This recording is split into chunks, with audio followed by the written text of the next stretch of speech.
This man is no ordinary doctor. He can perform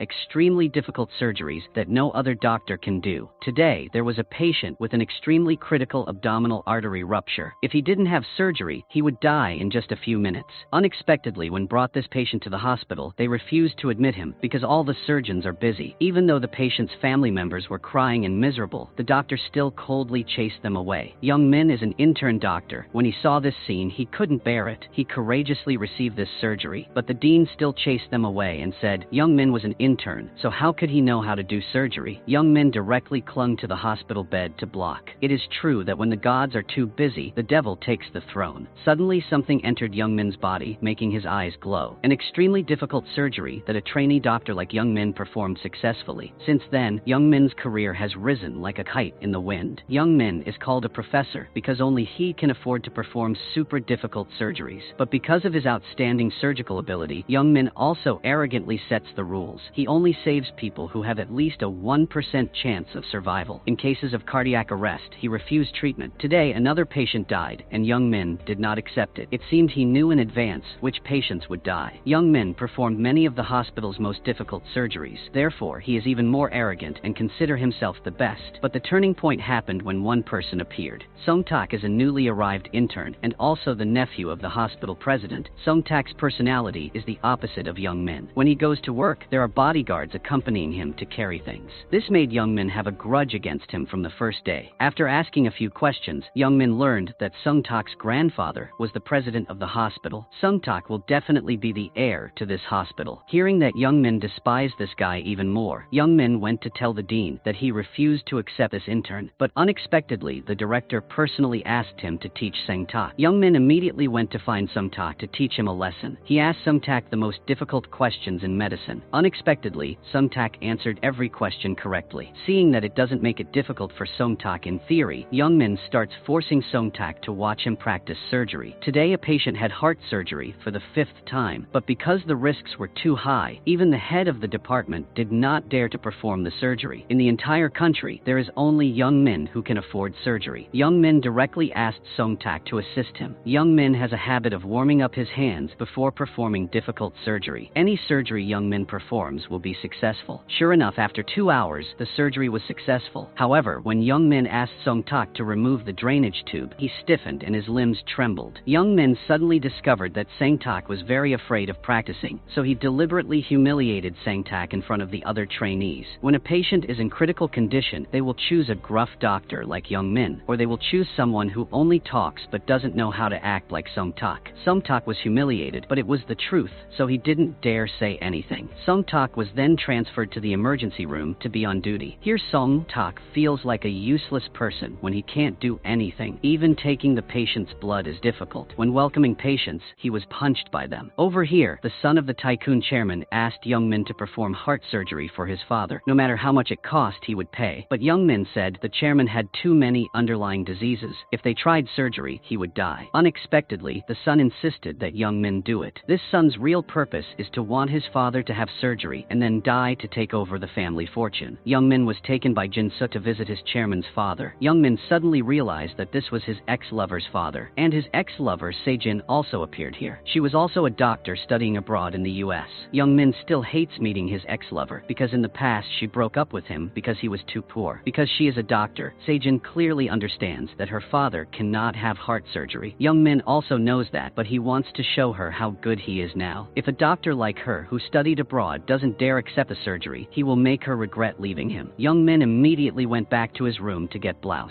Very soon, the president's heart surgery began. Because he had many underlying health conditions, Young Min had to try best to race against death. He knew this surgery could fail, but because he wanted to prove it to his ex-lover, he did it regardless. To avoid falling asleep during the process, he had to constantly yell. After 10 hours, the surgery was successful, but while waiting for the president to wake up, a sinister plot was carried out. Young Min and a colleague, was Dr. Taehyun, kept watch at the chairman's bedside. But Young Min doesn't know that Taehyun is a people of the sun who wants to harm the president. Young Min suddenly received a text message from his ex-lover to meet up. He didn't suspect anything and asked Taehyun to keep an eye on the president. He then left to meet his ex. Taehyun stayed and immediately carried out the plot. Young Min arrived at the meeting point but did not see Sejin. While in a bewildered, his colleague colleagues reported that the chairman was in critical condition, so Young Min quickly drove back to the hospital. At the same time, a delivery man was hired to cause an accident for Young Min. While waiting for the red light, he turned to confirm his prey. When Young Min walked a short distance, the delivery man frantically chased after him without Young Min even knowing. He suddenly blocked the car in front, causing Young Min to dodge and have a serious accident. Young Min woke up and tried to get out of the car. The person who hit him with a motorbike also lay unconscious here. Young Min checked his next pulse, but his arm went through his arm. When he wanted to give first aid, his arm also went through his chest. Young Min was shocked and did not understand what happened. He walked over and saw his body still slumped there. It turned out that his soul had left his body. The weaker the body, the more the soul disappears. Young Min had to sit in the ambulance with his body to the hospital. Here his colleagues rushed to give him first aid. Young Min just looked at and knew how to save him, but his colleagues didn't know what to do. The only person on main duty here is trainee Sung Tak. Fortunately, Sung Tak is good at theory, so he can read the disease.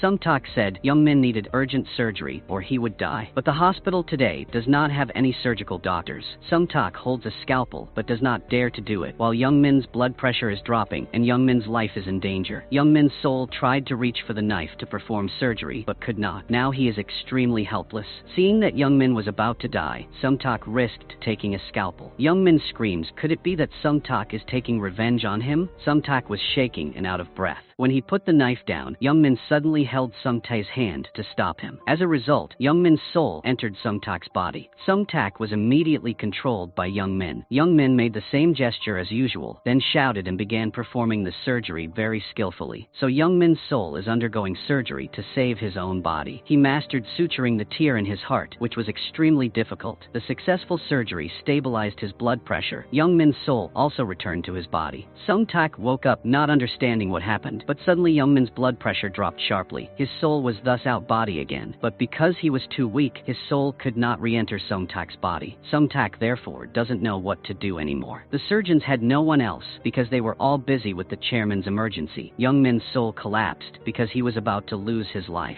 At the critical moment, Taehyun was able to return and quickly perform surgery on the torn left ventricle. The surgery was completed very quickly, but Taehyun deliberately did some procedure that caused Young Min's body to fall into a deep coma, not knowing when he would wake up. Young Min was extremely confused. He tried everything to get his soul back into his body, but couldn't. He didn't want himself to die like that. Outside, the female doctor interrogates Sung Tak. She asked him if he was possessed by Young Min's spirit. Why did you do the same surgery gesture as Young Min? But Sung Tak denied, saying that he was actually very good at surgery, but had been hiding it for a long time. On this side, Young Min was keeping watch over his body when he suddenly discovered that the drainage tube had been pulled out. It seemed like someone wanted him to be unconscious forever. Young Min's soul tried to enter another doctor's body to reattach it, but it failed. Unexpectedly, the cleaning lady here could hear and see him. She immediately helped him attach the tube, then greeted him, making Young Min extremely surprised. Young Min followed and found out that the cleaning lady was also possessed by a spirit. That spirit is Uncle Teth. Uncle Teth has been a ghost for a long time, so he knows everything. So he explains to Young Min the rules of ghosts.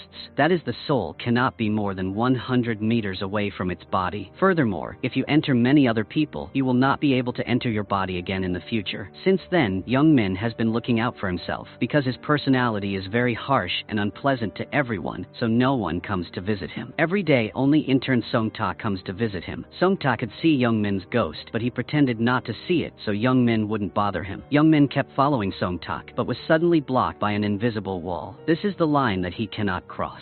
Uncle Teth explained that the soul can only travel a maximum distance of 100 meters from the body. If it wants to go anywhere, it must ask someone to take the comatose body with it. Young Min stood looking at his body helplessly. Young Min was about to give up when Sejin's father's soul came here. The chairman said Young Min had to come back to life to save him. Young Min ran to the room where the chairman was lying to find out the reason, but when he got to the door, he met Sejin there. Sejin wanted to visit her father, but her brother's bodyguard wouldn't let her in. The older brother didn't want Sejin to come in and save the father from waking up. Anyway, he wants his father to die to take over the inheritance. Sejin couldn't visit his father, so she had to leave. She sat and sobbed because she couldn't do anything. Young Min saw her crying and suddenly felt guilty, so he entered his soul into Sung Tak's body to see how the chairman was doing. At this time, an emergency case was brought in, and the patient was seriously injured in the abdomen, so Sung Tak immediately put his hand into the patient's stomach, and with just one simple operation, he showed the treatment method. Then he went to Uncle Teth Teth to ask how to escape the soul from the body. Here Uncle Teth showed Young Min how to release his soul from Sungtak's body. Once again, Sungtak doesn't remember what just happened. The female colleague told Sungtak that thanks to his recent diagnoses, the patient's life was saved. She doesn't understand why Sungtak is suddenly so good. On this side, Young Min went into the hospital room to visit the chairman, and the chairman's soul also sat right next to him. At this moment, the ungrateful son walked in. He cursed his father for being so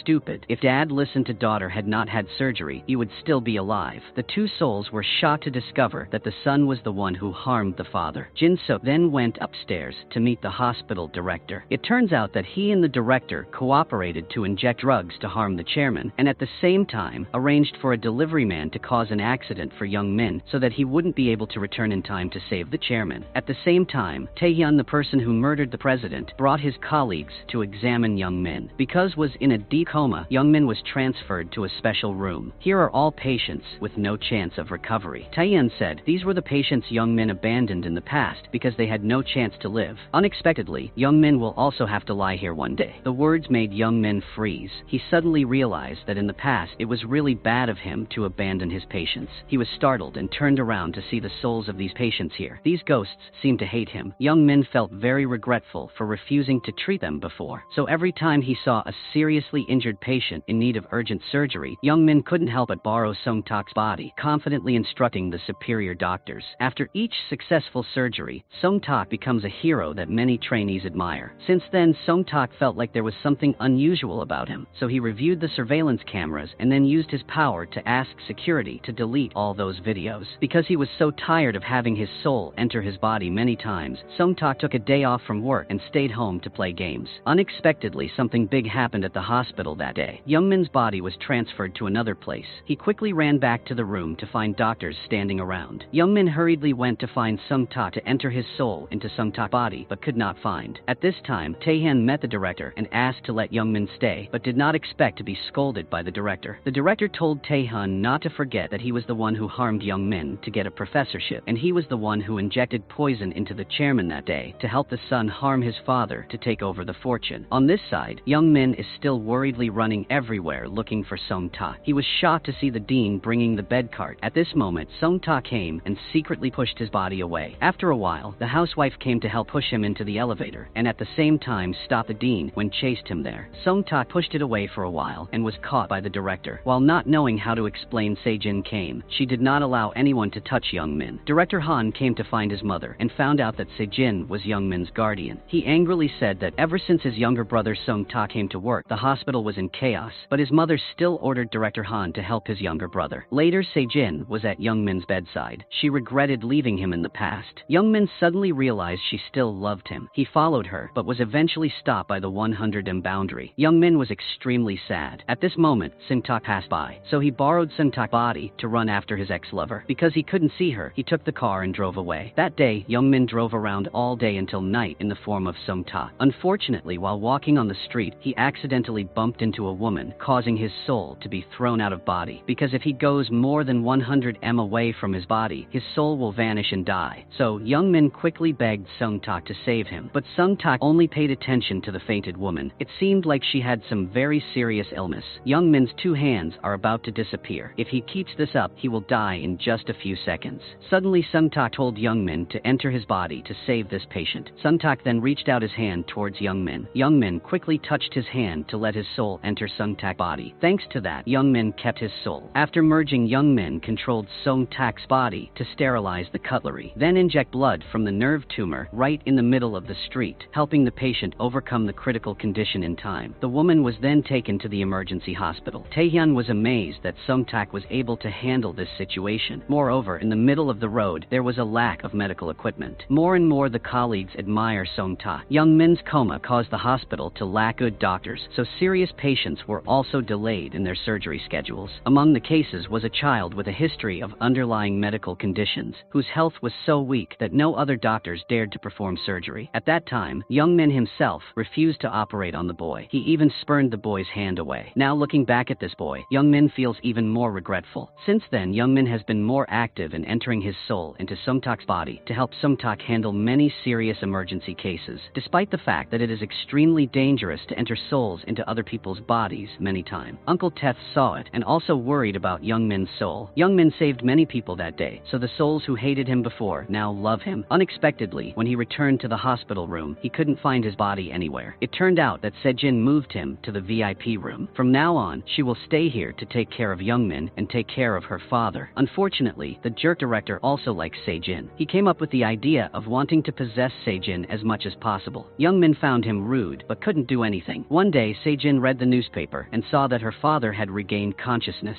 In fact, Jin-suk intentionally spread rumors to sell stocks. Sejin immediately went to find his father, but his brother still prevented her from entering. Young Min went inside and discovered that the president was still in a coma. Jin-suk announced that he would sell the stock when it was at its peak, wait until his father died, and then the stock would decrease so he could take the money to buy it. Later, Young Min followed Taehyun to find out the truth and discovered that Taehyun was an accomplice of the director and the evil son. The director appointed Taehyun to take over and take care of Sejin's father with the task of removing the breathing tube when needed. In return, Taehyun will soon be promoted to professor. Knowing the truth, Young Min was extremely angry. He chased and beat Taehyun, but it had no effect. Young Min felt guilty, so he quickly went to apologize to Sejin's father. He promised to find a way to help the president fight against the unfilial son. That night, Young Min's soul entered Sung-tak's body to find Taehyun and tell all his secrets. Sung-tak threatens him to not do dirty things if he wants to live. Taehyun was extremely scared. He quickly ran out to chase Sung-tak and asked how you knew that, but Sung-tak was bewildered and didn't understand what was going on. Sung-tak was afraid of being exposed, so he went to the control room and asked to delete the video, so when Taehyun came to watch, he could no longer see anything. Back in the hospital room, Sejin says Young Min's brain condition is worsening day by day. Young Min remembered that Uncle Teth once said that possessing too much of a living person would cause the comatose soul to not be able to return to the body, at which point he would have to be a ghost forever, afraid of dying, so Young Min quickly escaped Sung-tak's body. He saw his ex-girlfriend crying because she was afraid he would die. Sejin promises that if he wakes up, she will stay with him forever. Hearing this sentence, Young Min vowed not to enter another person's body again. At this time, a black soul appeared in the hospital. Other souls saw it and were frightened. He is the soul of the delivery man. Later at the hospital, they received an extremely critical patient. Young Min looked at him and immediately knew that this was a difficult case due to a heart attack. This difficult case caused Professor Tae-hun to refuse treatment. Tae-hun suggested letting Sung-tak perform the surgery. Sung-tak is worried because he doesn't know how to operate, but when he looked at the pitiful victim's wife and children, Sung-tak agreed to perform this surgery. He ordered the patient to be quickly taken to the operating room, in fact to Young Min's soul to enter his body. But Young Min just swore to Sejin, so he can't do that anymore. Therefore, Sung-tak had to do the surgery himself.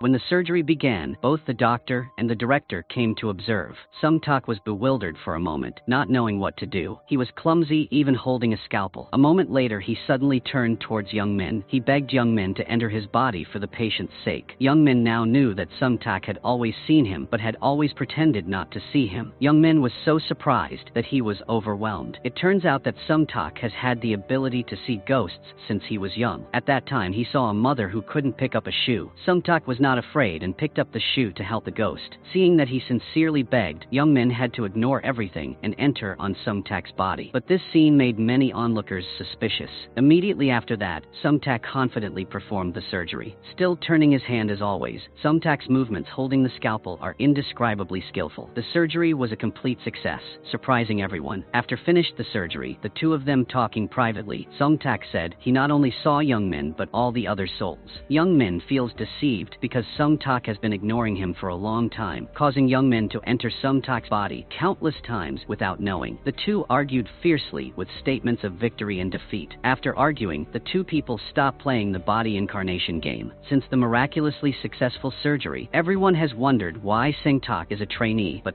so good like that. The director also asked to review the video of the surgery that Sung-tak just did. The next day, suddenly reporters rushed to find Sung-tak. It turns out that director Han posted the news that Sung-tak has excellent surgical ability online. Because he thought his younger brother was just lucky, in the future Sung-tak encountered a difficult case, and if he couldn't handle it, he would be severely criticized. Sung-tak hates this brother very much. It turns out the two brothers are competing for inheritance. Ever since Young Min and Sung-tak got angry with each other, Sung-tak started having clumsy days alone. He was clumsy when performing operations with the patient. Even removing the drain failed. Young Min saw but refused to help, so dissatisfied Sung-tak decided to take revenge. He opened the window and threw away Young Min's best vest. No matter how much Young Min begged, Sung-tak still Phil dropped the vest on the street. The two people hate each other more and more each day. At this time, the black soul of the delivery man became increasingly stronger. This person is always following Young Min, and he doesn't know anything. As for Sejin, every day she tried bringing the food her father was allergic to the bodyguards, and they replied that he had eaten it all. After hearing this, Sejin immediately knew that her father had never woken up. Dad's soul was afraid that the more Sejin investigated, the more danger would be in, so his soul talked to Young Min's soul. The chairman wants to ask Young Min to take care of his youngest daughter. At that moment, Tae-hun came in and gave the chairman an injection, which was poison to maintain the chairman's coma. The chairman knows that his son has a big plan, so he wants to ask Young Min to protect his daughter. On this side, the body of the delivery man who caused Young Min's accident is in critical condition. Fortunately, Sejin came to the emergency room in time. The delivery man's soul suddenly appeared and begged Young Min to save him. He told Young Min all the truth.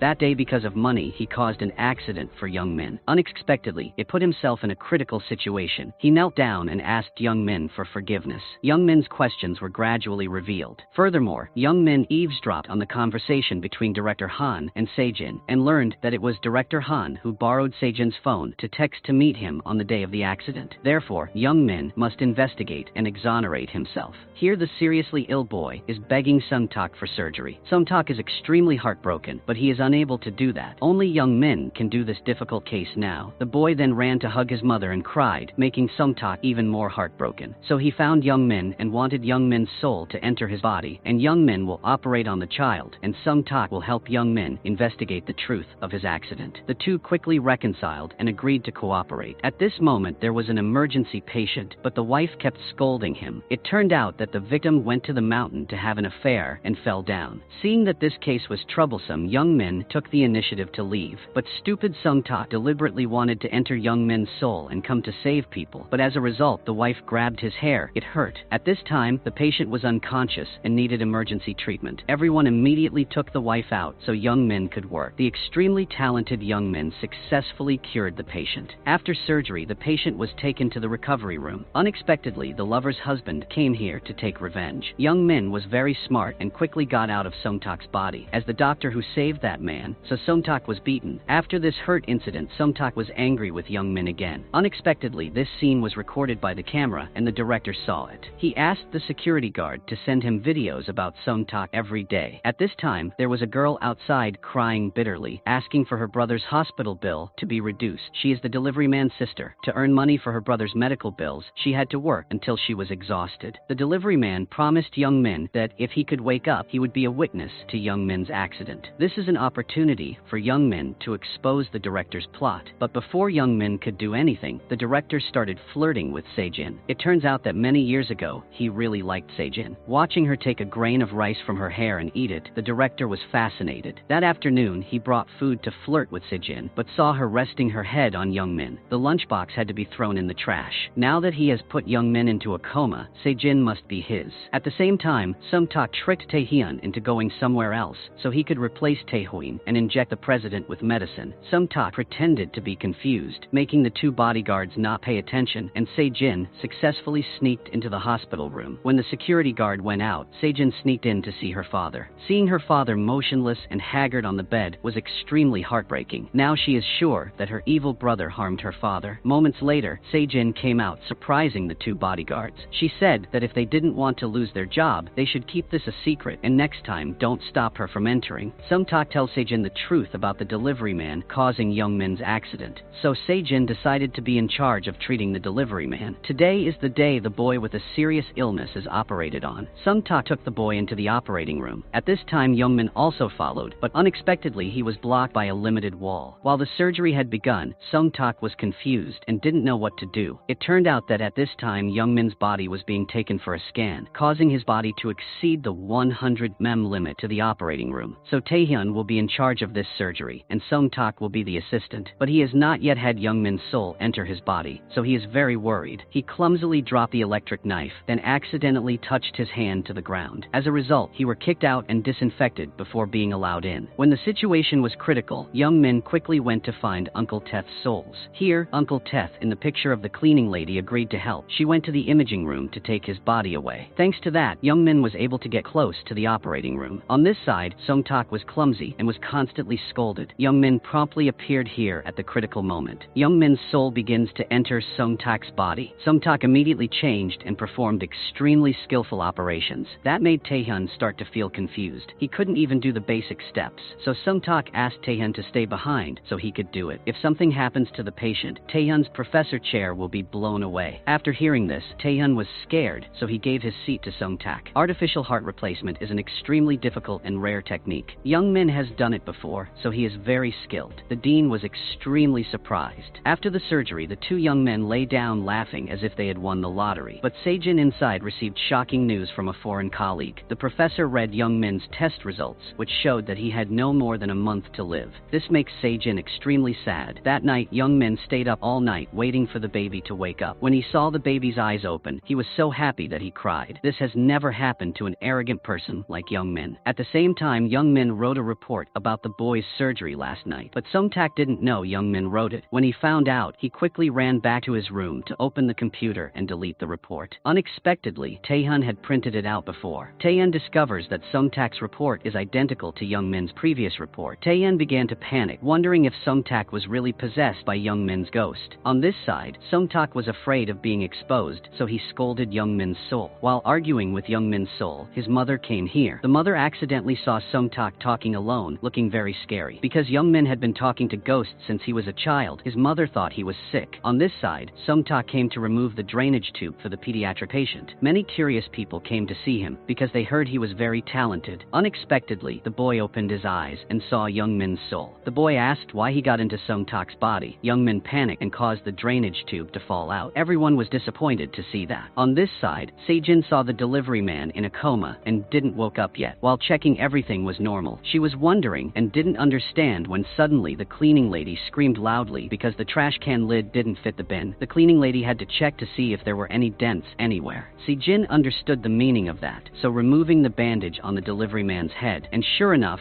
she saw a blockage there. On this side, Sung-tak knows about Young Min secretly borrowing his body and then performing heart surgery on a singer. Sung-tak knows that if Young Min continues to enter his body, Young Min will not be able to return to body, so he angrily scolded Young Min. At this time, it was time for the singer to have a second heart transplant. Last time, Young Min himself performed heart surgery for her because no one else had been able to do this except him. On the day of surgery, Young Min was already blouse, and the female singer was also taken into the anesthesia room. Unexpectedly that day, Sung-tak suddenly disappeared, so the surgery was forced to have Taehyun replace him. Young Min stood next to him, extremely worried, because this was the patient who had his heart valve replaced 10 years ago. This second heart valve replacement is 10,000 times more difficult. Young Min stood next to him extremely worried, and finally, what he was afraid of happened. Taehyun accidentally touched and ruptured the coronary artery. The patient's blood pressure began to drop sharply. Young Min was helpless, but couldn't do anything. At this critical moment, Sung-tak appeared, so Young Min's soul entered Sung-tak's body and skillfully corrected Taehyun's mistakes. Thanks to that, the surgery was successful. But after leaving the operating room, Sung-tak asked to end the contract with Young Min. From now on, he will not let Young Min's soul enter his body anymore, because he knows that if Young Min enters soul again, Young Min will really die. Sung-tak's mother was reviewing videos related to her son. She asked the staff to delete them all. Unexpectedly, Director Han copied everything onto a USB and wanted to use it to hijack the inheritance.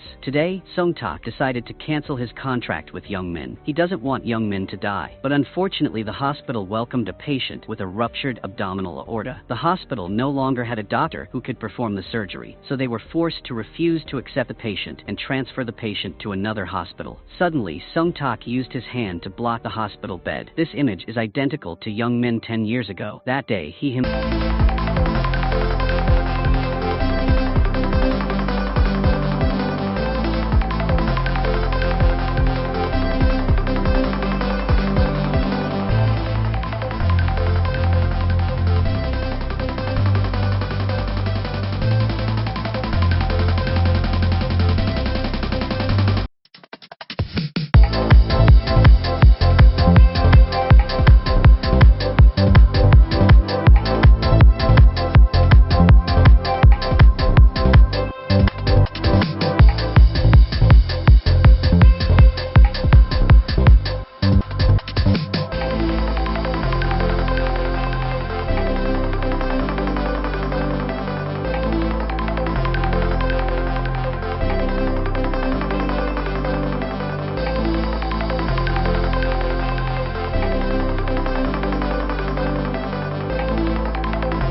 himself saved such a patient. At this time, both Young Min and Sung Tak had the same thought, which was to perform surgery to help this patient. As for the consequences, they will calculate later. Because Young Min knows he has to die sooner or later, he wants to use the little time he has left to save people. After they successfully operated on the patient, Sejin announced that the delivery person had also regained consciousness. Young Min hopes he tells the whole truth, both exposing the director's crimes and exonerating Young Min. Unexpectedly, he did not remember the previous contract. Young Min was extremely angry. At the same time, Director Han also let someone pay all the hospital bills, as if bribing the delivery person, so he wouldn't tell the truth. In vain, they spent so much effort to save him, yet he did just that. While Young Min was angry and wanted to swallow him alive, suddenly, Uncle Teth's spirit appeared and told him that anyone who wakes up cannot remember what their soul has ever done. That means that the real delivery man will not remember anything, and now blame him was not meaning. So Sung Tak went to remind the delivery man that the day the accident happened, he was hired by Director Han to stab Young Min. After hearing this, the delivery man was extremely scared. That day, Sejin's father's soul sat and talked with Young Min's soul. He asked Young Min to help punish his unfilial son. So the next day, journalists flocked to interview the son. It turned out that the photo of the father in a coma had been posted online. This method was as successful as expected. People involved in the scandal immediately went to the president's hospital room. Both the hospital director and Taehyun were also present. Sejin called his father's lawyer, who was the keeper of the will, and the lawyer began to announce the president's will. At the same time, a do not resuscitate order was issued, meaning that if his heart stopped beating, the will would be valid. That's why the new son kept him in a coma, because if the president died, he would lose everything. After this scandal, Director Han was heavily criticized by Sung Tak's mother. Whether the patient is awake or not, you can't be confused. Seeing that the incident could not be covered up, he had to blame Taehyun. Sejin personally took his father to have his heart and lungs checked, while his soul stayed to play with Uncle Teth's soul. It seems that this will be the last game in the president's life.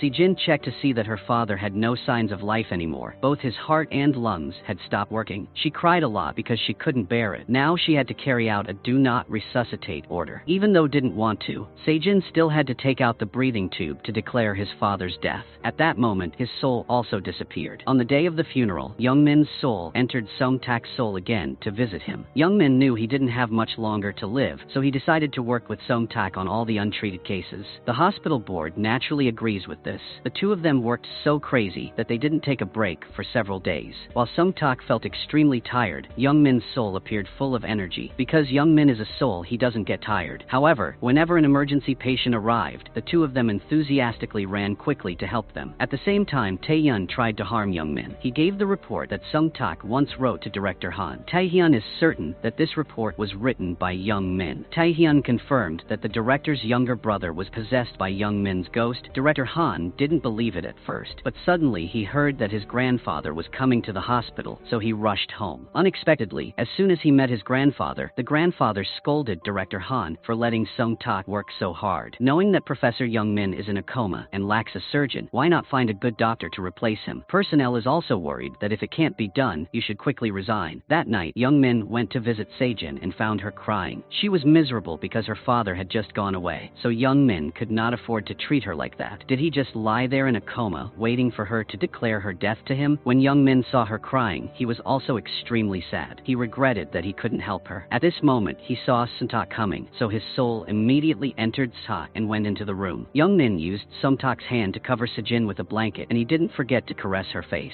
In her dream, Sejin was also dreaming of Young Min. She dreamily asked him if he was really there. Sejin suddenly sat up and the two hugged each other. Unexpectedly, thanks to that happy feeling, Young Min's body had brainwaves stimulated. Young Min happily informed Sung Tak that he was about to have a chance to wake up. Sung Tak hurriedly ran to ask Sejin if Young Min had brainwaves. This makes Sejin suspicious as to why Sung Tak knows. Sung Tak had to lie and say he dreamed about it. Because of the ability to wake up, Young Min loves life even more. Every day he asks Sung Tak to come and remind Sejin to eat. Sung Tak's sudden interest in her made Sejin feel confused. She remembered clearly hearing Young Min's singing voice last night, but when she opened her eyes, she saw that it was Sung Tak. But when hugged him, she felt like it was really Young Min. Sejin remembered that last night Sung Tak stroked her hair. This was really strange. Director Han's side began to suspect that Sung Tak's younger brother was possessed by Young Min's soul. He often secretly watched his younger brother perform surgery, and indeed realized that his skillful operation was identical to Young Min's. Moreover, that day, he caught his younger brother carrying Young Min's body away. Apparently, Sung Tak was possessed by Youngmin's soul. On this side, Song-tak goes to help a female ghost who likes to read books, while her body is still in a coma in her own room. Song-tak checked the medical record and found out that due to lack of sleep, she hit her head on the edge of the table and fell into a coma, but it's unclear what the underlying cause is that keeps her from waking up. So Youngmin went directly to ask for her soul. Through that, he knew that when she fell, her nose bled. Song-tak immediately informed this to Sejin. Sejin suddenly realized that it was telangiectasia syndrome and that the fall had caused her a central nervous system infection. Sejin wondered even more why Song-tak knew that mysterious thing. If brain surgery is performed, the patient has a chance to regain consciousness, but the brain surgery procedure is dangerous,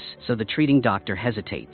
Sejin affirmed that this was the only option to help the patient regain consciousness. Her determination convinced the doctor to agree. When the girl's soul heard the news, she was extremely happy, but during the critical moment, the director Han played a trick to expose the story of Youngmin's soul entering Song-tak's body. He arranged for Song-tak to have surgery on a torn heart valve, then came to observe directly. He let Tae-hyun be his assistant to watch closely, to confirm whether Song-tak was really possessed by Professor Youngmin or not. Youngmin still rotated his wrist before surgery as always. Every operation was extremely skillful, especially the habit of using the left hand to sew. Taehyun admitted that all the operations were done exactly the same, no difference at all. The outside director was also extremely surprised, and just to be sure, he called Sejin to create a distraction. Tae-hyun deliberately asked a question that only Youngmin knew. Song-tak unconsciously answered, so revealing his identity. When Youngmin discovered he had been set up, it was too late. Now they know that Youngmin's soul entered Song-tak. Knowing that he could not hide this from director Han, Youngmin frankly admitted that Song-tak's body was being controlled by the soul of Professor Youngmin. But isn't Youngmin his money printing machine? So please obediently wait for Youngmin to wake up and don't hurt me, because the secret between director Han and Tycoon's son Youngmin knew everything. Director Han was speechless and couldn't say anything. Youngmin, in the form of Song-tak, leisurely left. After that conversation, director Han began to be haunted by the existence of ghosts.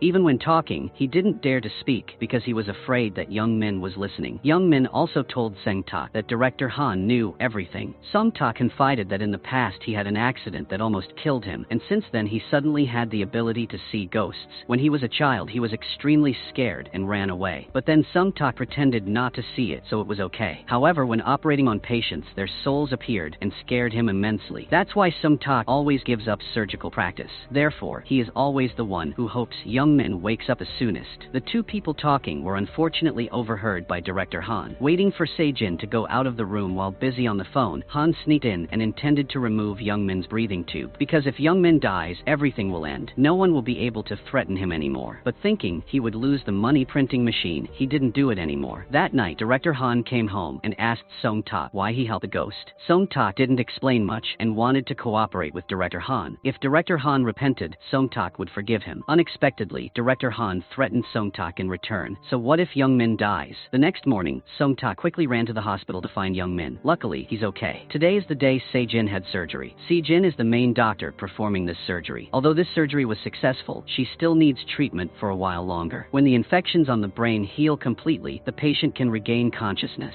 Knowing that happiness can help Youngmin wake up faster, Song-tak carefully asked his colleagues to watch over Youngmin's body, and he bought Sejin a ticket to see a concert, and at the same time allowed Youngmin's soul to enter his body to go see it with Sejin. So that day, Youngmin, in the form of Song-tak and Sejin, went to see a concert. When the two sat next to each other, Sejin's student memories suddenly appeared. Even though circumstances were poor, they always had each other. Leaving the theater, Sejin curiously asked why Song-tak chose to be a surgeon. He answered because he once promised a girl to do that, and she worked as a neurologist. This answer was exactly like the promise between her and Youngmin the day before. Sejin suddenly froze. She didn't understand why Song-tak knew that. Since the day Youngmin's soul entered Song-tak's body, his life has encountered many troubles. The pediatric patient they had operated on suddenly had his soul leave his body to find Professor Youngmin. The boy's body was unconscious on the floor and was being treated by a female nurse. After Song-tak ran over, she suddenly asked the ghost of Professor Youngmin if he was nearby. The question surprised them greatly. They did not expect that she already knew about the soul possession between Professor Youngmin and Song-tak. Although the nurse did not see the ghost, she spoke confidently. Because she noticed that only Professor Youngmin warmed up his hands before surgery, the two of them returned to observe the boy and discovered that he needed another surgery to change the position of the artificial valve. But Song-tak is an intern, so he doesn't have the authority to preside. He called on other professors to accept this surgery. Unexpectedly, they all refused. Even for other other surgeries, they removed Song-tak's name from the AKIP. These things were all done by Director Han. Song-tak was extremely angry but couldn't do anything. Young Min originally had a charity fund dedicated to helping pay hospital fees for the heart surgeries he was in charge of, and this boy was also on that list. The head of the department said that if the boy was not operated on soon, he would not be able to wake up. He came to ask Director Han to operate on the boy, but Director Han used private matters to take revenge. All patients in charge of Young Min must suspend medical examination. As for the fund money, it will be transferred directly to the fund that Director Han is in charge of. The head of the department couldn't help but be shocked. How could he trade a patient's life for money like that? At the same time, the boy's soul ran to hug his mother, but could not. When he saw his body on the bed, the boy burst into tears, making Song-tak unable to bear it. So, he cooperated with the dean and other professors to create a scene to trick Director Han. Everyone changed their working hours, waiting for the day the boy was to be operated on, but only Song-tak had an empty schedule. Therefore, Song-tak was allowed to enter the operating room as an assistant. Director Han sat outside watching to see if it was Young Min or Song-tak. Unexpectedly, during the surgery, Song-tak's hand kept shaking. It seems that the connection between soul and body is unstable, which is extremely dangerous for the surgery. The dean and Director Han outside were also nervous for him. Young Min had to try to remember the promise to help this boy return to see his mother again. But unexpectedly, this phenomenon still happened. It was very difficult to complete the surgery. After the surgery, Young Min quickly ran out. He asked Uncle Teth why today, when the soul entered Song-tak, he kept having problems. But Uncle Teth didn't understand why. What's even more strange is that Song-tak suddenly remembered the surgery, but before, when Young Min's soul entered, he couldn't remember anything. The boy's soul was about to wake up and immediately went to see Young Min. The boy asked Young Min that he help the boy to wake up, so did Young Min wake up with the boy. This statement seemed to crush Young Min's heart. He really want to, but he can't. Uncle and nephew hugged each other. Suddenly, the boy's soul disappeared. Young Min rushed to the hospital room and the baby woke up, but now the boy can only see and touch Song-tak, and Song-tak carelessly teased Young Min. Young Min left heartbroken. He shouted angrily because he was a vegetable, so no matter what he did, only Song-tak would inherit it. Young Min sadly returned to his room, seeing Se-jin falling asleep next to his body. Another thing that made him extremely miserable. Young Min burst into tears like a child. Why is everyone so miserable because of him? He scolded his body to wake up, intending to lie there and torment everyone for how long. Outside, Song-tak heard everything. He was also heartbroken for Young Min. The next day, Se-jin's brother suddenly returned to the hospital. He rushed straight into Young Min's hospital room to see Se-jin. Young Min's soul standing next to him heard something extremely shocking. It turns out that in the past, her brother deliberately forced Se-jin to go to America. Otherwise, he would have someone break Young Min's arm. That day, he hired a group of thugs to warn Young Min. They threatened to make Young Min's hand unable to be operated on. Today, he came here to cause trouble again. He wanted to force his sister to sign a paper refusing to inherit the father's property. Young Min helplessly watched Se-jin struggle with her evil brother. Luckily, Song-tak ran there in time. Young Min's soul entered Song-tak's body and grabbed Jin-suk's collar. Then he punched this evil brother straight in the face.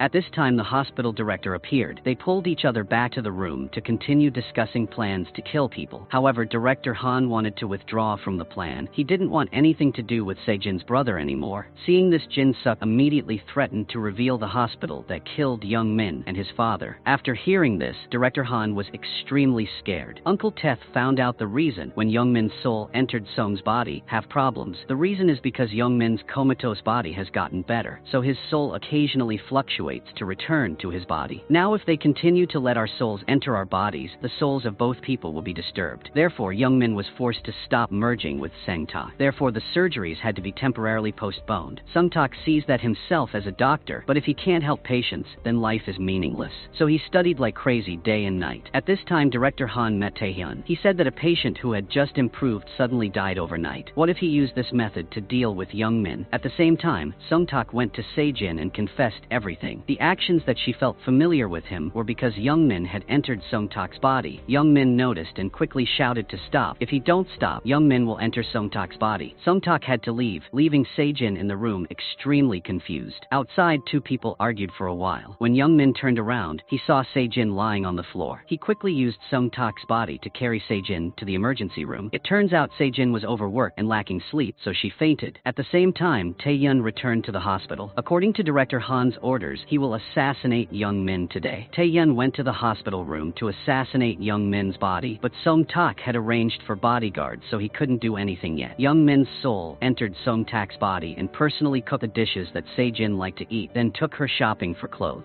Se-jin once again felt that she was very close to Young Min. Emotions were so overwhelming that she couldn't hold back her tears. The next day, Sung-tak went home to help his mother supervise the plumbing workers. He picked up the faucet and accidentally sprayed it everywhere. Sung-tak suddenly understood something and rushed to the hospital. He found out the cause of Young Min's deep coma, which was due to the blood flow to Young Min's brain being compressed. They immediately took Young Min's body for a CT scan. Sure enough, it was discovered that the artery was being compressed. Because she was so happy, Se-jin hugged Sung-tak. Young Min quickly entered his body to enjoy this happy feeling. Sung-tak then opened a faculty meeting to announce this. He confidently explained every detail, making the professors admire him. The head of the department immediately said, "So let's schedule the surgery." Sung-tak asked the head of the department to be the main surgeon, and he would assist as an assistant. The two scheduled surgery for Young Min tomorrow morning. But Young Min is worried because Uncle Teth has told him not to enter the soul anymore. Because yesterday when he went shopping with Se-jin, his soul was also disturbed. If during brain surgery the connection between the body and flickered again, it is very dangerous. Young Min decided to teach everything to Sung-tak. At least if something goes wrong, he can handle it. On this side, Director Han knows that Sung-tak will be an assistant for this surgery. He suddenly remembered that recently Young Min had been having trouble while possessing soul, so he immediately hatched an evil plan. At this time, a patient had a ruptured aorta, causing blood to flow non-stop, but currently the hospital no longer has any surgeons on duty. Sung-tak couldn't help but accept this surgery. That made Young Min very upset. "I told you being possessed now is very dangerous. If there is a problem during surgery, the patient can lose his life." However, Sung-tak was still very stubborn. He still to proceed with the surgery. Entering the operating room, Sung-tak was confused and didn't know what to do. While the victim's blood pressure continued to drop, Young Min's soul outside was extremely worried. Sung-tak looked out the window for help. When the machine reported that the patient was about to die, Young Min took the risk of entering his soul into Sung-tak's body to continue the surgery. The operations are extremely skillful. Thought this patient would be saved, but unexpectedly, as the surgery was about to end, Young Min's soul was pushed out of Sung-tak's body. Sung-tak doesn't know what to do next. Young Min quickly reached out to re-enter Sung-tak's body, but couldn't anymore. In a critical moment, Uncle Teth ran in and yelled at Sung-tak to continue the surgery. But now it was too late. The patient's heartbeat was no longer there. The patient's soul stood looking at them. Sung-tak was dumbfounded because he had just lost a person's life. He couldn't stand it, so he ran out. The surgery failed, so Director Han called the department head to investigate. However, the head of the department said this was not a medical incident because the patient's aorta had already ruptured before that. Sung-tak wanted to save the patient, so he performed the surgery. Everyone protected Sung-tak, making Director Han mad, but couldn't do anything. After that incident, Sung-tak was so shocked that he cut off contact with everyone. The mother was worried about her son, so she searched everywhere. Director Han saw this and immediately said that it was because she forced him to become a doctor. "If you love Sung-tak, let him come home." Then Director Han and two people discussed how to kill Young Min. He told Taehyun to perform Young Min's surgery like it was an accident. That is to let Young Min die before being taken into the operating room. Then Taehyun will not be held responsible. Since Sung-tak is not here, he will let Taehyun take Sung-tak's place. They also prepared wine to drink to celebrate Young Min's death. Young Min's soul was nearby and heard everything. The urgent thing now is to find Sung-tak and return. The nurse went to the house and met Sung-tak there. Unexpectedly, he had already prepared his resignation letter and asked her to bring it and submit it for her. But on this side, Young Min's soul did not give up. He firmly believes that Uncle Teth's ghost is the one who possessed him 12 years ago. He begged Uncle Teth to help him, so Uncle Teth devised a plan to call Sung-tak back. But the mother's side has now agreed to let Sung-tak quit his job. Both mother and daughter planned to travel far away. At this time, Se-jin had someone calling, so she had to leave quickly. Unexpectedly, just a short distance away, the nurse called to say that Young Min was in danger. Se-jin returned to find that someone had lowered his bed, causing water to flow back inside, causing pneumonia. A colleague reported this news to Sang-ta, and upon hearing that, he immediately canceled his return flight. Unexpectedly, when he returned to the hospital, he found out that this was Young Min's trick to get Sung-tak to return. This makes Sung-tak very angry. Back home, Sung-tak receives a text message that Young Min's surgery has been postponed indefinitely. Sung-tak suddenly felt very sad. Sung-tak recalls Young Min being able to save many patients because he entered his body. If they lose a talented person like Young Min, there will be many patients who cannot be saved. Unexpectedly, the next day, the colleagues told him that Young Min had to be transferred to the hospital. After hearing this,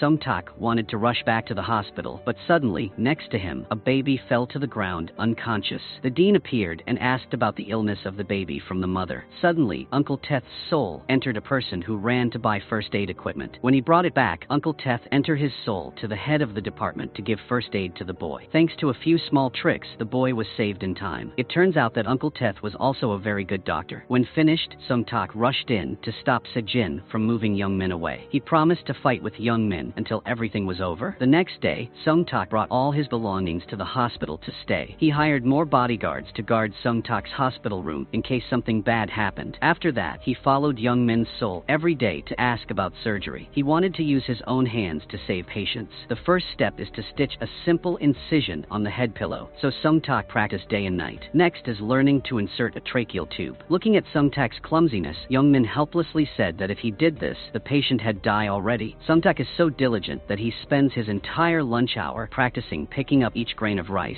with the aim of practicing his skillful hands. Gradually practice suturing blood vessels with balloons. At first, Sung Tak was clumsy, making Young Min angry, but with perseverance, he finally succeeded. Sung Tak moves on to practice on the model heart. He stayed up all night, so tired that he fell asleep on the table. Unfortunately, the hospital suddenly received many emergency cases due to a series of traffic accidents. Among them was the most serious patient. Sung Tak courageously took this case. Young Min stood next to guide Sung Tak little by little. The trainee practiced with his true strength for the first time. He sewed the patient's wound himself. Everything went smoothly at first, but at this moment someone had a cardiac arrest. The doctors on duty tried very hard but failed. The victim's soul appeared, causing Sung Tak to freeze. The doctors have officially given up. This patient's soul is also about to disappear. However, this time Young Min told Sung Tak to try harder. He jumped onto the table and enthusiastically pressed the victim's chest with all his hope. Sung Tak's face was extremely emotional. He stared at the ghost, determined to save this guy. This surprised everyone around. Very quickly, the victim's soul disappeared. This guy showed signs of life again. Sung Tak breathed a sigh of relief.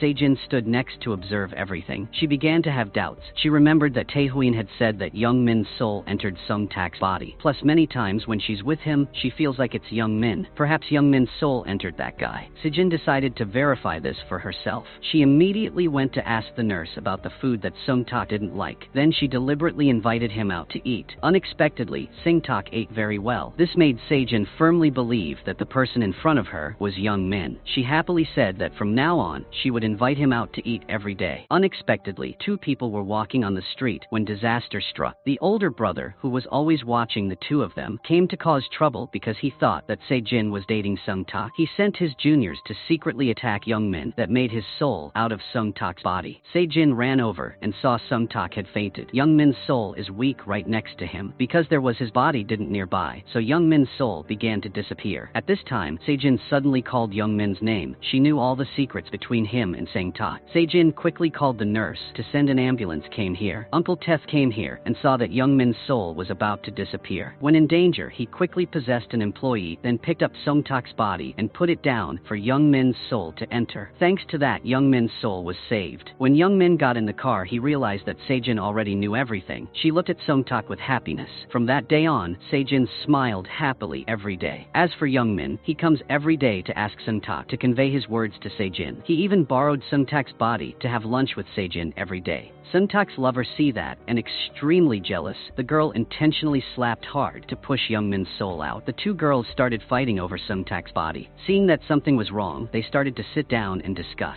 The two will take turns loving Sung Tak. Only on odd days will Young Min borrow Sung Min's body to date Se-jin, and each time Se-jin borrow a body, it can't be more than 2 hours. Just when everything seemed to be going smoothly, Se-jin discovered that Young Min's white blood cell count had increased. After taking his body for testing, Se-jin said drug-resistant bacteria were spreading very quickly, making pneumonia more and more serious. There can be no more delay now. Sung Tak immediately held a medical council meeting. This time, the illness was much more complicated than the last time, because in addition to surgery, infection is also involved. Just one mistake and will lose the life. If thoracic surgery is performed, it will be completely resolved, but 99% of the time, it will fail. Even though opening the neck area is safe, he will have to wear a neck tube for the rest of his life. Daily activities will be very cumbersome, and the tube can get clogged at any time. Young Min's soul and Sung Tak go out to talk privately. They knew that if they had neck surgery, they could save his lives. But later Young Min also lost the ability to save people. So Sung Tak decided that even if he searches the earth, he must find the best doctor to help Young Min have thoracic surgery. He called all the best professors. But because Young Min is a famous doctor, no one dares to treatment for him. If anything goes wrong, they will have a reputation for life.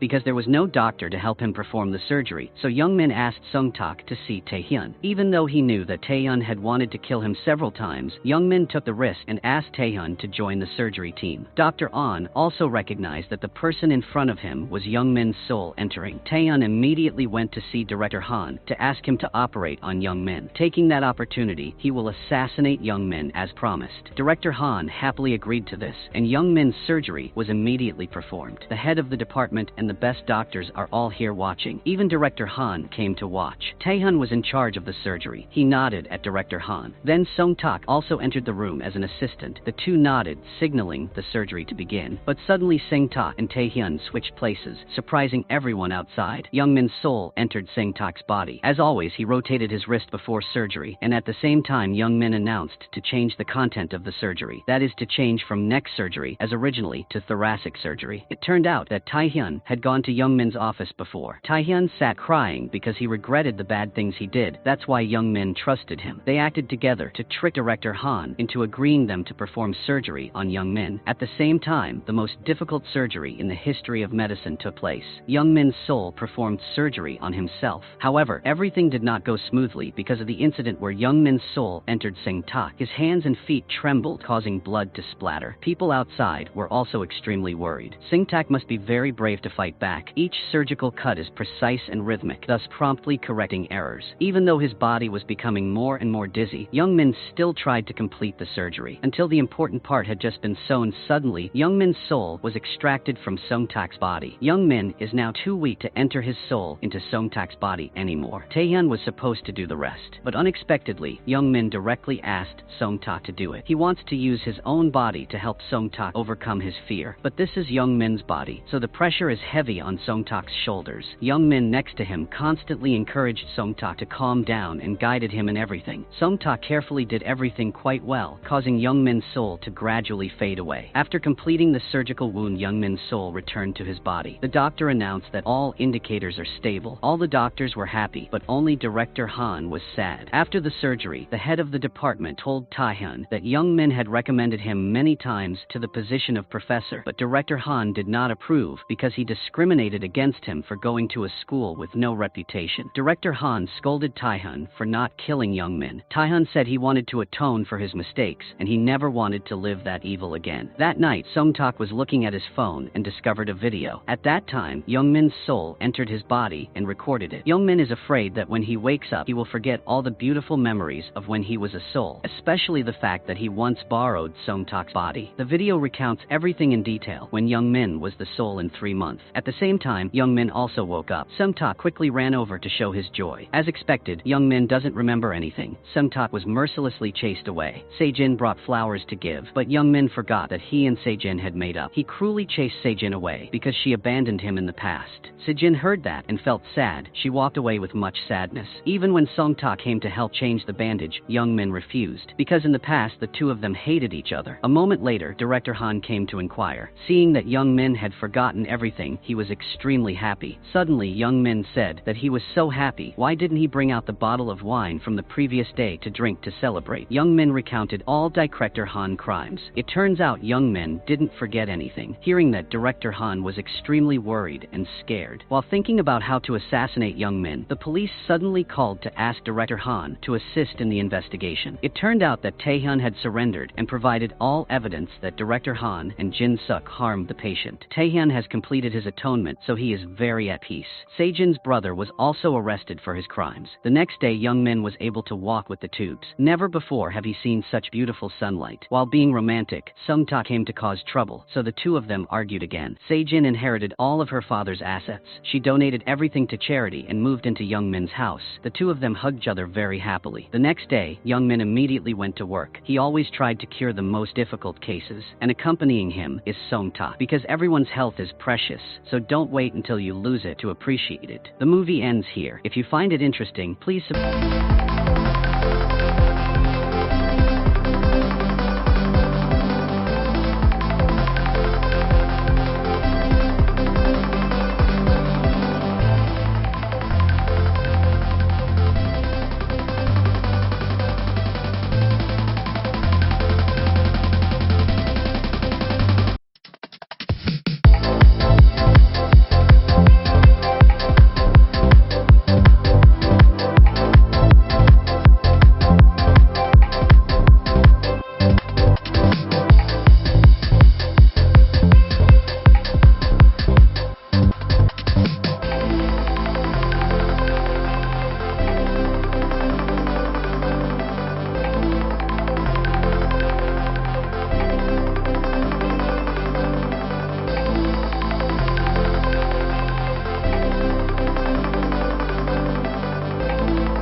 This happy family was on the way to take their son to school. When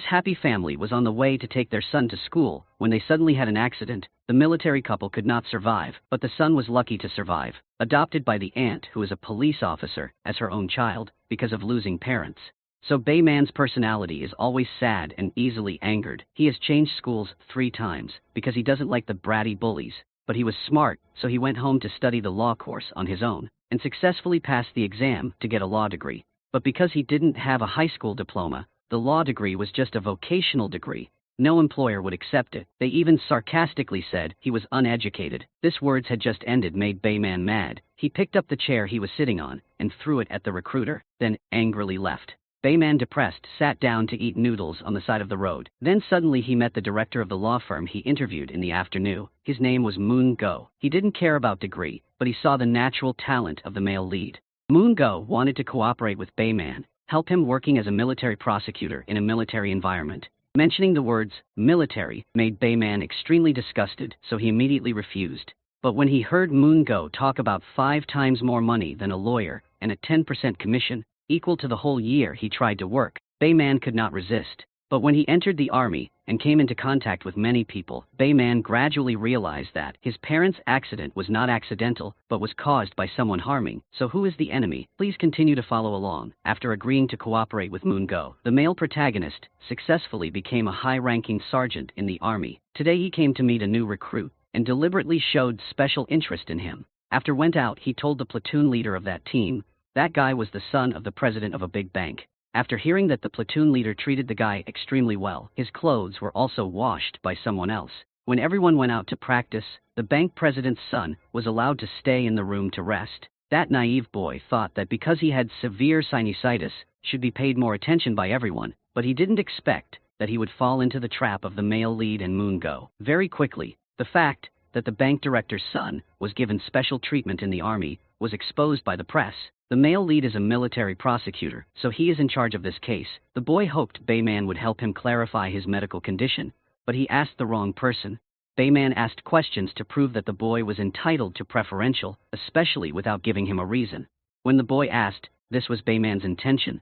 Then he looked at him with killer eyes, not knowing that outside the interrogation room, a pair of eyes were watching everything. It seemed Wu In had seen through Bayman's intentions. This plan was successful, making the director of the bank had to resign due to press pressure. The male lead did this job for Moon Go to complete his undercover mission in the army. Now he will be discharged in a few months. At that time, Bayman did not want to work for Moon Go anymore, but wanted to work for someone above him. That was the young CEO Tainam. He was a man with money and power. At his party, there was a couple dare to yell at his pet dog. They was physically attacked by Tainam's bodyguard. Not only that, he also forced the man to kneel down and apologize to his dog, then continued to pour angry punches on the man. After beating this man, he assigned Moon Go to handle the legal issues of this case. The case of the bank director's son was also ordered by him, for that bank is against his company. Tainam really wanted to meet the male lead, who had successfully completed the last case. He wanted to see if Bayman was really as loyal as his dog. Then he chased Moon Go out. He continued to have fun with his friends. The blonde man was Tainam's best friend named Helen. He brought his extremely pretty girlfriend, causing Tainam to reveal his evil intentions. The girl immediately felt the danger and wanted to leave, but the two people held her back and forced her to drink a glass of water to be polite. That glass of water had sleeping pills in it. Not long after the girl finished drinking it, she lost consciousness, and Tainam's smile became more and more inhumane. Not long after, at the police station, a girl staggered into the report after harming people. These bastards are still having fun with each other as if nothing had happened. Suddenly, a red-haired girl wearing dark glasses appeared outside the door. Seeing that there was a girl, they thought someone was calling to continue having fun, so the blonde man opened the door to let the girl in. The red-haired girl sat in front of the men without fear. The girl who took off her glasses unexpectedly was Wu In. She had long investigated their actions, so she came here today to deal with the scum. She fought those men alone, but was not inferior. The girl acted extremely strongly and decisively, and soon defeated them all. The blonde man wanted to run but was stopped by Wu In, and was taught a lesson by the girl. After dealing with everything, she called her teammates to bring these guys back to the warehouse. She did this for no purpose at all, but just felt like she needed to help the world operate again. Get out of the dominance of money. On the male protagonist's side, he is busy finding out information about Tainam's name to approach this guy, only to be surprised to learn that this guy was the son of the first 2-star female general in Korea. Everyone was in awe of the series of integrity victories. Back to Wu In, she locked the bastards in the trunk of the car and went to the hospital to visit the victim girl named Mina. Wu In gave Mina a video of them humiliating her, saying that she must keep this evidence carefully, then we can send his to prison. The blonde boy is a famous singer, so his disappearance was quickly reported on the media. His close friend, Tae Nam, also quickly learned this news. His lawyer is Moon Go. He is worried about finding a way to save Tae Nam from this involvement, because he knows that the blonde boy's disappearance is definitely related to the female students who were humiliated by them. Tae Nam is not worried at all. Cases like this can be solved with a little money. Tae Nam asked Moon Go to order Bayman to find the blonde boy, making Moon Go feel that his position was about to be replaced, so he indirectly gave the image of the blonde boy to Bayman, but didn't let him go to see Tae Nam. Bayman accepted the mission and immediately went to work. He went to that bar to investigate. Most of the cameras were deleted, but the perpetrator missed a camera on the rooftop. Bayman understood, so giving some money to bribe, so he watched the video. Inside was a girl with red hair and dark glasses. Then Bayman continued to the other room to collect blood on the floor. On the other side was the banker's son was arrested and put in military prison, so he had hatred for the male lead. He hired a boss to kill him with a large sum of money, and this boss also had a grudge against Bayman, so he agreed. At this time, Bayman went with Moon Go to meet Tae Nam. Moon Go clearly did not want to, but could not disobey his master's orders, just waiting for this opportunity. Bayman nominated himself to work directly with Tae Nam without going through Moon Go anymore, making Moon Go very uncomfortable. The thing he feared the most had finally come. When turned back, Moon Go blamed Bayman for doing so, which was tantamount to betraying him. But most people want to be promoted to higher positions, is no longer valued by Tae Nam. Moon Go turns to bite him back by threatening to tell everything to his mother. Hearing the word, Tae Nam's whole body was cold. The thing he was most afraid of in the world was his mother. Whatever he was afraid of, it quickly came. While Tae Nam was struggling with Mina to force her to reveal where the video was, then his mother's subordinates arrived, asking him to come see her urgently. At the same time, Bayman and Wu In were going on a mission assigned by their superiors, was suddenly stopped by a car in the middle of the bridge. It was the car of the gangsters hired to kill Bayman. As a man, Bayman told Wu In to stay in the car so he could handle it, but as soon as he got out of the car, he was surrounded by thugs. Bayman tried to fight back, but the thugs were too numerous and aggressive, while Wu In sat leisurely in the car observing everything. When Bayman was about to be defeated, she got out of the car to support. She calmly turned the car's windshield wiper to fight the thugs. Seeing a woman dare to challenge, a thug disdainfully criticized her. As soon as he finished speaking, she knocked him out, but the other guys who came in were also defeated by her. This aura of hers made Bayman surprised. With just a few moves those people were defeated. The two continued on their way. At this time Bayman sat in the back seat and accidentally saw Wu In's red hair. She also deliberately wore dark glasses so that he would remember the suspicious red-haired woman. He secretly took some of the hair from there to take for DNA identification and returned to Tae Nam. He was so afraid of his mother because of the terrible memories he had when he was in high school. His mother did not punish him with a whip, but only with her eyes and words, because in order for him to obey, she was willing to give her son a grenade with the safety pin removed. While Tae Nam trembled in panic and fear, Yun-soo warned him that the most important thing in her life was her power and position as the highest-ranking female soldier in the army, so no one could stand in her way, including her son. If Tae Nam does bad things that are exposed and affect her career, she will not hesitate to kill him. The grenade will explode after an hour, or will explode immediately if Tae Nam drops it to the ground. Yun-soo locks his son in the warehouse so he can repent, but unexpectedly, that fear creates a perverted devil-like ick now. Every time he remembers that memory, Tae Nam is so scared that his brain wants to explode. As soon as he saw his mother, he knelt down and begged for forgiveness. Yun-soo mercilessly kicked her son because he dared to skip military service and cause trouble outside. She stomped on Tae Nam's face. It wasn't that she wanted him to be a good person, but that she wanted him to do nothing to affect the reputation she had built. Tae Nam got out of that heavy foot, vowed not to serve at the barracks, managed by his mother, then ran away immediately. Tae Nam found Moon Go to vent his anger, and he leisurely said he was just following his obligation to report everything to Yun-soo. Moon Go is not lacking anything. As a powerful lawyer and director of a law firm, Tae Nam couldn't do anything to him. On the other hand, the male lead gave Wu In's hair sample to forensics for examination, then followed her to see where she went during the working time. He carefully changed into another outfit so as not to be exposed. Seeing Wu In wearing a seductive black dress, Bayman suddenly vibration, but he quickly regained his composure and hid under a woman's feet to avoid being discovered by Wu In. He then fought for this woman bag and quickly paid to leave. The expensive bag was also accidentally bought, so brought it home as a gift for the aunt. Raised her nephew for many years, and he bought luxury things for her to use, making her feel moved to tears.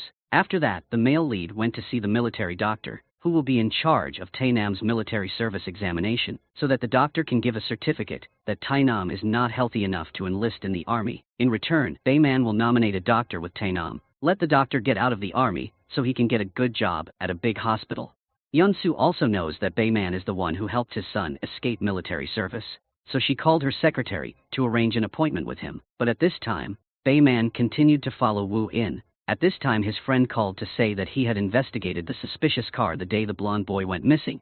That car was registered under the name of a national defense company, the same company Wu In just come, and Bayman also followed all the way here. Wu In went to the rooftop to meet a man who was also her effective assistant, Director Kang of the National Defense Company. He helped her, because when he was in America, Wu In saved him from a group of bullies, and the Director Kang was also an international student who received a scholarship from her father's company when the company has not been robbed by others.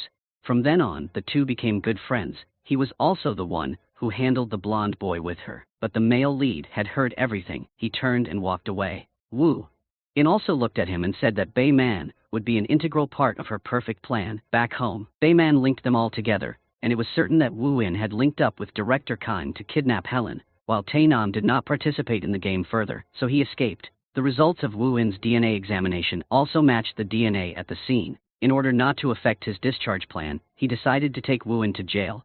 On the other hand, Moon Go broke into Mina's house, used her mother to threaten her. Whether she keep the video or not, she must not publish it, otherwise her mother will disappear forever. On the other hand, the male lead's friend has found the car where the blonde man was kept, and Wu In also gave Bayman's aunt the video of the villains harming Mina, so she could lead someone to arrest Tainam. Bayman immediately ran to announce to Tainam that he had found the blonde boy, making him smile because he thought the video was shot on the blonde boy's phone. If he found this guy, he would delete the video.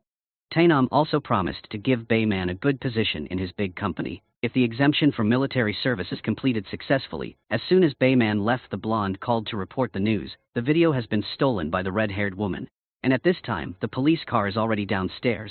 As soon as Bayman went out happily, he panicked when he saw his aunt leading the army to come here. He realized that the direction the police were going was Tainam's place. Indeed, not long after he was taken out, Soo-kyung also saw that there were 2 glasses of wine, so there was definitely another person. Went out to meet the male protagonist who was standing and observing. Not wanting her to know that he was working for the bad guys, Bayman ran away. Soo-kyung also chased after him. Bayman had to cover his face while driving, and Soo-kyung kept holding the speaker and shouting in his ear, asking him to stop the car. Bayman successfully cut off Soo-kyung, but on the way back, his car suddenly lost control, and a terrible accident occurred. Unexpectedly, the person who appeared in front of his eyes was Wu In the red-haired girl's suit. She officially announced her identity to entice Bayman to cooperate. Wu In took him to the hospital. Fortunately, he only had minor injuries, so as soon as woke up he left, returning to the army. Bayman saw Wu In and pressed her against the wall to question. Wu In said he wanted Bayman to wake up, because she knew he was a capable person. If it is used for the wrong purpose, it will be very dangerous. I'm waiting for the day, prosecutor. Bayman escapes oblivion. This sentence from Wu In made Bayman freeze, because he didn't know why he had to chase after money. On the other hand, Tainam has been released from prison. He also forced Bayman to bring a dog to pick him up. That is called the evil of money. In or out of prison, only money has a say. The scene changes to Bay's man friend showed him Director Kang's past identity. If knew more about this person, he would investigate Wu In's identity. The male lead opened the video. He was surprised and did not understand. Why did Director Kang's company receive investment from Im's company to develop to what it is today, but now colludes with Wu In to harm Im's president Tainam? But when he hears President Cha was Im's first president, the male lead realized that perhaps that company used to belong to Wu In's family, but was robbed by Tainam's family. To make sure, Bayman called Wu In come to ask her directly. He listed a series of her father's crimes, revealing military secrets, embezzlement, stock manipulation, and the person handling her father's case is lawyer Moon Go. And Yunsu is the one who forced her father to die, so now she wants to take revenge on them. And Wu In just silently watches and thinks he doesn't know anything. Just based on information online, Bayman returned the watch she gave him that had a wiretap attached. Wu In did not deny it, and also told Bayman that the current president of Im Company is actually Yunsu. Bayman said that after being discharged from the army he will work for that side. So, if Wu In opposes them, it means her is confronting him. She did not challenge, but just reiterated that she hoped Bayman would find the answer for his life. Then placed a photo on the table. Bayman went to the address. In that photo, the memory of the accident from the past suddenly came rushing back. In the end, he forgot something that Wu In forced him to remember. When he got home, he looked at the box of things his parents left behind and saw a photo of the two of them together with a man. Chairman Cha. Wu In father. This makes the male lead remember that when the accident happened, Chairman Cha called his parents many times, as if he wanted to urgently announce something. Bayman immediately found his parents' old teammate, and he was also the one in charge of their accident. When he knew Bayman didn't remember much about that accident, this man stood up to leave and advised him not to remember anything. The more he knew, the easier it would be to be eliminated. Unexpectedly, he then came to Wu In and told her about the male lead who came to ask him today. Wu In said to let him remember everything himself. On the other hand, in order not to affect herself, Yunsu forced her son to enlist, then handed over the company to Moon Go to manage. Unable to disobey his mother, Taenam was forced to pack his bags. After all, he just was a pawn in Yunsu's power game. The day he joined the army, people protested violently and fiercely opposed Taenam joining the army to escape the crime of rape. He only cried because his hair was cut too short. The day he joined the army was also the day Bayman was discharged from the army. He went to greet the division commander, Yunsu. She strangled him, scolding, "He is just the kind of money-hungry person who is not worthy of being a prosecutor." But Bayman couldn't hold back anymore, because he had already been discharged from the army. He dared to protest without fear of being disciplined anymore. But when he looked at her hand, he suddenly remembered the hand when his family had an accident, during the military trial of Taenam, held by Wu In. With the participation of both Yunsu and Moon Go, Bayman unexpectedly also appeared wearing a lawyer's shirt and taking Wu In's side, because he had recalling old memories. His parents' accident was caused by Yunsu. She was the one who checked to see if his parents were still alive, and even gave an evil smile because the male lead's parents work for Chairman Cha, and Chairman Cha is the owner of the IM Group. After killing people and blaming him, Yunsu is of course seated as the new chairman of IM Group, and Moon Go was her supporter, so she also supported him. Wu-in's father was harmed, and she was no exception. Luckily she kept her life, but was tormented by the pain of losing her father. Because of her will to survive and take revenge, she must continue to live, restore her body, and enter the army to approach Yunsu.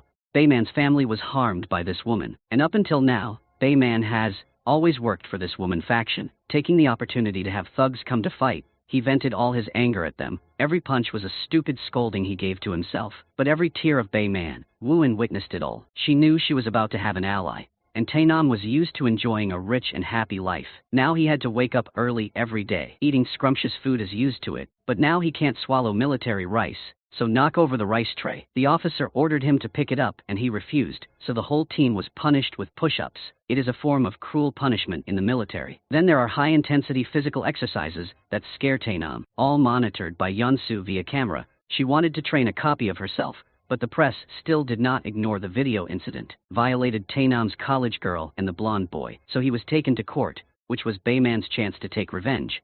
The girl Mina was also present and sat in the witness chair. She recounted the entire process of being lured into the tiger's den and being abused. Wu-in also gave convincing evidence about Taenam's fingerprints and the broken wine bottle at the scene, along with the video he recorded. But when Moon-go came out to question, he asked Mina why she was with the blonde boy, when he knew she was a fan of the blonde boy. Moon-go immediately changed the crime of sexual assault to consensual sexual intercourse between men and women. Furthermore, if pour aphrodisiacs into wine, it will create compounds that cause vision impairment and memory loss. On the bottle of wine there is also the fingerprint of the blonde hair, so it's unlikely that Taenam did like Mina remembered. He gradually cornered Mina, causing her to collapse, constantly questioned her about remembering the wrong person, making Taenam laugh. The first trial ended with victory for Taenam, exactly as Bayman had predicted, but unexpectedly after the trial, Bayman came to an alliance with Moon-go. He told Moon-go the way to win the second lawsuit, which was to use Taenam's illness of not being able to be intimate with women as a defense. Bayman's purpose in doing so was to continue allying with the wolves to find an opportunity to kill the whole herd. During the second trial with the presence of the blonde boy, before that lawyer Moon-go used intimidation to force him, admitted all the guilt. So during the trial, he did not dare to go against Moon-go's word. The blonde boy admitted that he broke the wine bottle to threaten Taenam into filming him. Moon-go also presented Taenam's medical examination records to prove that he could not react to women. causing him to hold his head in humiliation. The laughter in the audience was like a knife stabbing into Tainam's heart, made him go crazy and grabbed Moongo's neck, and also wanted to rush up and punch the judge. This expression further proved that it was true, so he was found innocent, returned to Bayman. Because he was an ally, he was led by Wu In to her secret base, located in a cafe. Looked at the evidence that Wu In had collected and her plan, Bayman was even more surprised when he learned that Yun Su was in the Patriotic Association, a gathering place for greedy mouths, in which Yun Su ranked third. Second was Lieutenant General Hong. He was the former prosecutor in charge of Bayman's parents' case, and the leader was Minister Li. But Lieutenant General Hong is currently the Yun Su's superior and did not like her very much. The person admitted to the Patriotic Association also have Lieutenant Colonel Wan, the bombing hero, also Yun Su's person. In the near future, she plans to bring Moon Go into this group to increase the number of her people in the group. As for Tainam, he was found innocent, but from now on there will be a disgrace in the army. Wherever he goes, he will be laughed at by his comrades, and was threatened with an eel by the platoon leader. He couldn't stand this humiliation anymore, so in that night, Baynam decided to defect. He would rather go to jail than be despised by others. Previously Moongo had loudly and firmly affirmed to the press that Tainam would complete his military service as atonement, but now he deserted. Making Moongo was very angry. Tainam saw a group of workers who were warming up also running back to heat up, but lived without knowing anything. Someone kindly gave him money, but he even criticized it a little. But when the worker lent him his phone and hat, a moment later, this man's account was transferred 100,000. At which point Bayman returned to the army and went to meet the banker's son. This guy saw that Bayman was crazy with him, but Bayman easily controlled him and told him the good news. The one who really harmed him is Tainam is about to be brought here. At that time he can vent his anger. On the other hand, Wu In and Chairman Kang also knew that Tainam had escaped, but they could not expect that Bayman would work for Moongo. This guy gave him a suitcase of money to help him solve this case. Actually, Bayman tried to act like he loved money to easily gain Moongo's trust. When he thought he could only use money to gain Bayman's intelligence, Bayman easily counterattacked. After Bayman went out, Wu In caught him. Because she believed him, he told the truth that he had caused Tainam deserted. He understood well that this guy was a person with high self-esteem, so he revealed that this guy had that disease to Moongo. Let him be laughed at by his comrades. If he desert the army, he will be considered a reactionary crime. At this time, Tainam used his worker's phone to call his best friend to come pick him up. Then he straightened his appearance and come to the bar. His friend introduced Tainam. A company took revenge. Actually, this boss's company had a grudge against Bayman, and Wu In went to Tainam's friend. After beating him unconscious and tying his hands to the steering wheel of the car, Bayman called to inform Moongo that he had found Tainam's friend, then hung up to let Wu In question this guy about Tainam's whereabouts. Wu In made a very strong and decisive move. If this guy didn't say a word, she would cut off a finger, making Bayman scared too. Surely, he wouldn't have dared to betray her in his entire life. That guy had to confess that Tainam was about to flee to a foreign country, and the person helping him was the boss's company. At this time, Tainam called Moongo, asked to tell his mother that he would leave the country and flee abroad, but he did not say which country. After a while, the male lead also called Moongo to inform him of this news to gain trust. He ordered Bayman to hold Tainam back, and this was also what Bayman wanted. Bayman arrived at the same time the gangsters backed Tainam onto the boat. He also secretly ran onto the boat, but when he reached the Tainam, that person was not Tainam. The boss was happy because Bayman fell into his trap. Now he was free to take revenge. Bayman saw that the enemy was too numerous, so he flowed into the river and fled. Actually, before that, Tainam had intended to go abroad, but he went by air. Seeing his dog again made him happier than meeting his mother. At the same time, the ceremony to accept the position of Minister of National Defense of Minister Li, Tainam thought he were leaving the country smoothly, but at the last moment they met red-haired Wu In. No matter where he ran, she followed him. Finally controlled by the airport police with an electric gun, the incident of Tainam's desertion was covered up. But now that he appeared and was publicly arrested at the airport, Suth news exploded online,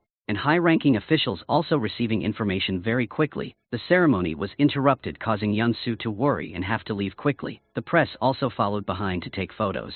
And at the same time the male lead also returned the money to Moongo, officially challenged him.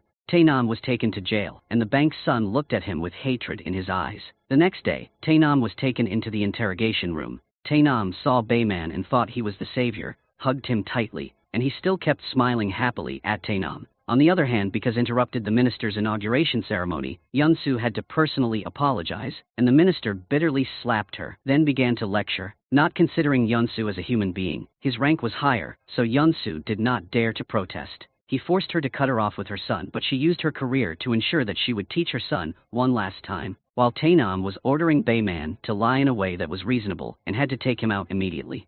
Woo-in turned off the camera, then Bae-man was bored to make him wake up. Then Bae-man flicked his forehead to make him wake up. After being beaten many times, Tae-nam felt scared and changed the way of addressing. At this time Woo-in also turned on the camera, starting to take testimony about the reason Tae-nam deserted the army. After the interrogation, Yun-soo personally went to meet Bae-man and Woo-in, ordered them that, if they accepted to handle their son's case, they must handle it thoroughly, punishing them with the heaviest possible discipline. On the other hand, Moon-go also investigated Woo-in's identity. Is the daughter of the late Chairman Cha. He also immediately recognized the red-haired girl as Woo-in. At this time, Woo-in's team began targeting the Patriotic Association, first dealing with war hero Lieutenant Colonel Won. The legend about him is that he was not afraid of bombs and was willing to rush into the battlefield to save his comrades.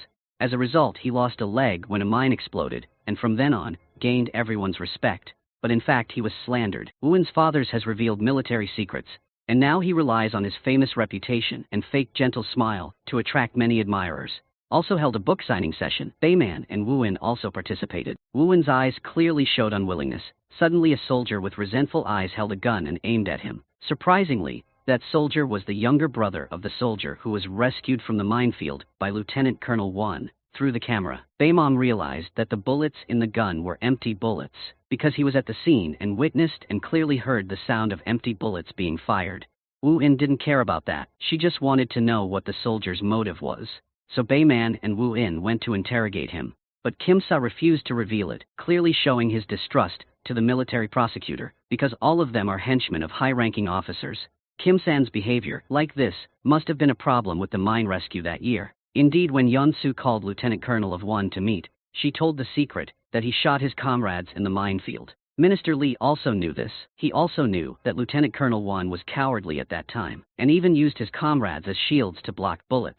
Yun-soo wanted her people became even more loyal to her, so she said that if he wanted to keep his secret hidden and be a hero forever, he had to absolutely listen to her, and Mr. Won also knelt down to accept, and Woo-in gave the male lead a video. Last time she mixed in with the journalist to visit Mr. Won and secretly placed it in the hospital room. Bae-man opened it and found out he did not have a leg amputated, but both legs were intact, so he immediately decided to reopen the investigation into the minefield case. Very quickly, the trial of the old minefield incident took place. Woo-in gave me evidence to prove that the weather was bad that day, so no mine detection was carried out. And if go out in fog like that, it's easy to shoot teammates by mistake. Each question comes after another, causing Mr. Won to lose his reason. From helplessness to anger, he slammed the table using the excuse that Woo-in was insulting a historical hero, and left the trial. But outside, Bae-man and the press were waiting there. He cut off Mr. Won's pants and hit this man's fake leg. But surprisingly, there was no real leg inside. In the surprise of Woo-in and Bae-man, and Yun-soo boldly walked in, looking at her pride. Bae-man knew he had lost this game right from the start. This caused two people to be accused of insulting war heroes. Bae-man was suspended for 3 months, and Woo-in was banned for 10 days. And the trial of the soldier who shot Lieutenant Colonel Won was taken over by another person. He was a man without integrity, so he punished the soldier very seriously. This captain also accepted Tae-nam's trial, but the attitude was completely different, defending him to reduce the crime to the lightest possible, on the way to send the soldier to serve his sentence. His teammates cooperated to deliberately forget the documents to return to the army. The purpose was to allow the soldier to meet Woo-in. The female lead told the soldier that she had also experienced a feeling of deep hatred for a powerful person. She once held a pistol and stood behind Yun-soo. She could have killed that demon in one shot, but she chose the path of revenge, exposing all this woman's crimes, sending her to prison, making her lose everything. That was the heaviest punishment. Those words made Kim-san burst into tears. He opened his heart to tell her that, when his brother was in the hospital, a note was sent, saying that Lieutenant Colonel Won was not the one who saved people, but was the one who shot Kim-san's brother. After saying that he took off his shoes and gave the evidence to Woo-in, she immediately took a photo and sent it to Bae-man. The next day, the male lead immediately went to the hospital to find the doctor who had treated Kim-san's brother. Coincidentally, that day, Moon-go also went to the hospital to find that doctor to cover his mouth, and that military doctor also left the hospital immediately. Moon-go chased after, but when he reached the parking lot, he still let his prey run away. So he immediately called the boss to ask him to find the doctor's whereabouts.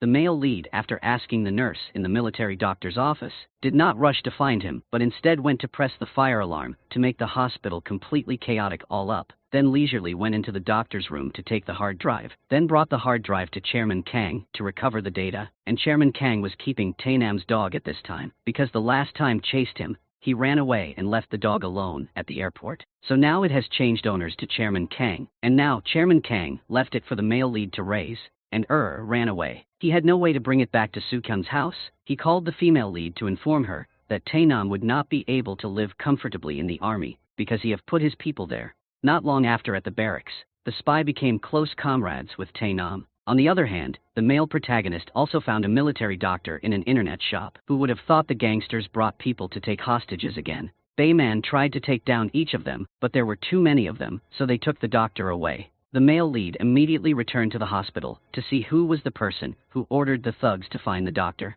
only to find out that it was Moon Go. When Woo In learned that he had lost the doctor, she was not very worried, that because she had finding out who sent the note in Kim San's brother's hospital room, Bayman immediately followed the address to find him. After a while of calming down and persuading, this person also said, at that time the fog was so thick that it was difficult to identify. In front of the platoon while moving, the team leader, Mr. Won, gave they a 5-minute break. Then he moved somewhere, and in the distance a deer appeared, running headed towards the minefield. So Kim San's brother carefully followed the deer. This friend also followed. The team leader was dealing with his sadness when the deer ran past. He thought the enemy was there, so he opened fire. The deer ran through the minefield, causing the mine to explode and hit Mr. Won's leg. He was panicking, so when Kim San's brother ran to the rescue, Mr. Won shot him, but the soldier saw everything and returned to the present. He said that if the army turns this case over, he will definitely come forward and tell the truth. At the same time, the doctor was also beaten up by thugs, and had to tell him about changing the test results of Kim San's brother, from being shot by bullets to being exploded by mines. It was all at Lieutenant Colonel Won's request, and his leg was always normal. But in order not to be exposed, Yeon-soo forced him to have his leg amputated. She did it herself. A woman is truly cruel. To climb to that position, she must be extremely intelligent and observant. This is proven by the fact that she knows Woo-in's identity as the daughter of the late Chairman Cha, and started following her from there to easily control. That's why she knew there was a hidden camera in Lieutenant Colonel Won's room. This made Moon Go tremble. The Vengeance Group continued with the second plan, which was, tomorrow is Kim San's brother's surgery day. Woo-in said she had prepared a highly qualified and uncorrupted doctor to perform his surgery. They also planned to hold a press conference to announce that Kim San's brother was shot, not blown up by a mine. The next morning the male lead went to visit Mr. Won. Just saw that the male protagonist, he went crazy. Because of the male protagonist he had one leg sawed off. Bayman calmly picked up a walking stick for him, then began to persuade him to just tell me Yeon-soo's name as the person behind this. He will try my best to help Mr. Won get the lightest sentence, which is better than living under Yeon-soo's shadow. Mr. Won was about to say it when the nurse came in, causing him to lose his temper and scream to chase Bayman away. Before leaving, he swore that the next time he came, he would bring a warrant to arrest Mr. Won. This made Mr. Won scared, endured the pain, and got into the car to escape from the hospital. He also called to inform Yeon-soo that Bayman would hold a press conference to talk about the minefield. At this time, also came to ask his superiors to give her an arrest warrant for Lieutenant Colonel Won. The superiors heard the subordinates continue wanted to arrest a high-ranking general, was powerless with her. But when heard Woo-in say that the minefield was about to be exposed, there were also witnesses. If the superiors cover up and not give an arrest warrant, he will have to take responsibility. He also worries and promises to think about it. The press conference has already started. Everyone is in their ready positions. Then at the last minute, an incident occurred. When Bayman called a witness, this person was stopped on the street by Yeon-soo's person. In the car, Mr. Won looked at the discharged soldier with triumphant eyes, with the same motion signaling him to shut his mouth. An hour had passed, but the witness still hadn't arrived, so the reporters were all frustrated and left. Fortunately, Soo-kyung pretended to call the witness with directions, so the press thought this guy was just lost. Not that didn't come. At this time, Woo-in disguised herself as a strong red-haired woman and went to the gangster's lair. She held the gun to keep a distance from them, then gave the key to the soldier and told him to quickly go to the press conference. She would handle the rest. Then Woo-in alone rushed into the fight with the thugs. Each of them was easily defeated by her.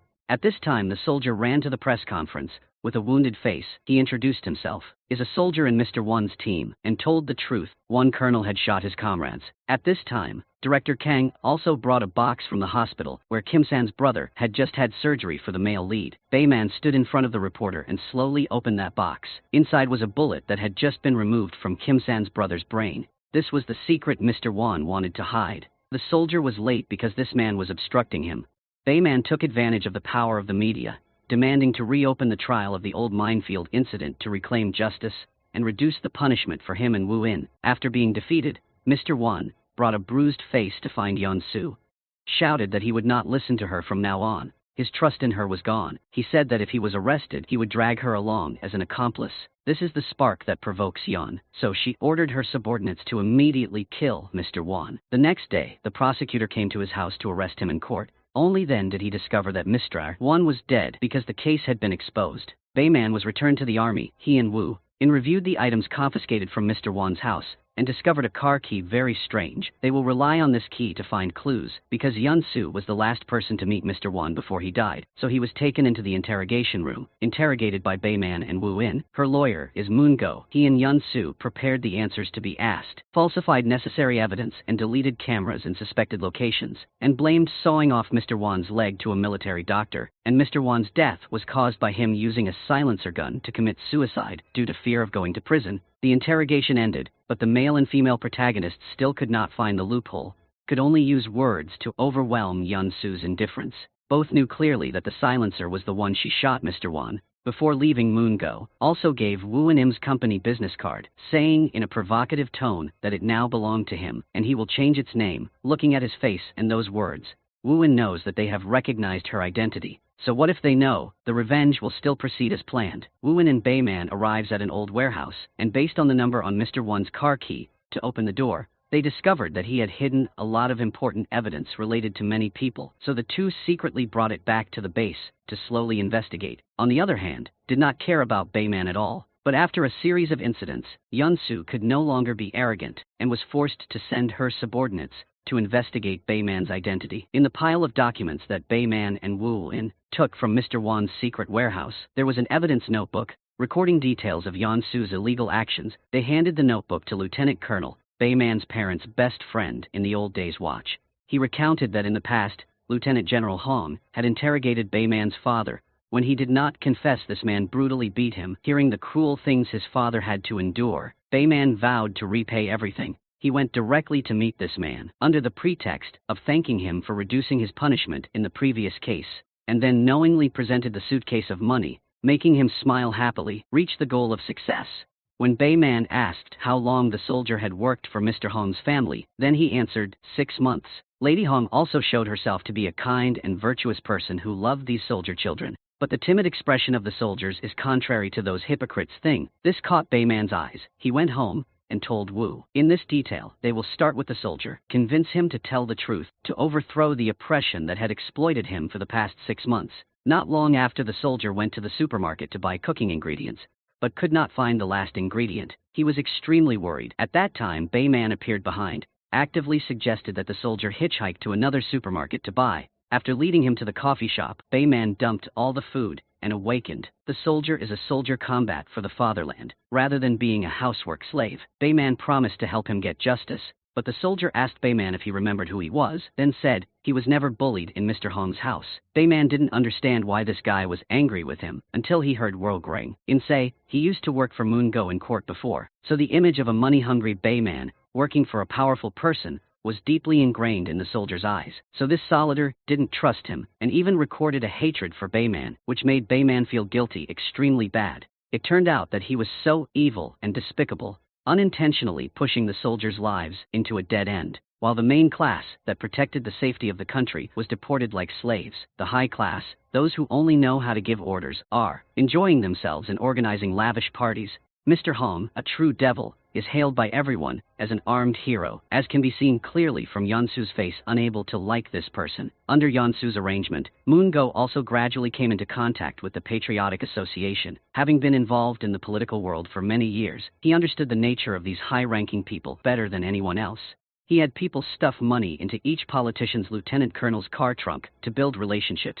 That was the operating rule of this corrupt world of power. After the party, Yunsu stayed in the office for a long time with Mr. Hong. He recalled the accident she caused 25 years ago, at which time she also saved the son of those two prosecutors as an alibi. Suddenly Bayman's image appeared, making Yunsu smile evilly. She recognized the baby that year as him, so she immediately ran to the army to find him. The two of them stood facing each other. Yunsu said clear from every word in Bayman's name, he was that child. That year, it was Mr. Hong who ordered Yunsu to stop the male lead's parents so that they wouldn't go to court to sue him, but they didn't expect that Yunsu would kill everyone, so now they're in the same boat. Yunsu wants to trick the male lead into bringing him to her team by saying the accident of his parents was just accidental, but Bayman grabbed her wrist tightly, clearly confirming her move to check to see if his parents were still alive, then strangled her, and she opened fire, but nothing happened because it was all Bayman's imagination.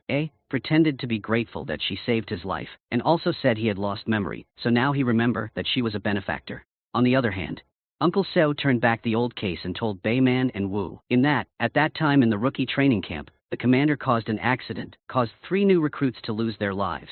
Bayman's parents knew this was not the soldier's fault, but the grenade exploded before being thrown. Bayman's father reported this to Prosecutor Hong in charge of the case, but he did not investigate, even distorting the truth. Bayman's father did not give up. He continued to investigate and found out that the grenades were not up to standard and wanted to reveal to the press that bad side of the army to hide the fact that he cut money to buy bad grenades. Minister Lee ordered Yunsu to kill the male lead's parents to silence, so now they have to deal with Lieutenant Colonel Hong first. Firstly, handle legal officers so they couldn't cover up for him. Wu's colleagues took on this case with a proud atmosphere. 2 people quietly went to the golf course of the officials who took bribes and enjoyed taking pictures of the scents. They bully their subordinates and then release these pictures outside, causing them to be cursed by the people and demanding to be removed from their positions. So Mr. Hong lost his legal support team, and after that, Bayman once again went to the soldier and sincerely apologized to him for his corrupt past and promised that he would make the bullies suffer the end they deserved. Then he also gave his business card to the soldier because couldn't stand the feeling of living without a moment of rest and respect. That night, the soldier packed his things and wanted to run away, but was stopped by Mrs. Hong. She still had that disdainful tone and attitude, but this time the soldier resisted. Immediately after the news of Mr. Hong's abuse of subordinates, abused power and coerced others was public to the media. Mr. Hong is a member of the Patriotic Association, now making the association lose face like this, making Minister Lee angry. He had to appear before the media and promised to have this case investigated clearly in court. Unexpectedly assigned this case to Bayman to investigate. He began to take statements from the soldiers under Mr. Hall, but absolutely no one dared to confess that he had bullied them. They were afraid of his power and the Patriotic Association, and the soldier was bullied. Bayman let this guy sleep in his place to be safe. The scene changed to Director Kang successfully recovering the hard drive that Bayman and Wu In found at Mr. Wan's place. When heard it, he discovered that it was a conversation between Yunsu and Mr. Hong, proving that they were the perpetrators in the case of Bayman's parents. But right when he was about to call Bayman, the investigator came in, using the excuse that President Kang's company stole technological data and confiscated all his machines. Take that evidence. When the investigator left, Moon-go appeared in front of Chairman Kang. He was the person behind this case. He caused the stock price of Chairman Kang's company to drop, then bought back the shares and take over his company. The scene of the trial of Mr. Hong's abuse of his subordinates begins. At the same time, Soo Kyung is also in charge of interrogating Mrs. Hong, and Mr. Hong's lawyer is Moon-go. When Bayman reveals that Mr. Hong forced his subordinates to wear watch to dictate, Moon-go argued that Mr. Hong's family loved him, so they gave him the expensive watch. The judge was also bribed, so he kept agreeing with Moon-go. On the other hand, Mrs. Hong also repeatedly denied that she had beaten the soldier, and said that she considered him a family member. Back in court, said that the soldier worked at Team 4, but constantly had to stay at Mr. Hong's house as a servant, was tortured until his eardrums ruptured, causing an uproar among the soldiers present at the trial. Moon-go was surprised and did not expect this move. The soldier also directly stood up and told the whole truth, how he and another friend were abused and beaten like animals, living a miserable life. Soo Kyung's side also showed a video of Mrs. Hong cursing and hitting soldiers in the middle of the supermarket, leaving her speechless. Another discharged soldier also came to testify, causing her lawyer to give up, returning to the trial. Mungo took the story of his comrade's death that left the soldier psychologically traumatized, not that he was abused by Mr. Hong. The soldier cried and said he endured it because his son had a heart condition and needed money for treatment. But the judge on Mr. Hong's side should have dismissed all of Bayman's accusations. The first trial ended in the soldier's anger. On the other hand, Tai Nam in the army was being beaten to tragic because the bank's son was once harmed by him. So now he has the opportunity to take revenge. Return to Wu In. Something unexpected happened in the second trial. Wu In asked to use a witness. When the witness entered unexpectedly, it was Yun-Su, but she did not participate in the witness chair, but was her assistant. Before that, Yun-Su called Wu In to the office to ally with her to overthrow Mr. Hong, so she can have more power in the Patriotic Association. And this time the judge was also threatened by Yun-Su, so did not dare to favor Mr. Hong anymore. The assistant revealed all of Mr. Hong's violent nature. She was also sexually harassed by him. And now the judge could no longer listen to Mr. Hong. He was sentenced to 3 years in prison for abuse of power and ill treatment. He could not accept being in prison, so he grabbed the judge by the neck, but was controlled by Bayman. Finished dealing with Mr. Hong, and now it's Yun-Su's turn, the third revenge target of Wu In and Bayman. Wu In guessed that she had stabbed Moon-go, so he also would not leave it alone. Indeed, it wasn't long before Moon-go came up with that idea. The other day when talking to President Khan, he said that in the pile of documents, there was something that could against Yun-Su. Unexpectedly, Chairman Kang would rather protect the company than reveal this evidence to Wu In. At this time, the male lead also received hot news from Mr. Hong, who was betrayed by the Patriotic Association, so he sided with him. This man said that in addition to Bayman's parents, Wu In's father also collected 14 evil documents from the Patriotic Association called X documents, which could overthrow the entire Patriotic Association, which is why Wu In's father lost his life, lost the entire company. But Wu In didn't know about that document, meaning it was stolen by someone else before she took her father's things, whose hands is document X now in. They went to Mr. Won's warehouse to look for it, but could not find it. She immediately called Chairman Kang, but couldn't reach him. At this time he was with Moon-go. Hearing the content on the hard drive, Moon-go was extremely pleased. The message Wu In sent to Chairman Kang did not even bother to reply. At this time, Wu In received news that the documents had been confiscated by investigators. She immediately went to find Chairman Kang. Only now did he reveal his true face.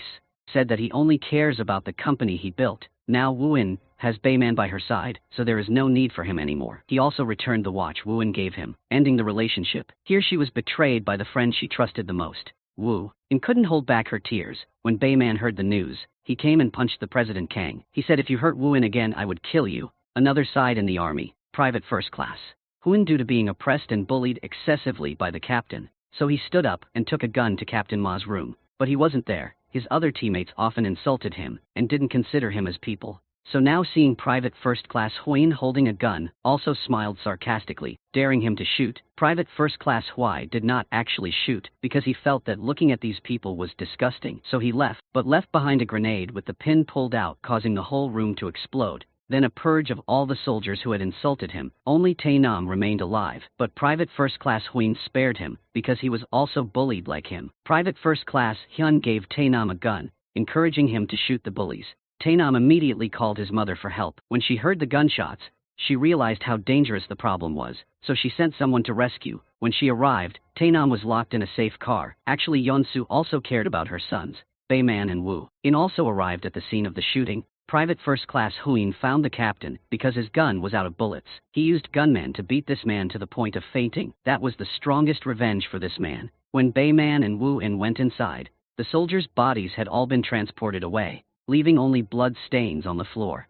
And the reason Private First Class Hyun was so hysterical was not because of being bullied, but because the captain dared to threaten to torture his mother like he tortured him. When Wu In and Bayman took over the interrogation of Private First Class Hyun, they understood his suffering, so they brought him out to meet his mother. The mother and child cried and hugged each other, while the other soldiers, who were lucky enough to survive, were taken to the hospital. They were threatened by the platoon leader not to speak out about his mistreatment of Private First Class Huin. He was afraid that the prosecution would find out that he was the bully, not the victim. As he is now, Tai Nam was also there. A while later, Moon-go came to find him because President Khan had previously told him about the X-file that Yeon-su did not know. But Tai Nam took over Im's company early, so he definitely knows.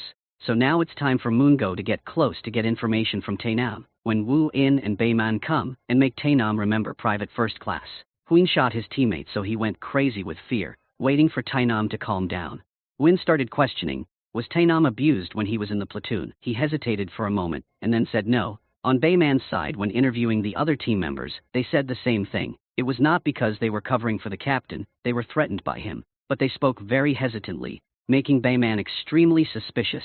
Surely there is something hidden in this matter. Back before Yunsu found his trembling son, took his hand and promised to let him out of the army and return him to the position of Director Im, but with one condition. Tainam must declare that there was no violent behavior in the army, only then will Yunsu not be questioned by Minister Li. But after confessing, Captain Ma continued to want to abuse Tainam. This time you couldn't hold back any longer and fought back against. Even though Yunsu tried his best, Mr. Li still wanted her to resign because her son caused trouble. Yunsu explained that her son was also a victim, but he wanted to fire her for a long time, so he didn't listen to the explanation.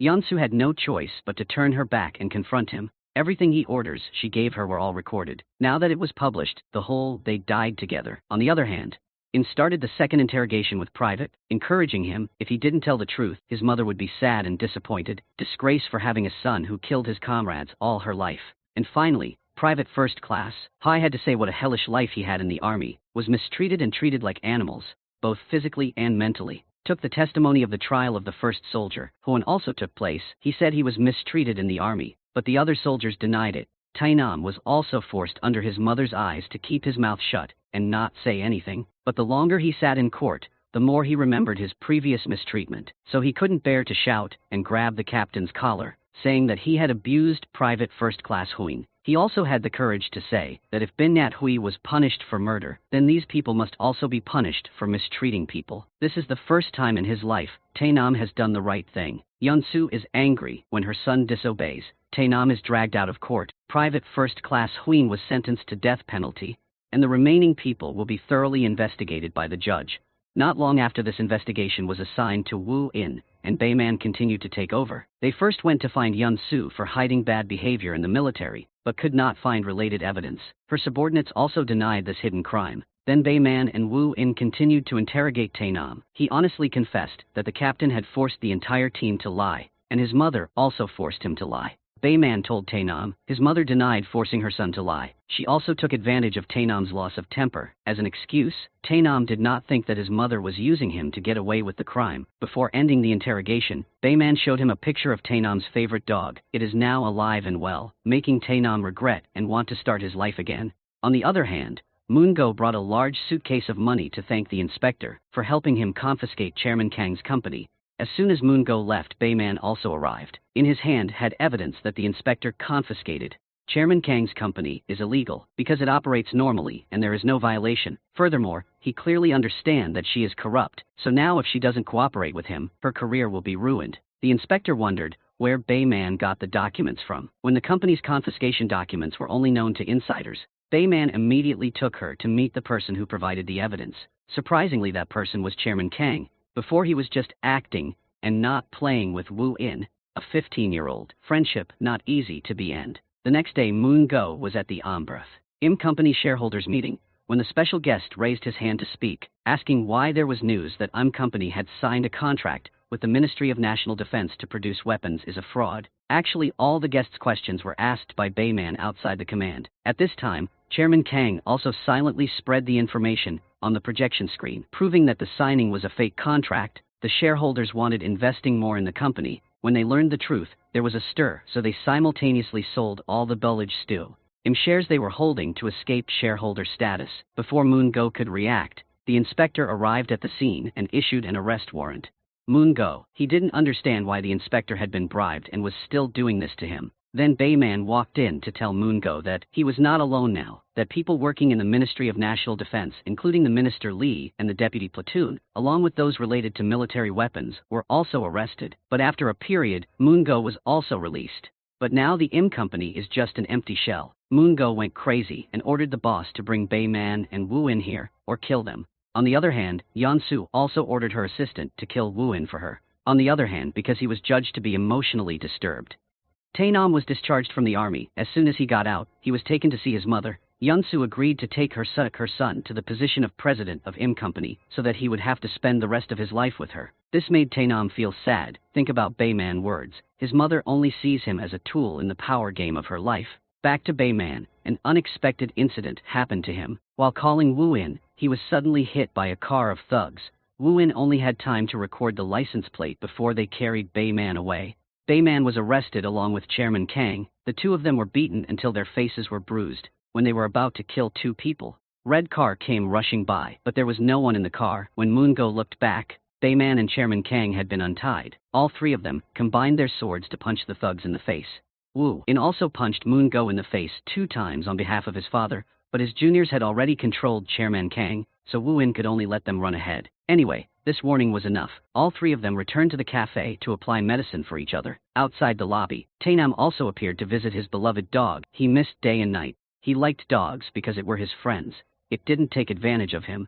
To repay them for taking care of his dog, Taenam gave it to Wu In a notebook. When he left, Bayman and Wu In discovered that there was a USB inside. On the other hand, when Taenam left the cafe and asked his mother to go to the place where she threw the bullet into his hand to meet, at the same time, the assistant also asked Wu In to go out to meet privately. When Bayman read the letter Taenam left, he realized this person was planning to end life. He immediately remembered the license plate number and chased after. At the same time, also informed Wu In about this matter. And the USB flash drive was an ex-notebook, which was the information for overthrowing the Patriotic Association. Yun-Su appeared in front of her son. In the past, she used to educate her son with a grenade. Now he used that same grenade to end his miserable life.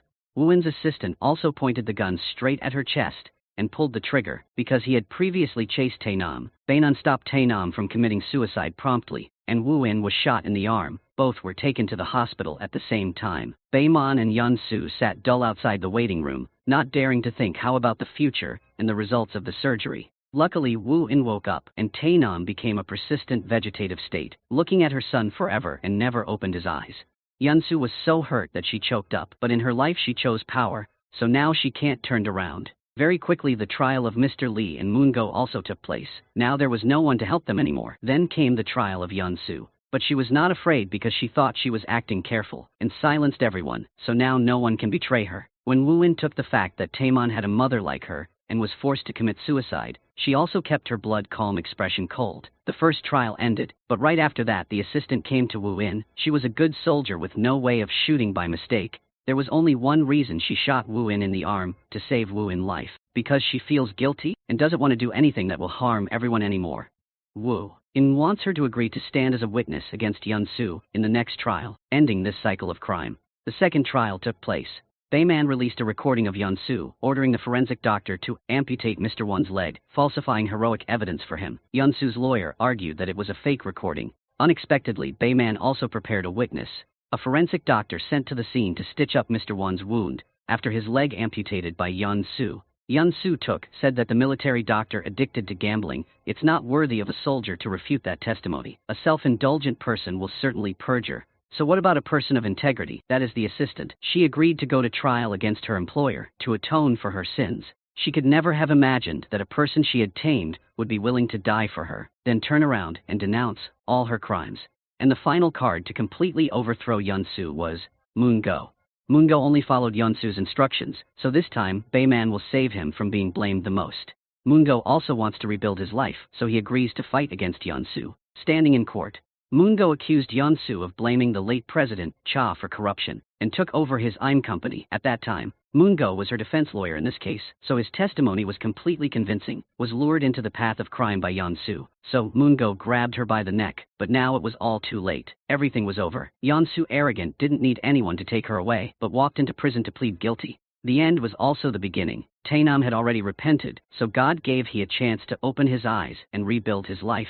And Bayman and Wu In avenged their parents, purging garbage for society. Wu In no longer works as a military prosecutor, because that's not what she wants. Wu In finally gets her father's company back, and Bayman continues to be a military prosecutor with integrity. After a year of meeting again, with no further plans for revenge, Bayman gave Wu In a kiss he had missed for many years, officially opening a new path for them. The movie is over.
room at the Rose Mansion, infected with a mysterious curse. A room at the Rose Mansion, infected with a mysterious curse. The people who came to live here were either murdered or disappeared without a trace. Specifically this young couple, both happily riding horse. When the husband was about to reach the top of the mountain, suddenly the wife heard a knock on the door. The husband had to postpone the game. A strange man, without saying a word, rushed into the house and beat the husband repeatedly, causing fresh blood falling on wedding photos. Seeing this, the wife was extremely panicked. The murderer cornered her in the room. The surrounding neighbors only heard. The wife let out pitiful moans, but no one cared. The young couple disappeared. A few months later, a family came to buy the room. They thought they would benefit because of the cheap price, without knowing what was waiting behind. Because the whole family works away from home, room 809 is occupied by only the older sister. Ji-hyun is the department head of a research institute in the area. Her father and younger sister both go to Busan to work. The father is a director of a big hospital. Her younger sister works as a hotel receptionist. Today is Ji-hyun's birthday. Ji-na sent her a bra as a gift to her sister. The two are quite close, but because don't get along with the father, Ji-na does not want to go home. She has been independent since childhood, working at a famous hotel. Ji-na is a person with a pleasant way of speaking, so she can easily please even difficult customers. However, the manager still doesn't like Ji-na, afraid that one day Ji-na will take her position. Ji-na is taken to clean the pool. Here a colleague wondered to Ji-na, her family has a hospital. Why did she have to work as a receptionist? Ji-na did not want to rely on her family. Then the female colleague said, she is suing the department head for sexual harassment. The female colleague wants to ask Ji-na, standing as a witness, because she was the one who witnessed all the immoral acts. Ji-na was somewhat hesitant, wanting to think more. Suddenly, she received a phone call from her boyfriend, making an appointment for dinner tonight and shopping. Ji-na's boyfriend is not a good person. He is currently a pharmacist at a small private hospital. The boyfriend wants to rely on Ji-na's family to work at a big hospital. At night, Ji-na went to a date with her boyfriend. During the meal, he mentioned marriage, but Ji-na wasn't ready yet. Her attitude seemed unpleasant. Seeing this, her boyfriend took Ji-na shopping and gave her a pink dress, which made Ji-na happy again. She also posted photos on social networks, receiving many likes. There was a mysterious person who wanted to remind Ji-na to be careful with her boyfriend, but this guy stopped commenting. On the other hand, Ji-hyun returned to the Rose Villa after a tiring day of work. While she was pressing the elevator button went to the room, suddenly a hand reached inside. It turned out to be a crazy woman, scaring Ji-hyun. The crazy woman's son apologized to Ji-hyun, then took his mother away. But he kept his eyes glued to the elevator, seeing what floor Ji-hyun went to. Knowing that she was on the 8th floor, this guy silently watched from afar, with the intention of illicit. Ji-hyun will soon have a business trip away from home. She's preparing her luggage. When finished, Ji-hyun called her boyfriend, then started to leave the room. While she was waiting for the elevator, a guy wearing a raincoat appeared behind her. Ji-hyun discovered him, and tried to call for help but couldn't make it in time. In the morning, Ji-na was urged by her father to quickly return to the Rose Villa. He could not contact Ji-hyun, so he was afraid something would happen to his daughter. Ji-na could not ask for leave, so she asked her father to come back and check by himself. But the hospital was busy. He forced Ji-na to go home and hung up. Ji-na was very upset. Suddenly the head of the department appeared. He knew about the female colleague and asked Ji-na to stand as a witness, accused him of harassment, so he asked Ji-na to stay away for a while, taking the opportunity for Ji-na to write a leave application to go home to find her sister. Everyone looked at Ji-na with disdain, thinking that she was shirking responsibility, not wanting to be a witness for her female colleague. Ji-na did not sadly explained to her family members are more important. After making arrangements at the hotel, Ji-na went to her room to prepare her luggage, then took the train to the Rose Villa. Here Ji-na is followed by one woman, but she didn't know it. Ji-na found Ji-hyun's car. Why did her sister leave the house without taking the car? The crazy lady was sitting next to the car cursing. Ji-na approached and asked, but the crazy lady immediately ran away, which greatly annoyed her. The Rose Mansion has all sorts of bizarre people. That's why Ji-na doesn't like to go home. Then, Ji-na goes to room 809. She also falls into the sight of the stalker. Ji-na accidentally discovered that there were blood stains on the floor. She followed the blood stains to check. Someone hung a mannequin on the balcony. Its expression was extremely scary. It was also wearing a pink dress, exactly like Ji-na. Almost scared her out of her wits. Before Ji-na could calm down, she suddenly heard the door open. Ji-na immediately took precautions. It turned out that her father had come. Ji-na was no longer confused. He couldn't feel secure about Ji-hyun, so he decided to quit his job at the hospital. Ji-na pulled her father to the balcony. He also panicked no less. When he first saw the mannequin, the father realized the pink dress was exactly like the one Ji-na was wearing, but Ji-hyun didn't have anything like that. He intended to deal with the mannequin. He couldn't let mess. It hangs here forever. Gina quickly stops her father. Doing so could destroy the crime scene. The two agreed to call the police to solve the problem. Before Gina could call, someone suddenly knocked on the door, claiming to be the president of the women's union. The father opened the door and asked why she was looking for his daughter. It's not important. Wait until we meet her and then talk. After talking, this woman immediately left. Seeing that she was trying to hide, the father pulled her back and forced her to confess. This woman had to admit that she was here for a blind date. Jihyun was arranged to meet a man named Charlie, but she didn't appear. The father continued to question. A perfect person like Jihyun, why did he have to go on a blind date? This woman didn't know how to answer, so she quickly made an excuse to leave. The father wanted to chase, but was stopped by Gina. The important thing now is to go to the police, so they can quickly find Jihyun, otherwise her sister could be in danger. The father and daughter set off together, in the elevator.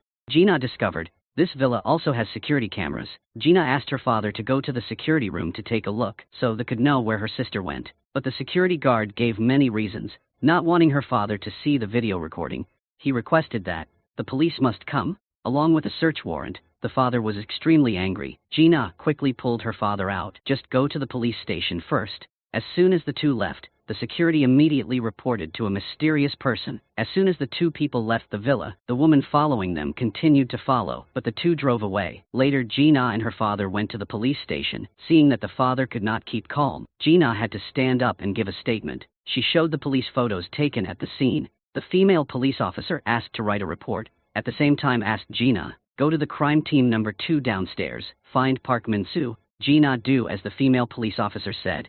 Give a report to her father to write. She will go find Park Min-soo. Then Gina was instructed by the police to go to Park Min-soo's desk. The two greeted, then went into a private room to talk through the story and evidence. On Gina's phone, Park Min-soo thought that she was being followed. Gina was extremely confused. Suddenly, the captain came to find Park Min-soo. He quickly sent a business card to Gina, then went out to hear the curse, taking the opportunity for Gina to steal the list of criminals under Park Min-soo's management, which she noticed from the moment she entered the room. Gina secretly sneaked out of the police station, then returned to the Rose Villa with her father. On the way, the father received a phone call. He had to get out of the car to answer the phone, so that his daughter wouldn't know the content of the conversation.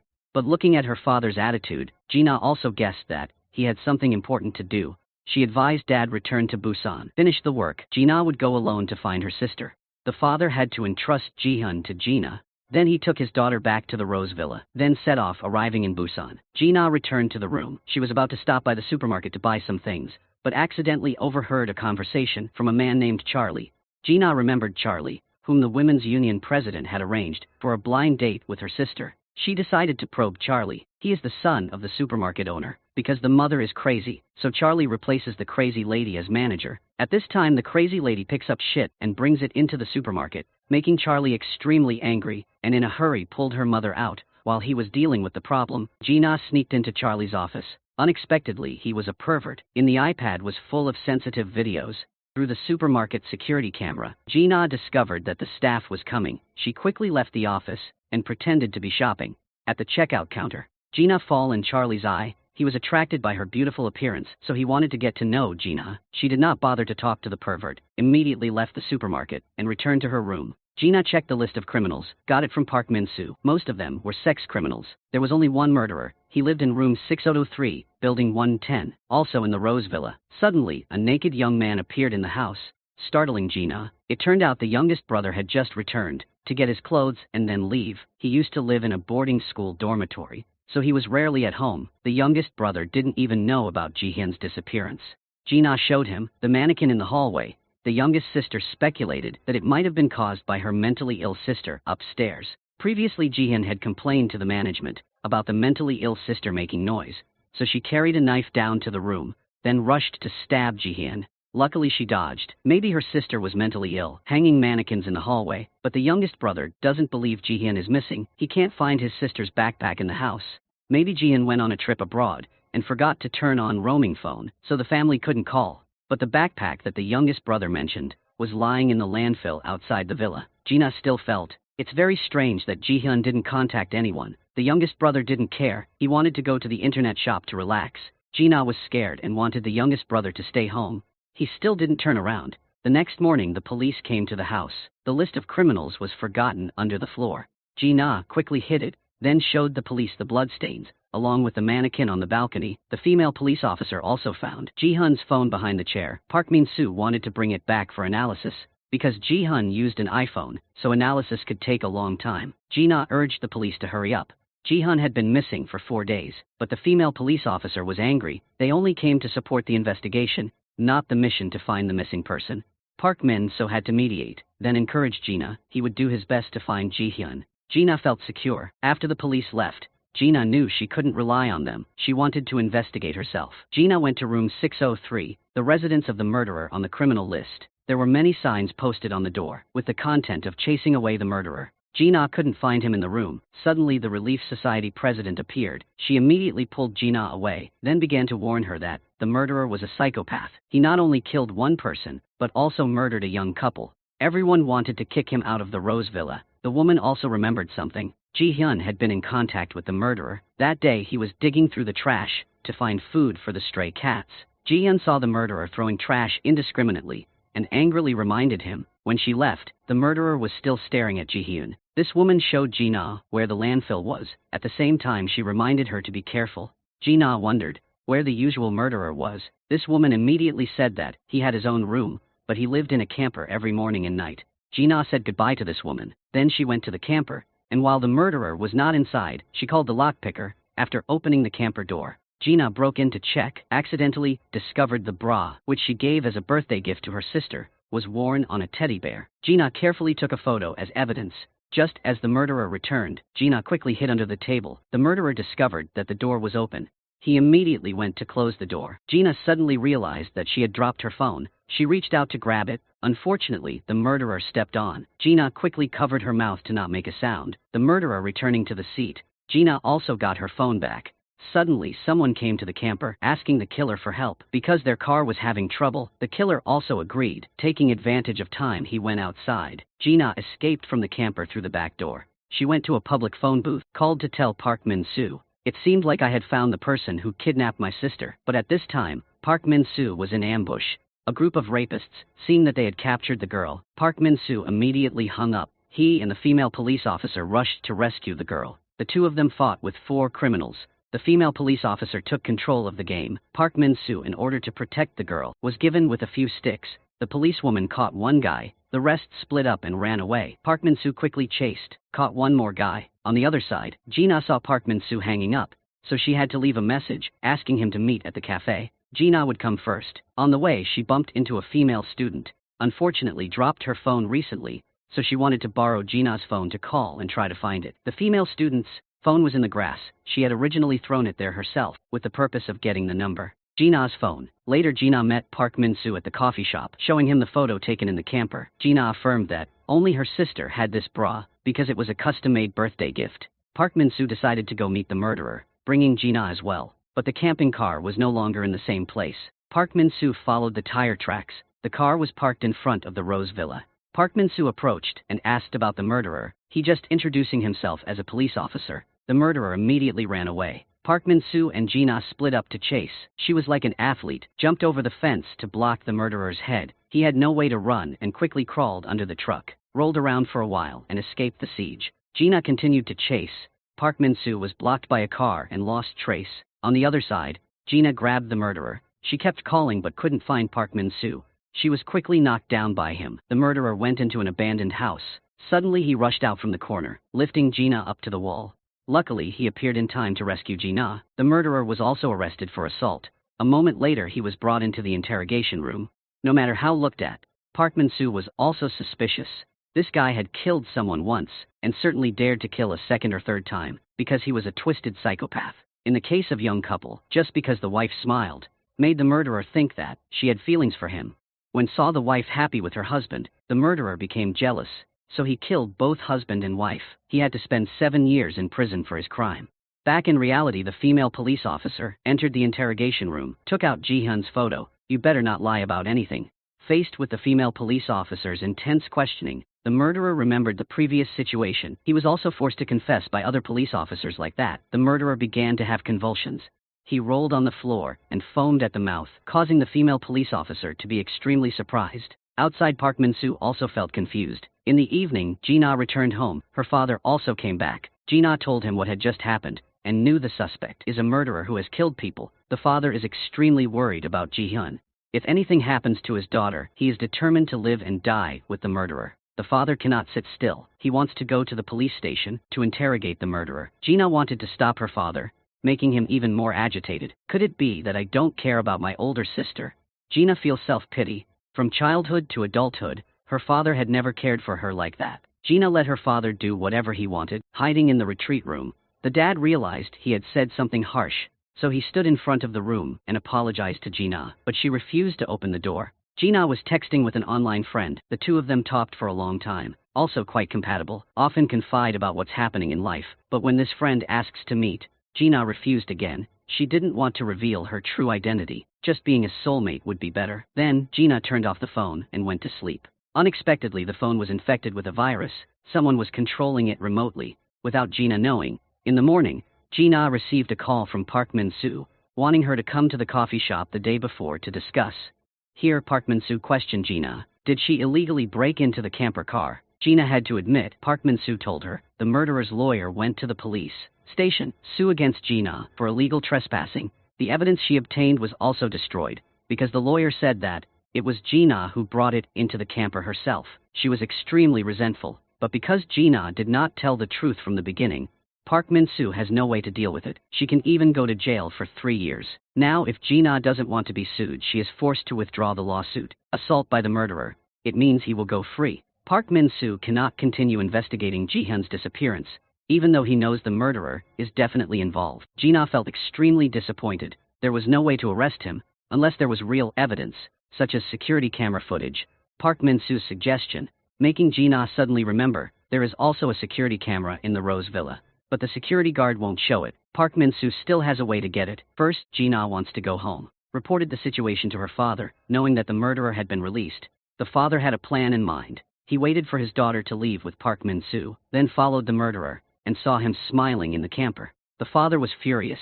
Later, the murderer came to an alley. As soon as he saw a stray cat, his expression was extremely hateful. It turned out that, when he was a child, the murderer had his fish eaten by a cat, so he became obsessed, so that he had to kill all the cats.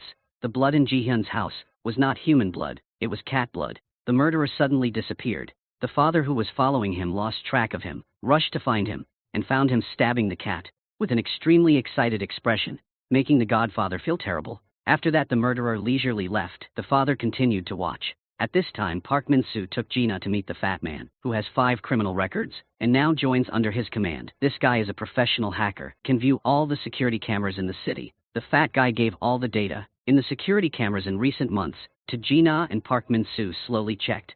In the elevator video, Ji-na discovered that her sister came home at 7:20 p.m. until after 1 p.m. The murderer also took the elevator to the 8th floor, but could not record the scene. He and Ji-hyun went down. Maybe they moved through the staircase, but in the staircase there were no security cameras.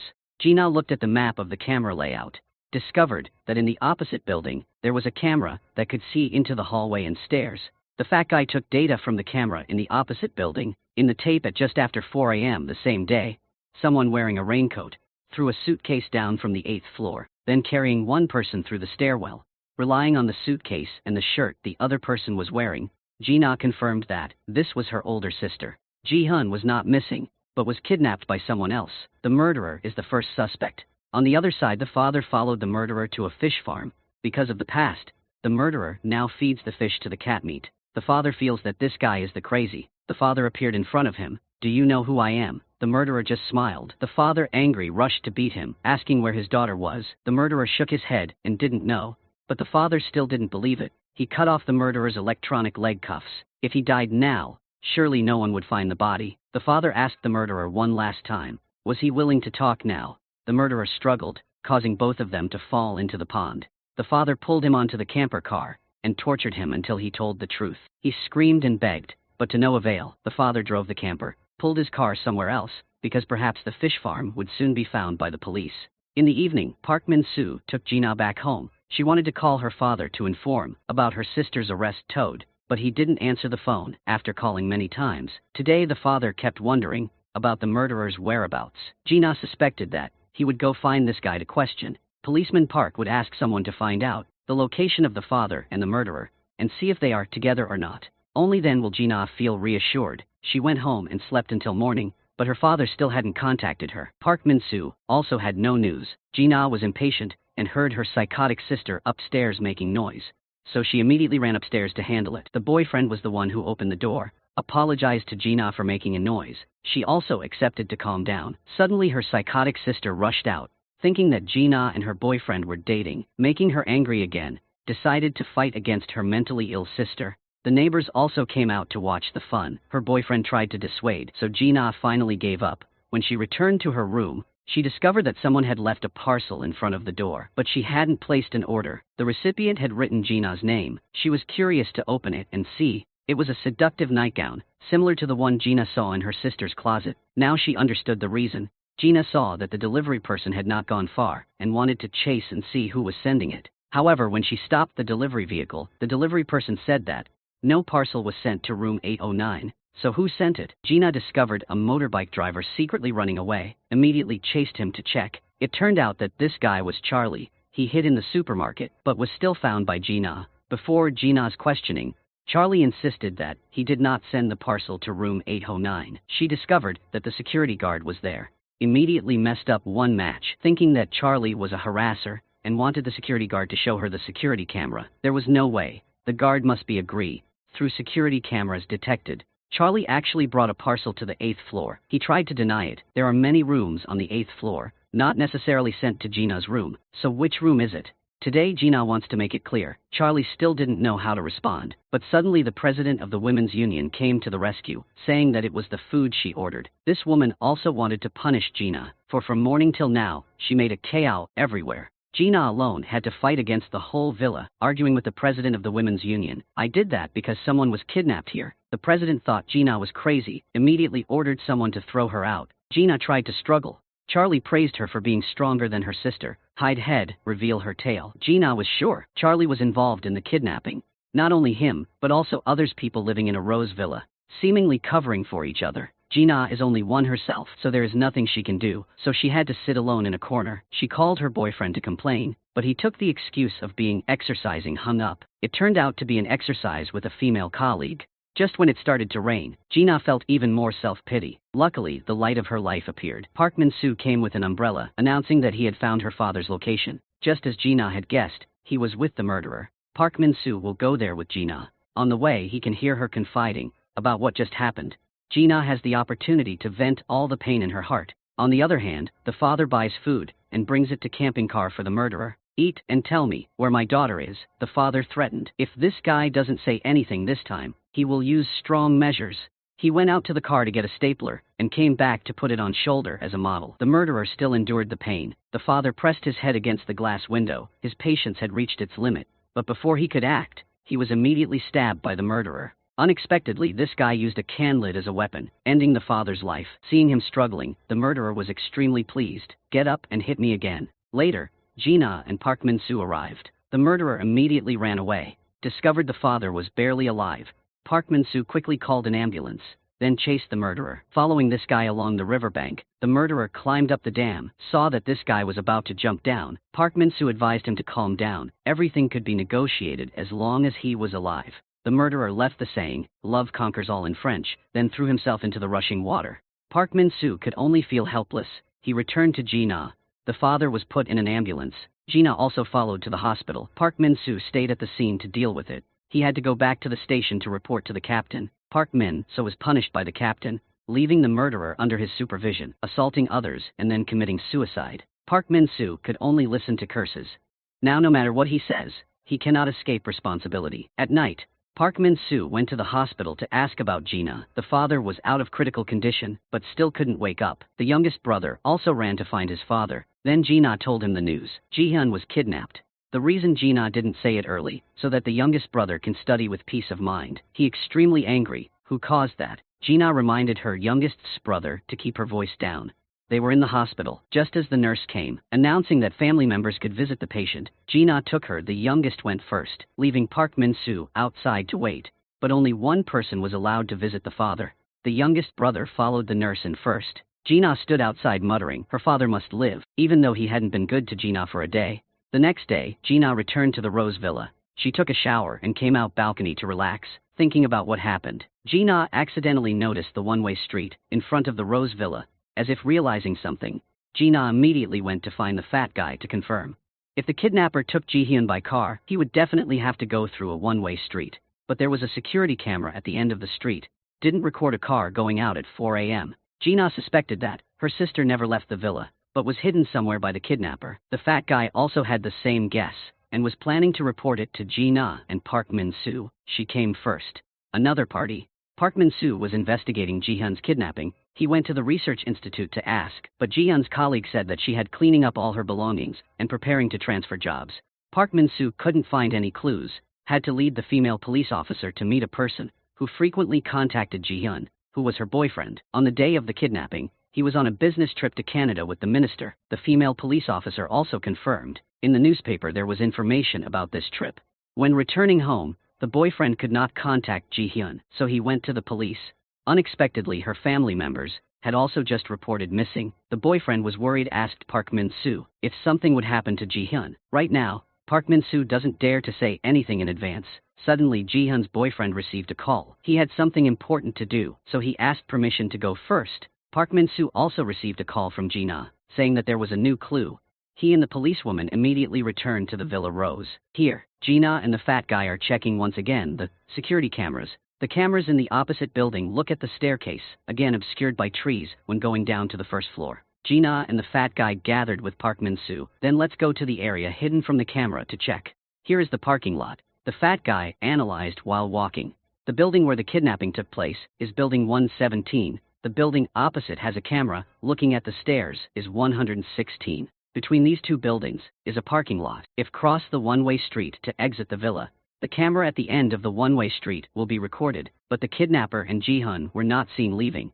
At the time of the incident, the fat guy found a trail leading to buildings 118 and 119. This is probably the route the kidnapper used to escape, knowing how to take advantage of the security camera's blind spots.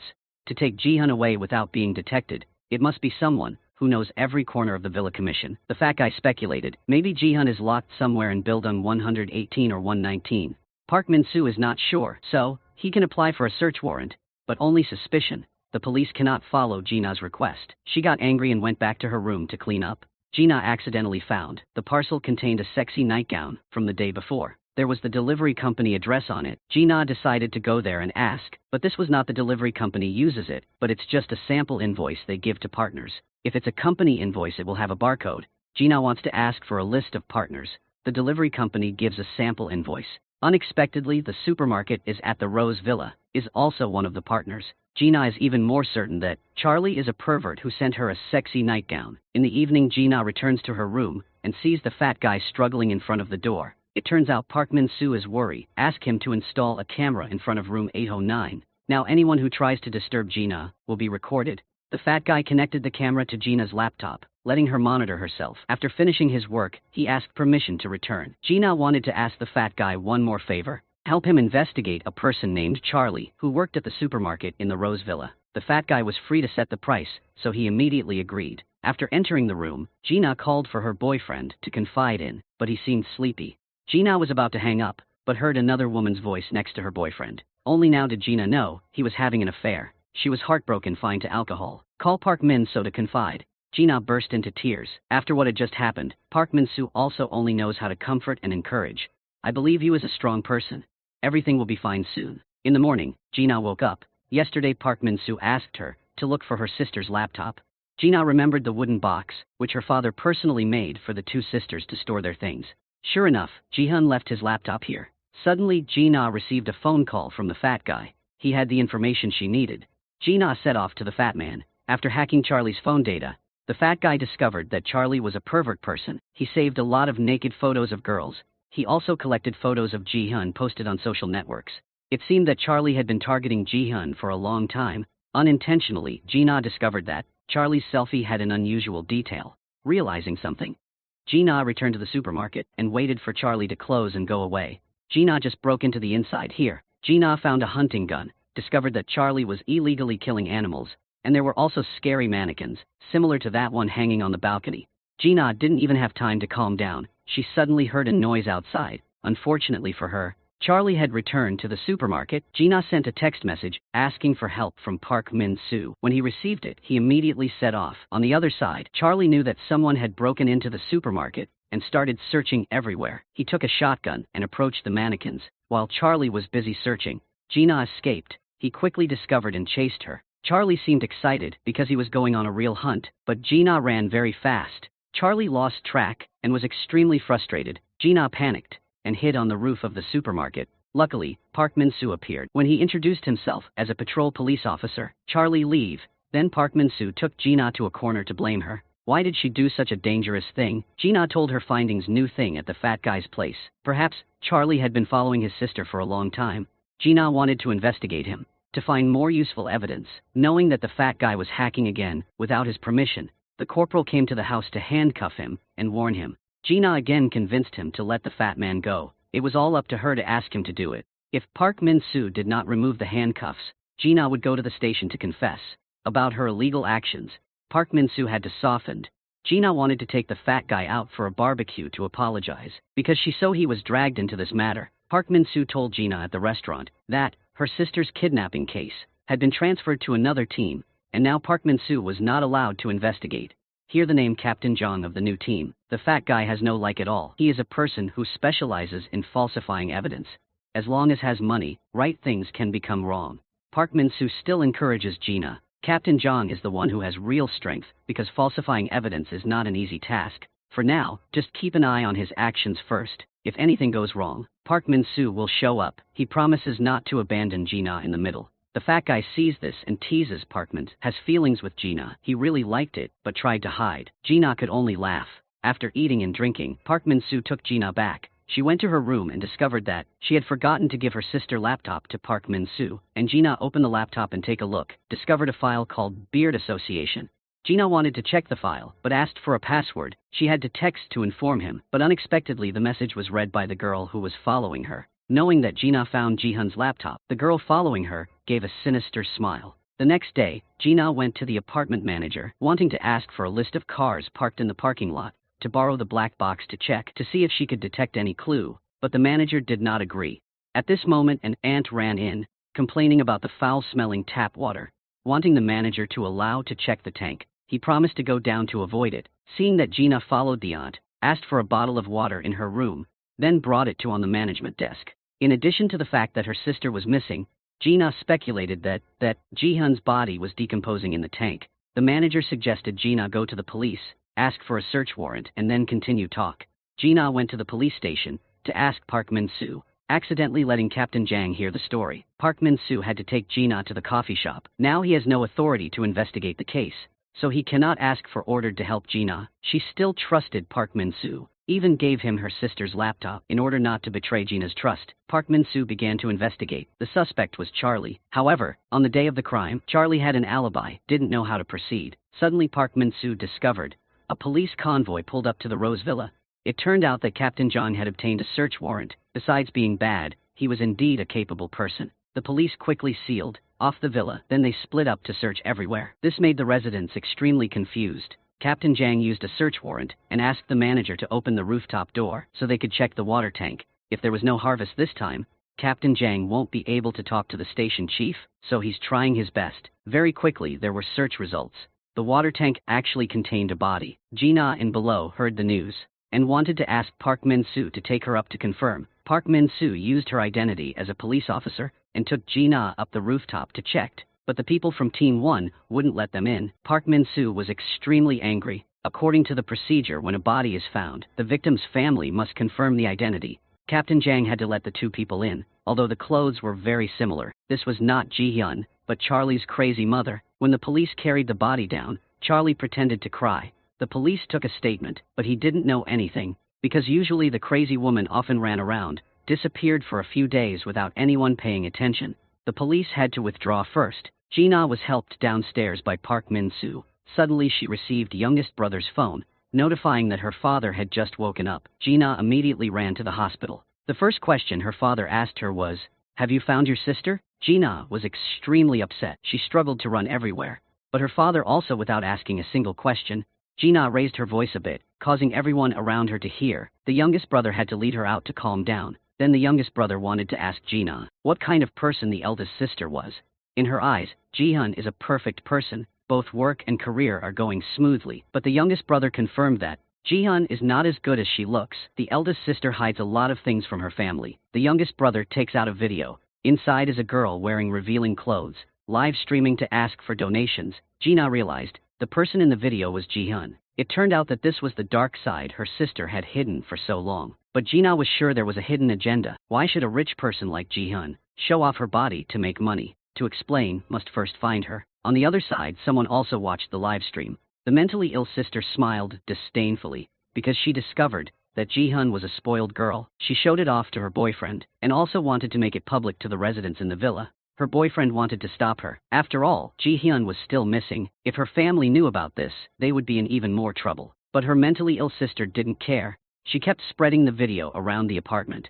Everyone who saw it was talking about it. It turned out she was a prostitute, but she kept putting on a gentle face. It was to attract men. Vulgar words came out of the neighbor's mouth. Quickly spread the word to the president of the women's union and the residents of the Rose Villa, all of whom wanted to evict Jihyun's family. The president just kept silent. Later, a short-haired girl came looking for the president, wanted to talk to her privately. Others had to go out first. Suddenly, the short-haired girl slapped the president repeatedly in the face. The president didn't dare to resist. The short-haired girl blamed the president for letting someone die in the Rose Villa, affecting the plan was unfinished. The short-haired girl asked the president to make arrangements.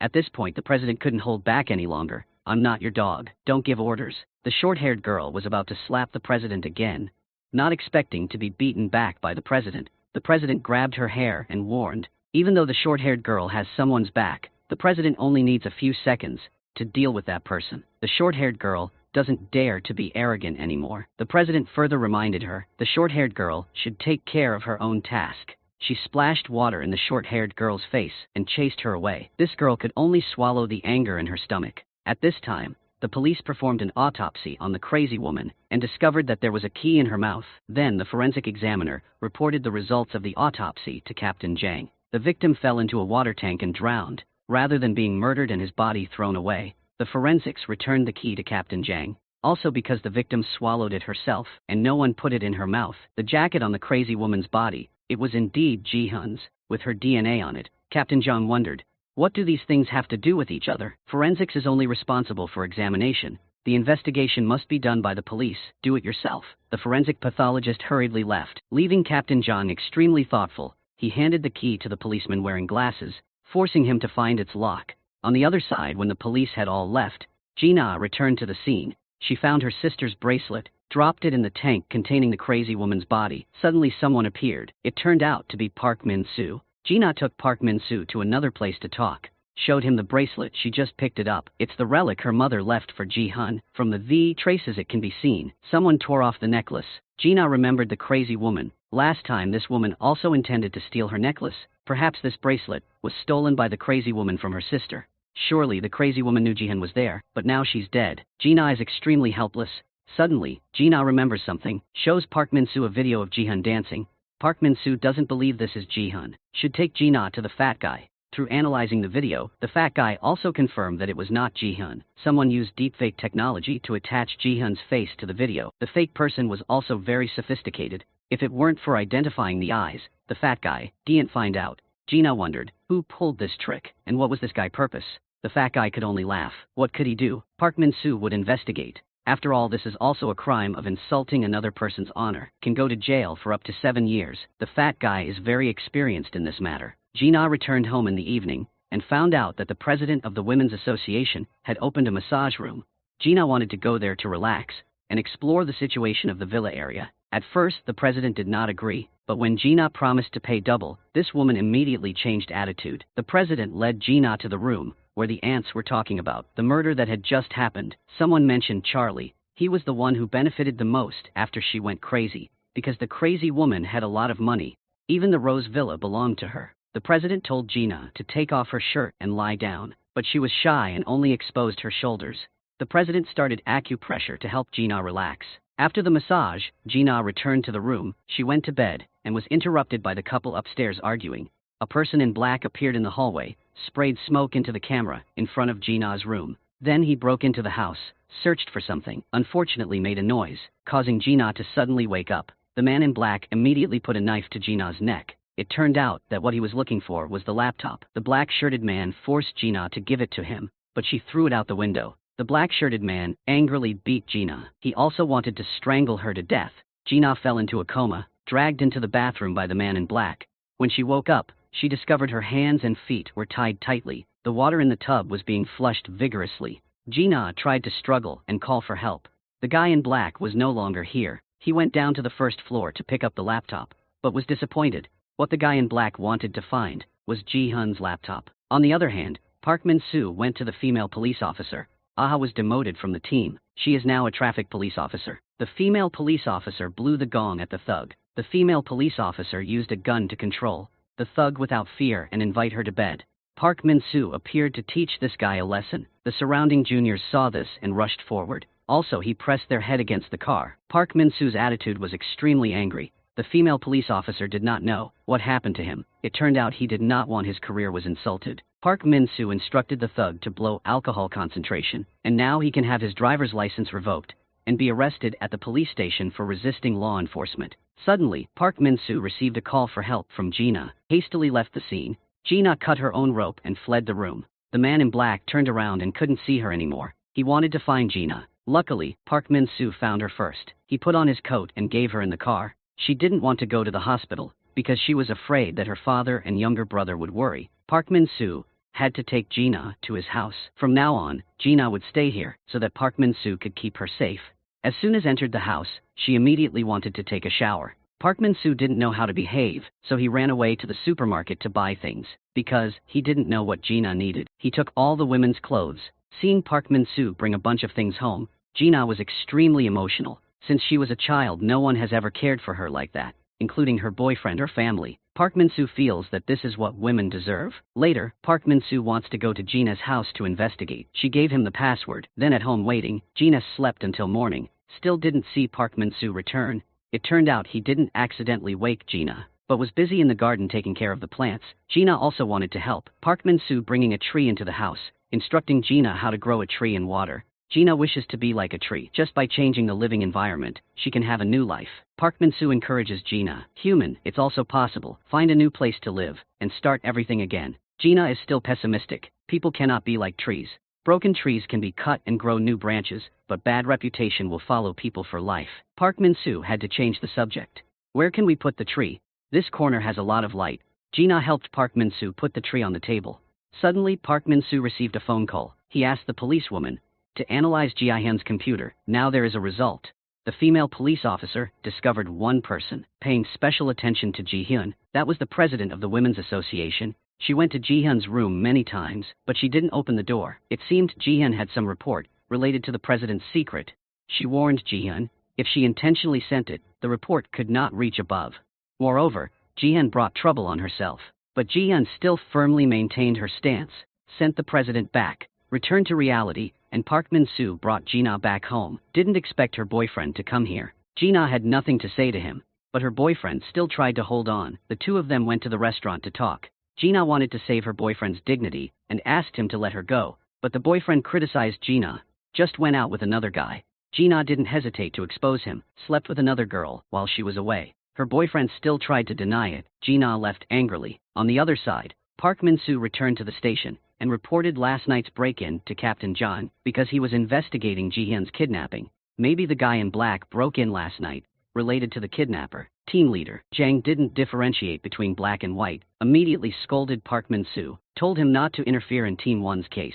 Kept saying it, and still didn't understand. Park Min-soo still endured, asked Captain Jang to send someone to Gina's house to investigate. He immediately asked his subordinates to leave. Park Min-soo then returned to his desk. The female police officer sent a photo and Ji-hyun's computer arrived. Accidentally letting his colleague see it, he realized that this was a picture of the Sky Tower of a religion called Church of God. With the instructions of his colleague, Park Min-soo went to meet a professor of religious studies. He introduced Park Min-soo to the Tower of Sky, where Israelis gathered to repent. In the 2000s in Korea, the Church of God introduced and spread the culture of hedonism, causing the number of believers to increase dramatically. Mass suicides of followers also continuously occur. They worship a leader. The leader represents God, but it is not Jesus, but the demon lord Raphael. No one dares to oppose it. The leader of the cult that day was John Taeman. There was one female retainer close.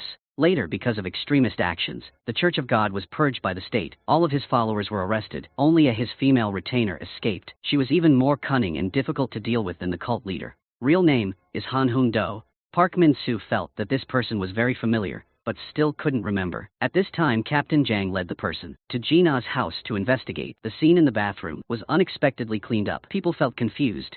Suddenly heard a noise from the balcony. Gina opened the window to take a look, discovered her sister hanging there. Gina panicked and asked the police to save her sister. Ji-hoon suddenly said one sentence, "It's all your fault." Gina didn't have time to think, asked the police to call an ambulance for her sister. Later, Ji-hoon was taken away by ambulance. People gathered around to watch the excitement. Captain John led his subordinates home first, to avoid being interviewed by journalists. However, on the way back, they heard the news about Ji-hoon died, before being taken to the hospital. The news made the youngest brother restless.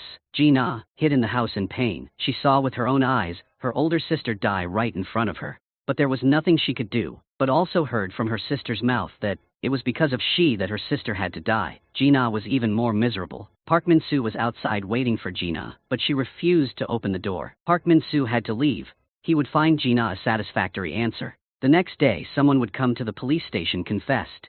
Charlie claimed to be the kidnapper. He met Park Min-soo outside the door. "Hello, acquaintance." Park Min-soo wanted to know what Charlie said, so he went to the female police officer and asked her to come to the first team to investigate. Today's meal is considered remuneration. The female police officer still hadn't agreed, so Park Min-soo quickly left, giving her no time to refuse. In the evening, Park Min-soo brought food to Gina's place. She still couldn't accept the truth. Why did it because of me? Gina kept thinking about what her sister said before leaving. Park Min-soo still encouraged. There must be another problem inside. He will help Gina find the truth. Another side. The female police officer approached the police officer wearing glasses, probed about the progress of the investigation of the case. The bespectacled police officer did not hide anything, told the whole story. Today Charlie went to the station to confess, because he posted a sensitive video of Ji-hyun online, and it was all deepfake video. Charlie was arrested for insulting another person's honor, and in the crazy lady case, after being sent by Captain Jang to look for the lock, the bespectacled police brought the keys and planted them all over the Rose Villa, but none of the sockets match. He had to give up, put the key in the evidence room, considering it as useless evidence. Taking the opportunity of the female police officer wanting to ask for the key, she would help the police officer wearing glasses find the lock, as long as he said good things to the captain. Let the female police officer be reinstated. The police officer wearing glasses didn't think much, gave the key to her. At this time, Gina went to the hospital to see her father. Looking at her expression, the father knew something happened to Ji-hoon. Gina didn't want to hide it from her father, knowing his daughter had gone first. The father was extremely sad. The next day the police got the forensic results. Ji-hoon was actually murdered, then disguised as a suicide. Someone grabbed Ji-hoon's neck, then hung her up. In addition, there was a wound on the back of the head. But this was not the real cause of death. The police wearing glasses speculated that, in order to hang an adult woman, the killer certainly had support. Captain John, hearing that, realized this case is not simple. The police sent to investigate. Gina also had news. He inquired from Gina's colleagues, and found out that the bra Gina gave Ji-hyun was not custom-made as she said, but was a gift to a customer hotel's VIP room, which means she intentionally slandered the murderer. Moreover, it was not the first time Gina witnessed a disappearance. 3 years ago, her boyfriend also disappeared, and was found dead drowning in the lake. Captain Jang felt that Gina was the one with the problem, so he asked his subordinates, check Gina's alibi. On the day Ji-hyun was kidnapped, at this time, Ji-hyun's funeral was taking place. There were many people who came to express their condolences.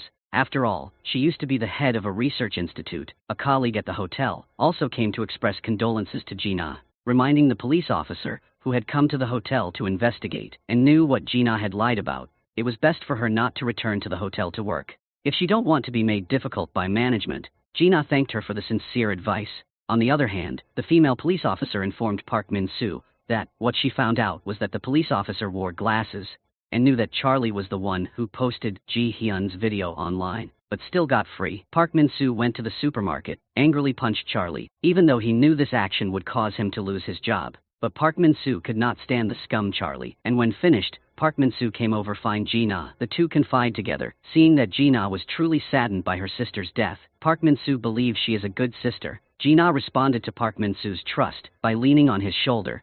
She also trusted Park Min-soo. All recent actions have proven that. In the middle of the night, Charlie was about to close the supermarket, called his friend in anger, because he was punched by Park Min-soo today, and the store is in a slump again. Charlie wishes had someone deal with Park Min-soo. As soon as he finished speaking, a shadow appeared in the supermarket. He came to deal with Charlie first. The black-shirted guy didn't say much. He directly used a knife to kill Charlie. The next day the police were at the scene. Although there was a lot of blood, they did not discover the body or find the murder weapon. Park Min-soo went inside to check to see if the murderer could have taken the victim anywhere. At this time Ji-hun was taken to be cremated. Everyone was crying in pain. Only Ji-na did not shed a single tear. Later the father questioned Ji-na. Why did she die? But the child did not cry. Ji-na still coldly did not respond, making the father extremely angry. After returning home, Ji-na didn't say goodbye and left the Rose Villa directly. The youngest brother wanted to hold on but couldn't. Suddenly Ji-na received a call from Captain Jang, wanting her to come to the police station cooperation investigation. Ji-na also volunteered to do so. In the interrogation room, Captain Jang got straight to the point. Ignore all relatives.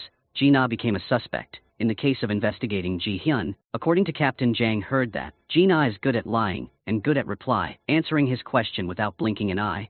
Captain Jang took out the evidence, which was Ji-hyun's bra. This was not the only set as she said. He asked the reason. Ji-na wanted to frame the murderer. At that time she was urgently looking for her sister, so she wanted to quickly identify the suspect. Captain Jang asked about alibi. On the day of the kidnapping, as usual, Ji-na went to work, then she went on a date and went shopping with her boyfriend. At about 9 p.m., she returned to her own room. According to Captain Jang's calculations, there was an empty space, enough time for Ji-na to take the train from Busan to Seoul, then kidnap her sister. Furthermore, Ji-na also used Ji-hyun's identity on the dating app. Captain Jang speculated that Ji-na wanted Ji-hyun die to take her sister's place.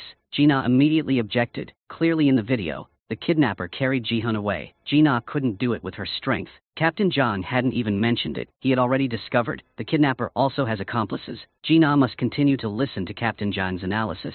First, the perpetrator will return to check and set up the scene. After kidnapping Ji-hyun, so Ji-na took leave at the hotel to go home to prepare everything, so she was the first to discover the scene. The second had to find a substitute. The subject Ji-na used was a mentally ill murderer, taking advantage of his hobby of killing cats.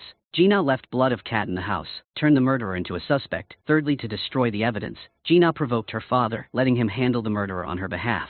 Finally, Ji-na had to turn herself into a victim so that no one could suspect her by asking his accomplices to attack in the room. If the black-shirted guy really took action, it was unlikely that Ji-na would still be alive. Captain Jang had doubts.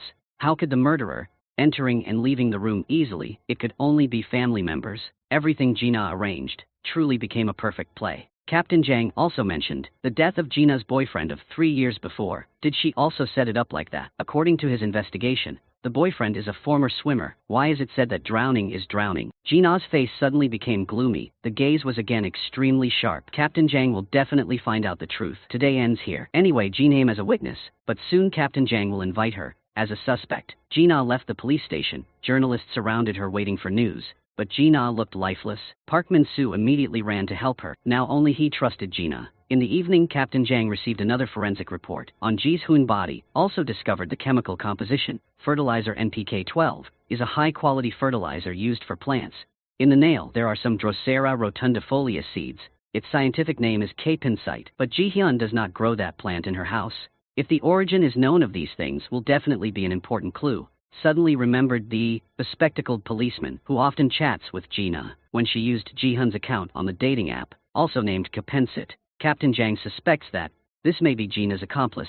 He asked the police officer to wear glasses, collect all the content of the chat, then find out who K-pinsite was. In the morning, the female police officer took the key and walked around the apartment, but still could not find the lock. If it was replaced, the female police officer decided to go to the landfill. The owner of the landfill showed where the residents of the Rose Villa left their old things.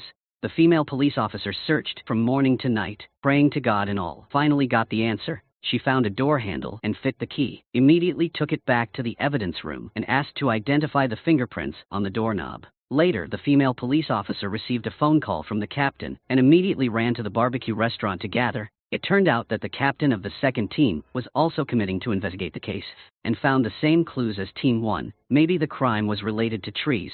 Park Min-soo happened to be a person who understands plants. He sat endlessly talking about different types of plants, making the captain feel suspicious. Park Min-soo and Ji-na are accomplices because these two people are also quite close. After returning from drinking, Park Min-soo went to the Rose Villa. Then remembered that Ji-na was gone. He called but Ji-na didn't answer the phone, so he had to leave a voice message, accidentally discovered by her boyfriend Ji-na. He immediately followed Park Min-soo, went down the trail leading to buildings 118 and 119, and was never seen again. In the morning, Captain Jang received a notification, found Kapensat, whose real name is Park Hong-chun, born in 1965, used a fake identity to text Ji-na. This person's address was also fake. Park Hong-chun disappeared about 10 years ago, now suddenly back. Captain Jang doesn't believe that there is such a miracle in the world, guessing that someone borrowed Park Hong-chun's identity, hid in the Rose Villa, and then caused shocking things. He asked the police to wear glasses, to investigate whether someone named Park Hong-chun was living in the villa. At this time, Ji-na received a call from her youngest brother. Her boyfriend came by the house last night. Ji-na went to the pharmacy to remind him not to bother, but her boyfriend didn't go to work today, so Ji-na had to send him a text message. Unexpectedly, Park Min-soo was holding Ji-na's boyfriend's phone. Received it message, he immediately hung up. This was a room full of green trees, but inside there was a voice begging for life.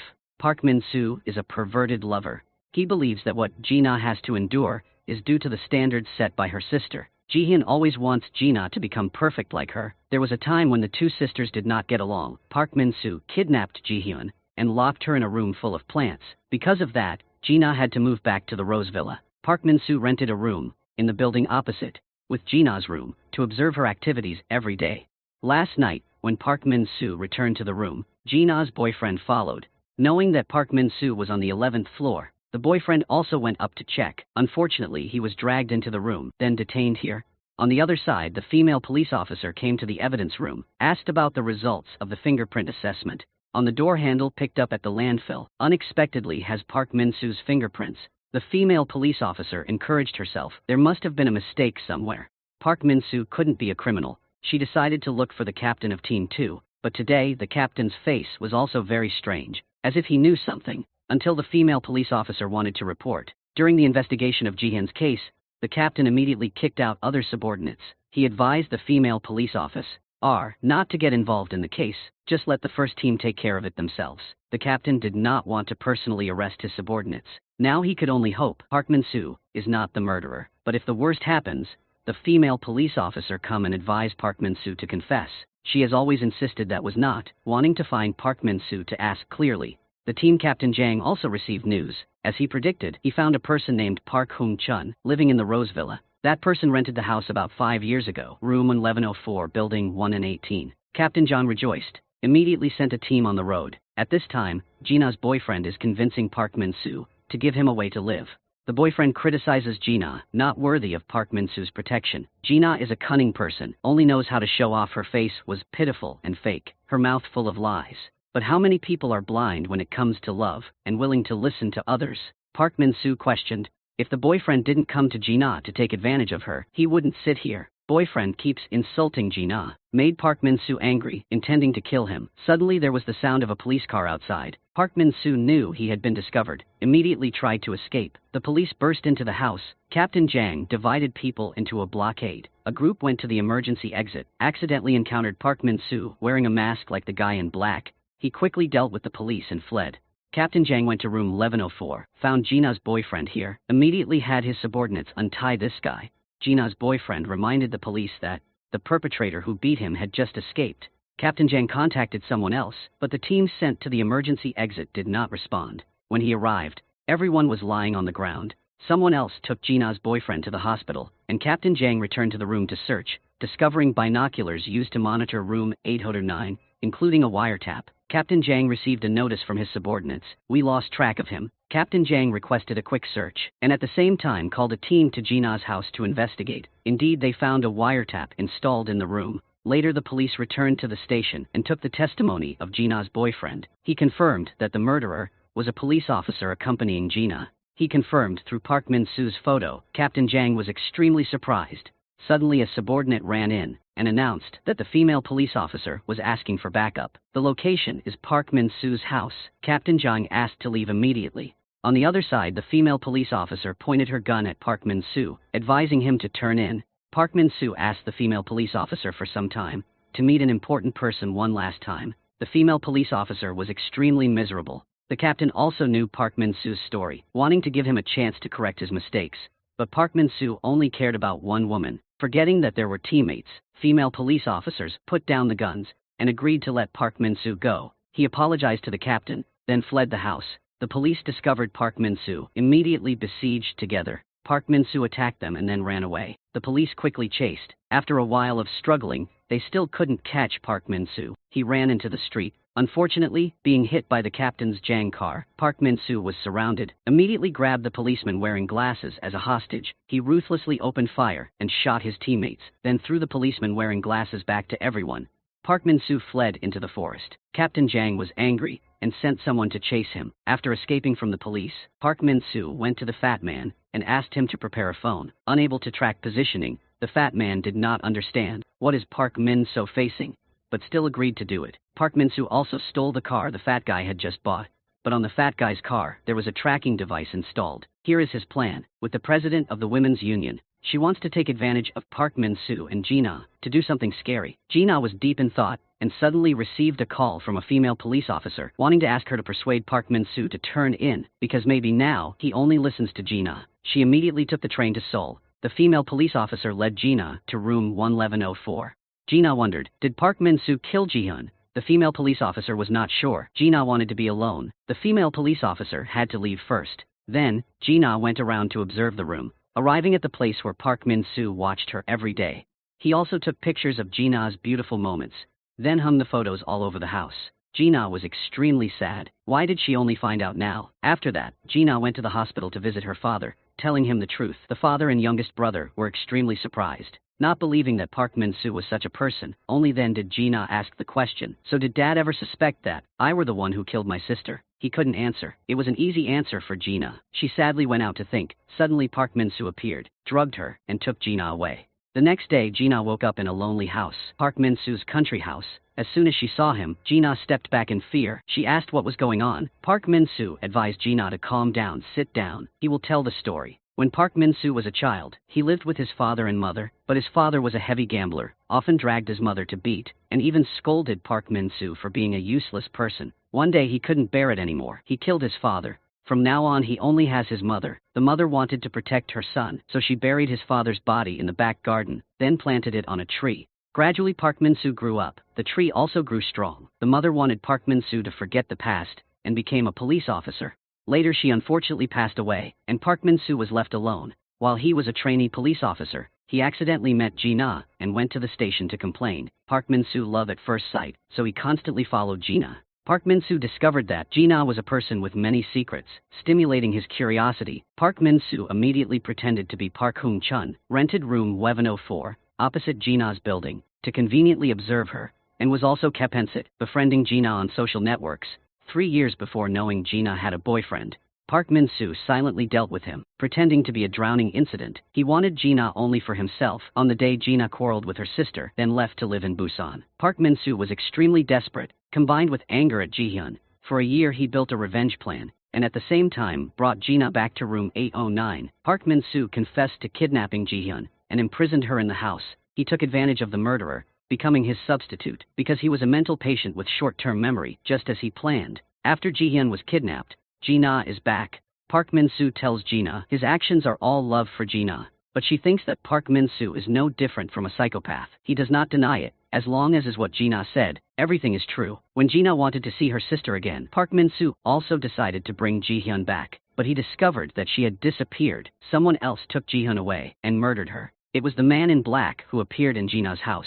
He was not Park Min-soo, because he would not hurt Gina. As long as Gina brought this matter told the police, Park Min-soo knew for sure the police would quickly find the man in black. Captain Jang was a capable person. Then Park Min-soo would be exonerated. Gina would also find the real culprit, the murder of her sister. Gina had mixed emotions in her heart. She hated Park Min-soo, but could not take revenge on him. Furthermore, Park Min-soo's recent words made Gina extremely confused, because there were still people targeting her family. On the other hand, Captain Jang was extremely angry, because Park Min-soo had not been found yet. He asked the captain of Team 2, did he know where his subordinates were? The captain of Team 2 didn't care. This wasn't my case. Both sides started to get tense. Luckily the subordinates stopped him, and then they both stopped. They calmly sat down and talked. The captain of Team 2 knew that Park Min-soo was really the kidnapper, but he didn't believe he had the guts to kill someone. Captain Jang also thought the same, but if he wanted to clarify everything, he had to find Park Min-soo first. Suddenly the captain of Team 2 remembered. Park Min-soo also had one house in the countryside. Captain Jang immediately sent people on their way, but they were still one step late. After seeing Gina back, Park Min-soo ended his life to pay for his crime. This female police officer is sitting bored at Gina's house. She wants to find evidence to prove that Park Min-soo is innocent, but so far, she hasn't found it. After the female police officer finished eating the cake, she wanted to go to the bathroom to wash her hands, but accidentally discovered bloodstains on the water tank. It turned out to be dropped by the masked man. The female police officer immediately took a sample and brought it to the den, then take it to the forensic department to confirm the identity of the murderer. Unexpectedly, it was not Park Min-soo, but a stranger. At the same time the president of the women's union was coming to meet the stranger, she introduced herself as Han Hung-do, close subordinates of the previous leader of the Church of God. The film ends here, opening up the topic for the next part. The return of the Church of God, along with the dark plots of the new leader, will be released in 2025. Love makes people blind, ready to do everything for the person they love. But if they don't realize, is your sacrifice worth it? Give love wisely. Also know how to love yourself.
This baby girl is actually a mature woman who has been reincarnated. To avoid frightening her parents, she waited 10 months before speaking and walking.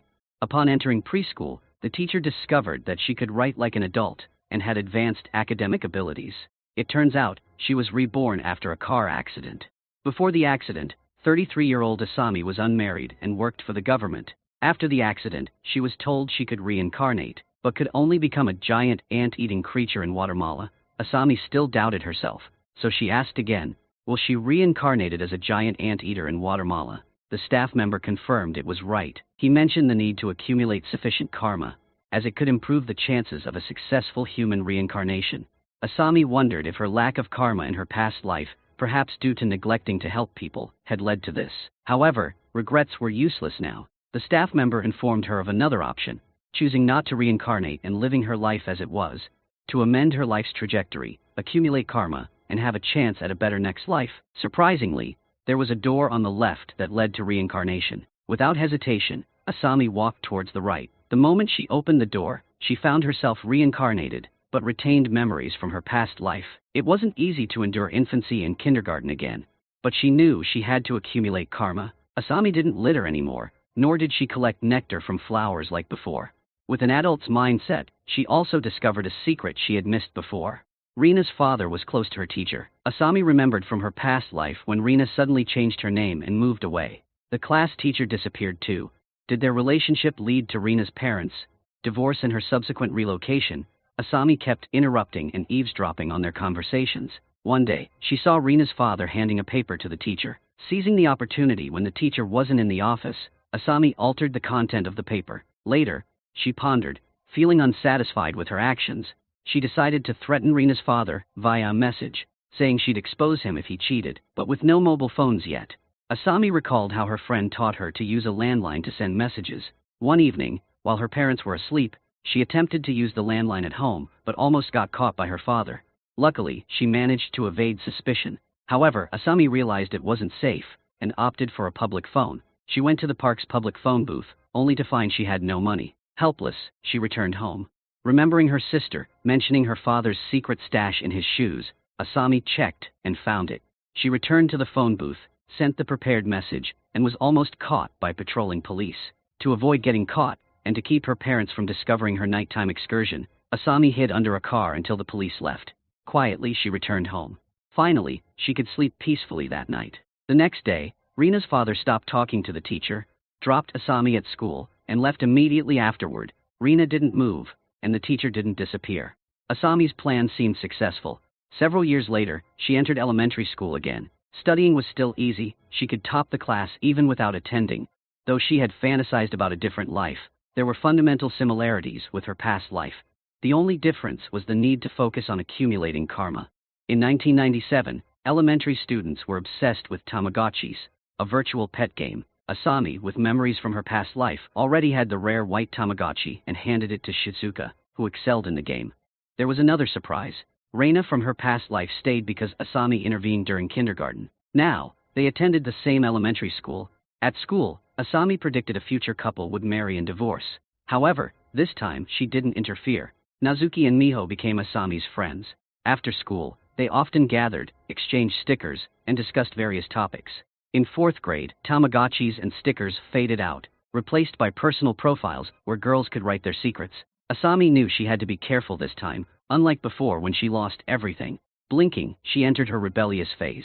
She didn't understand why she felt so resentful towards her father. Maybe it was teenage rebellion, just like in her past life when she was strict with him. Of course, her rebellion wasn't just directed at her father. There was also the detestable teacher, Mr. Mita. One day, when Mr. Mita caught a student passing notes, Asami stood up to defend the student, intending to use the teacher's logic against him. But Mr. Mita ignored her reasoning and called her to his office along with the student. Asami found herself in trouble. Not just the student. She wondered when girls started taking Korean-style photos as a new entertainment trend.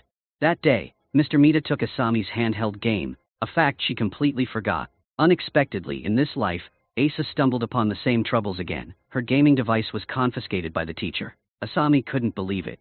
Even if she died, Asami wouldn't have expected to trip over the same spot twice. Though granted memories upon reincarnation, the budding love of youth still exists within her. Looking at these mischievous kids, there's no place for blossoming love. The object of her unrequited love from before, she now feels nothing for him.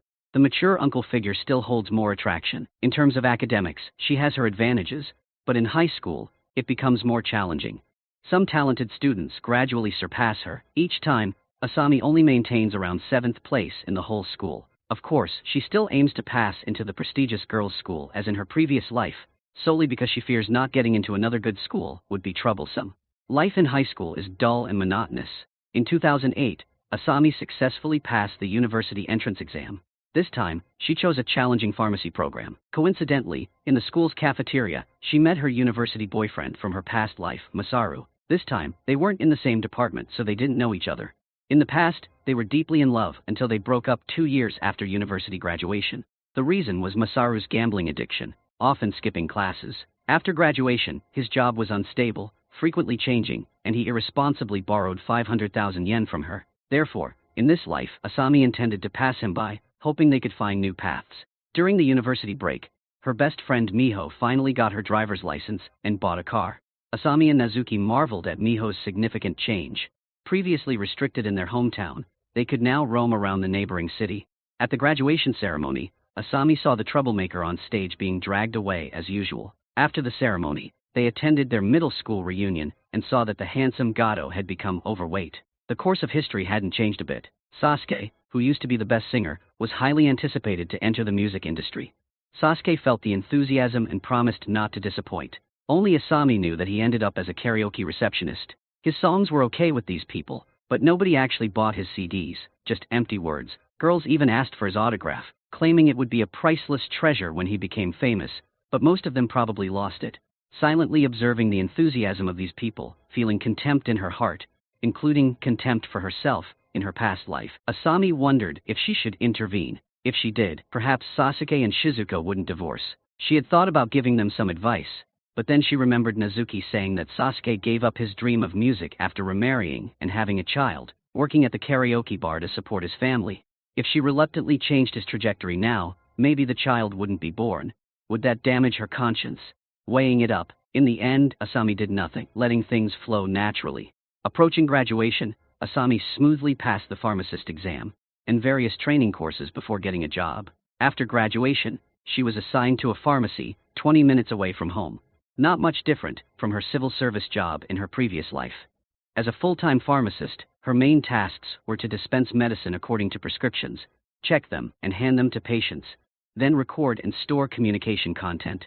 Of course, she also had to verify whether the doctor prescribed the right medication or not. Sometimes if patients waited too long, they would suggest something, and she had to patiently explain.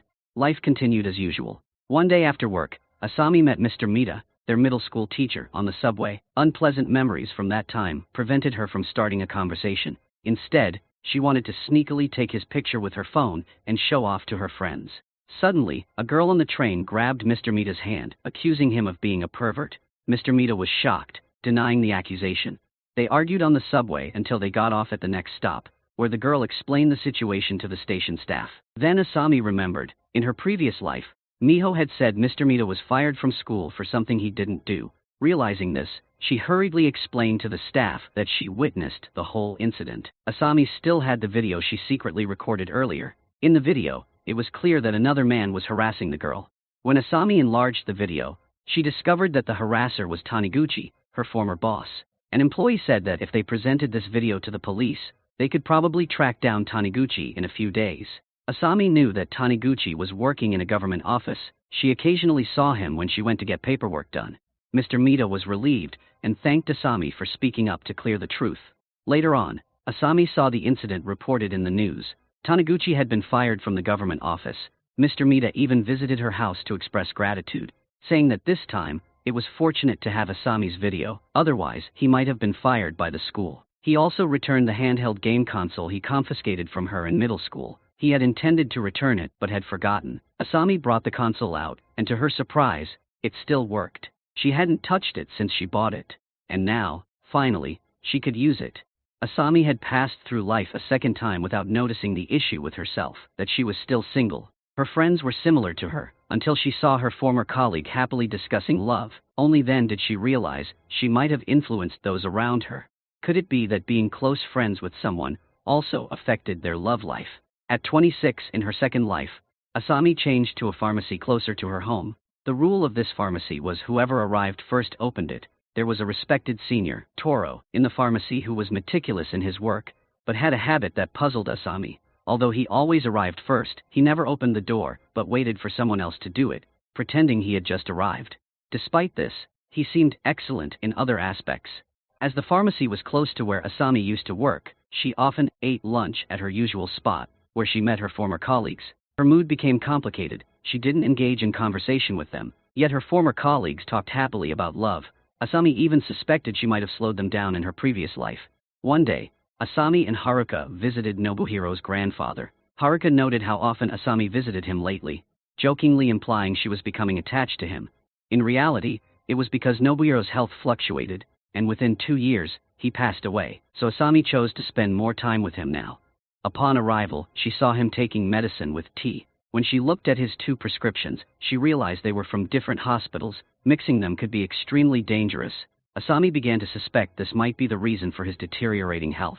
To be cautious, she took the prescriptions to the pharmacy for advice. When she received confirmation that they couldn't be taken together, Asami knew her suspicion was correct.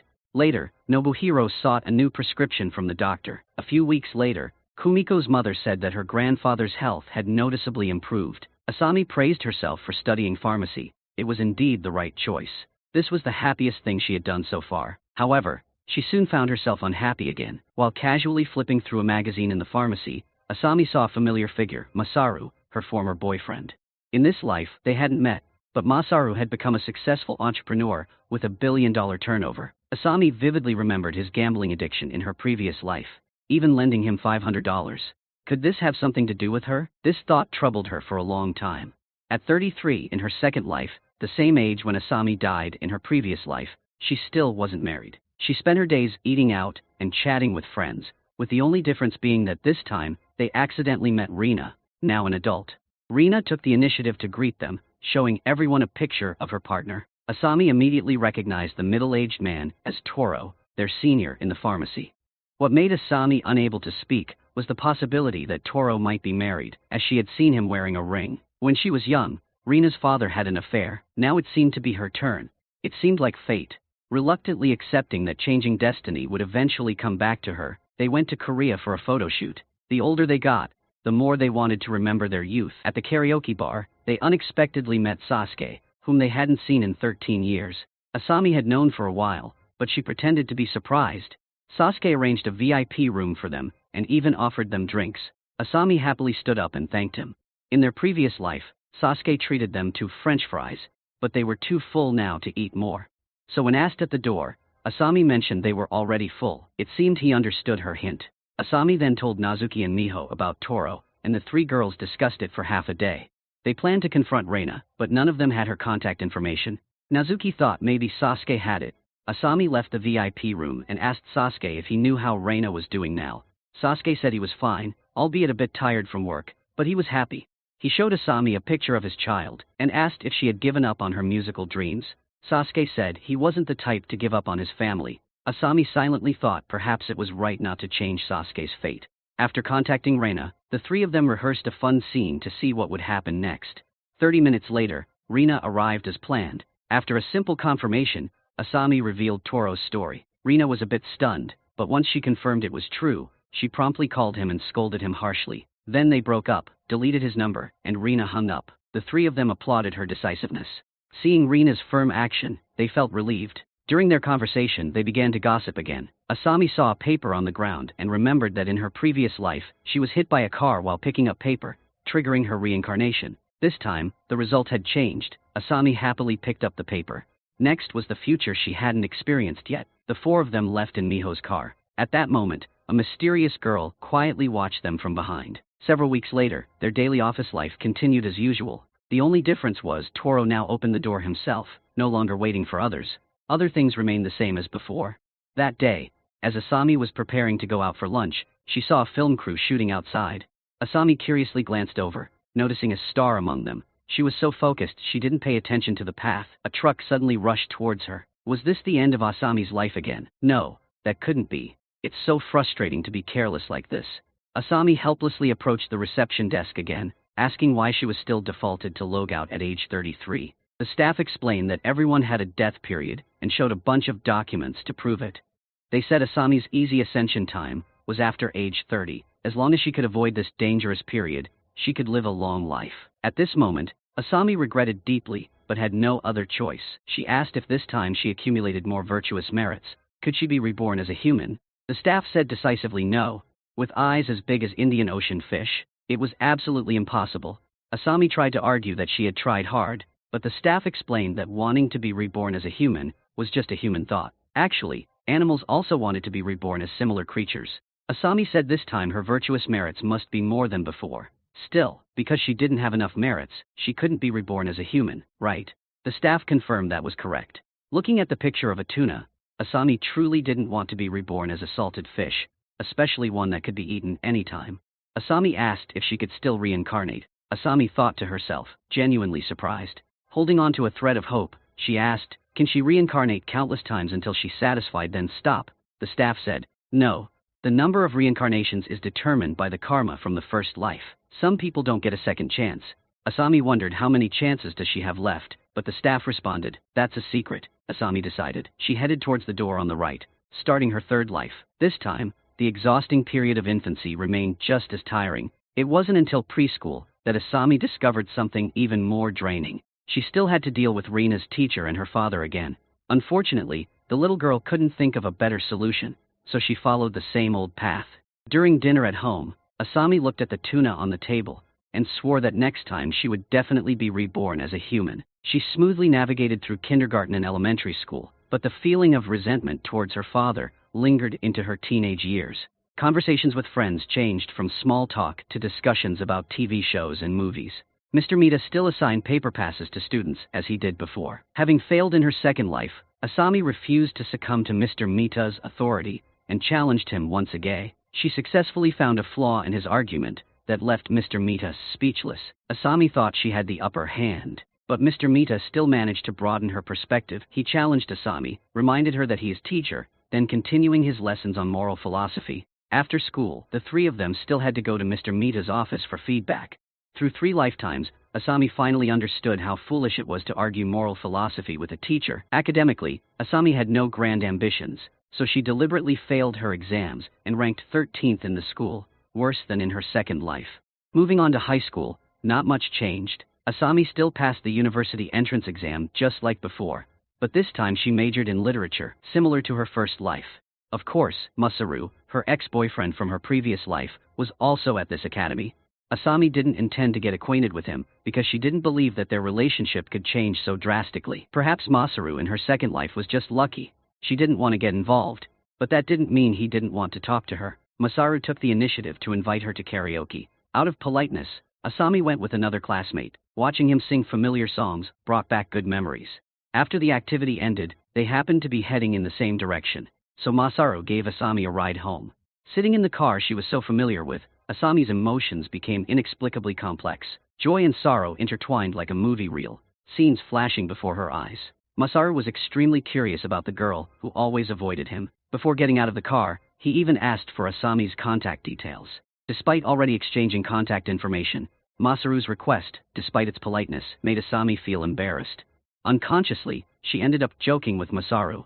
After spending some time together, he confessed his feelings to her. Remembering how Masaru became a successful CEO in her second life, Asami decided to take a chance. She agreed to date him. For Asami, it was a reunion after 26 years of separation, a miraculous experience transcending time and space. Although she already knew Masaru's personality, there was nothing new, but the two of them still got along well. In her heart, she silently vowed that this time, she wouldn't let him fall into the trap of gambling again. When Masaru didn't show up for class, Asami would immediately call to check on him.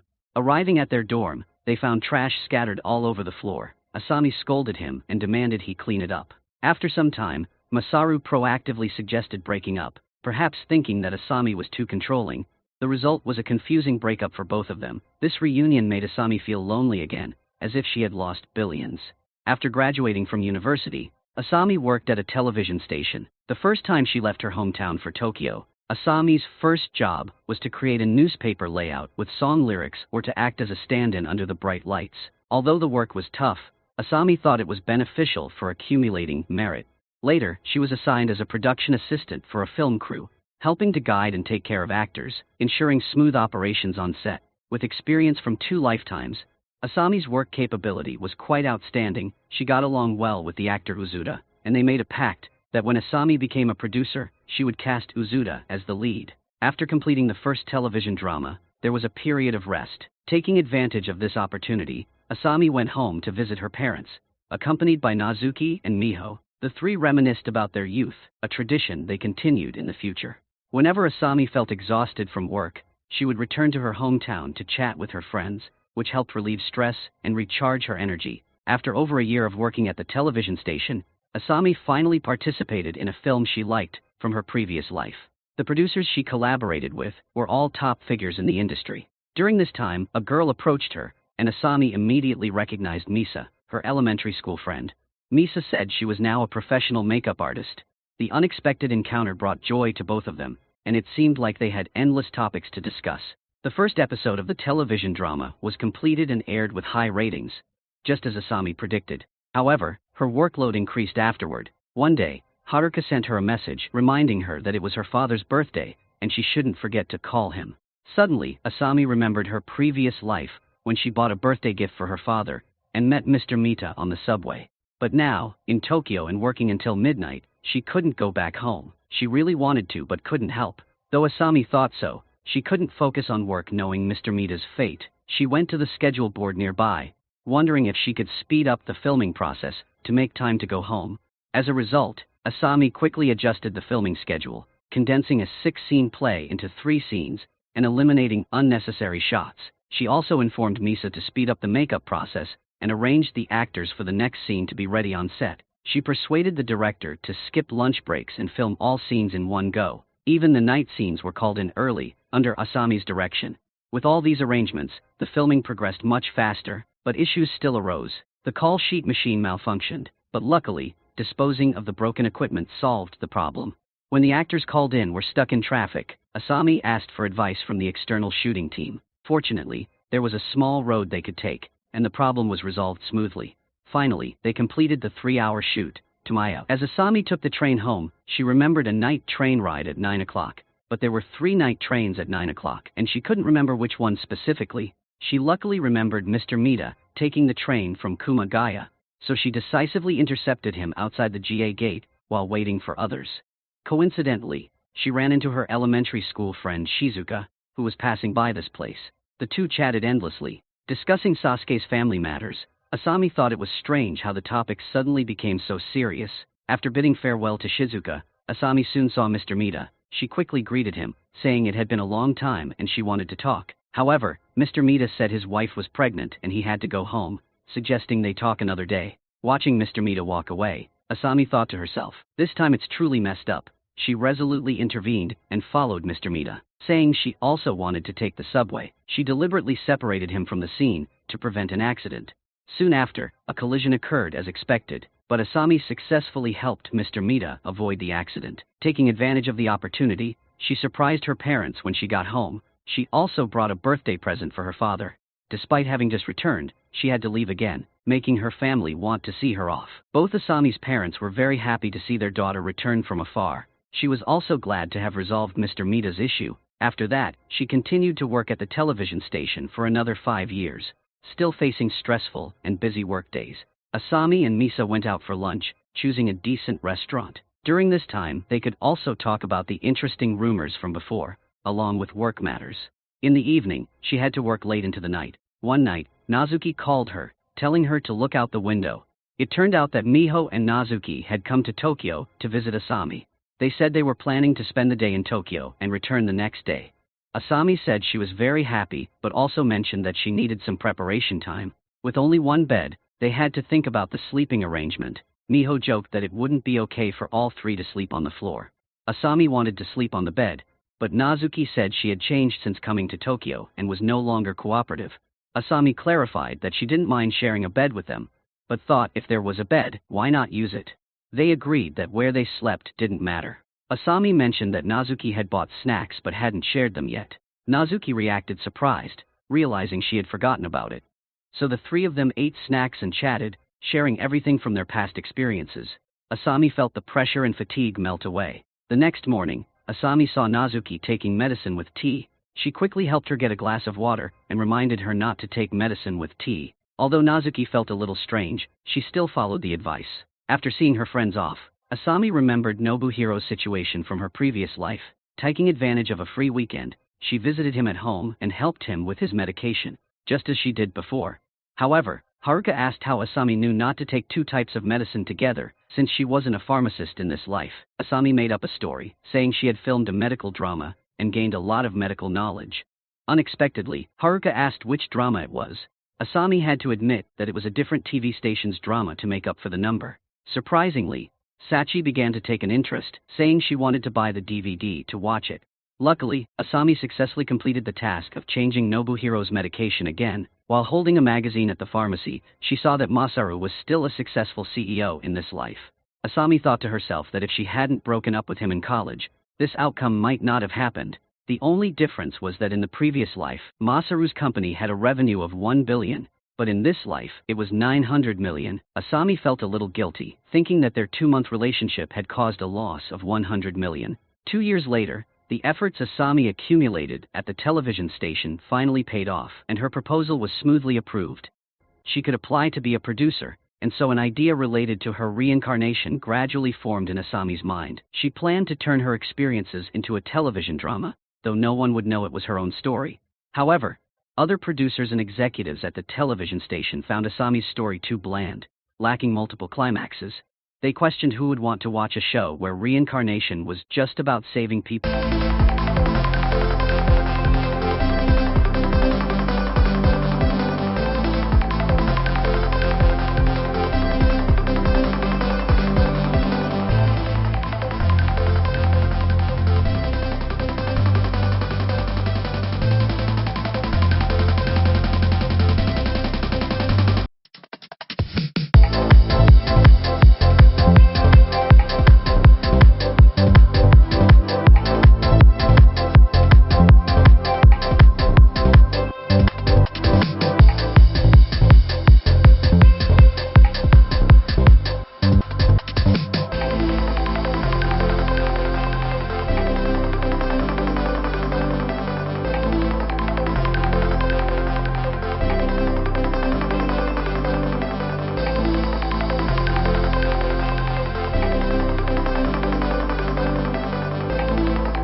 Furthermore, comparing her life after reincarnation with her past life didn't show any significant changes, which seemed odd. Wasn't it a waste to reincarnate multiple times without saving the world or winning a Nobel Prize?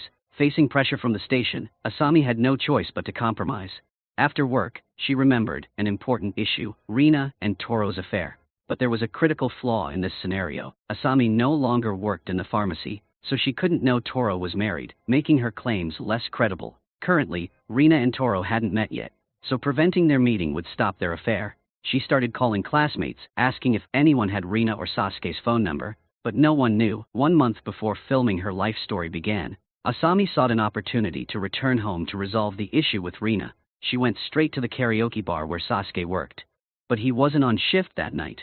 Asami told the staff she was Sasuke's elementary school friend and hoped they could provide his contact information.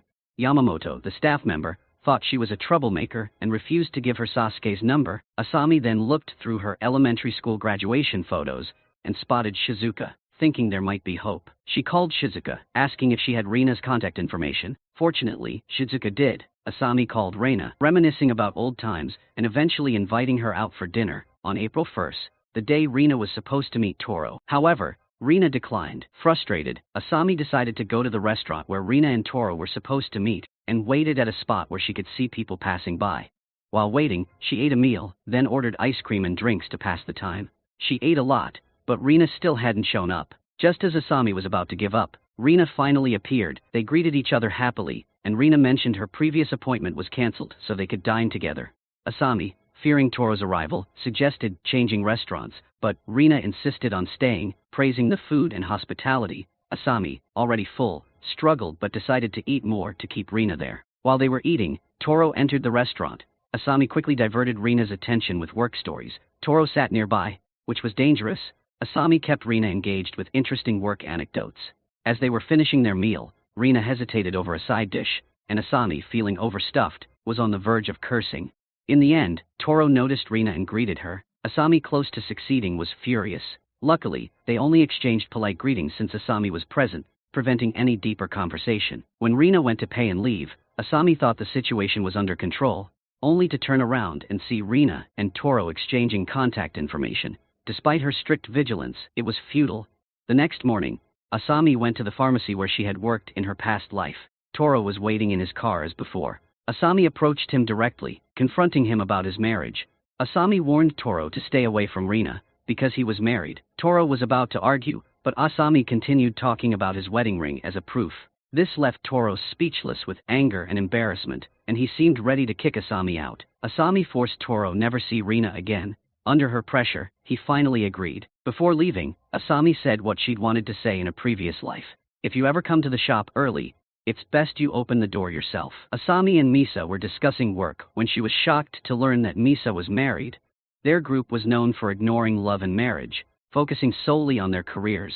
Feeling betrayed, Asami demanded to know when Misa got married and why she hadn't been informed. Misa explained that she got married 6 years ago when she started working there, but was too busy to have a wedding ceremony, so she didn't tell anyone. Asami, stunned that she hadn't noticed for 6 years, felt betrayed and thinking they were both too busy for relationships.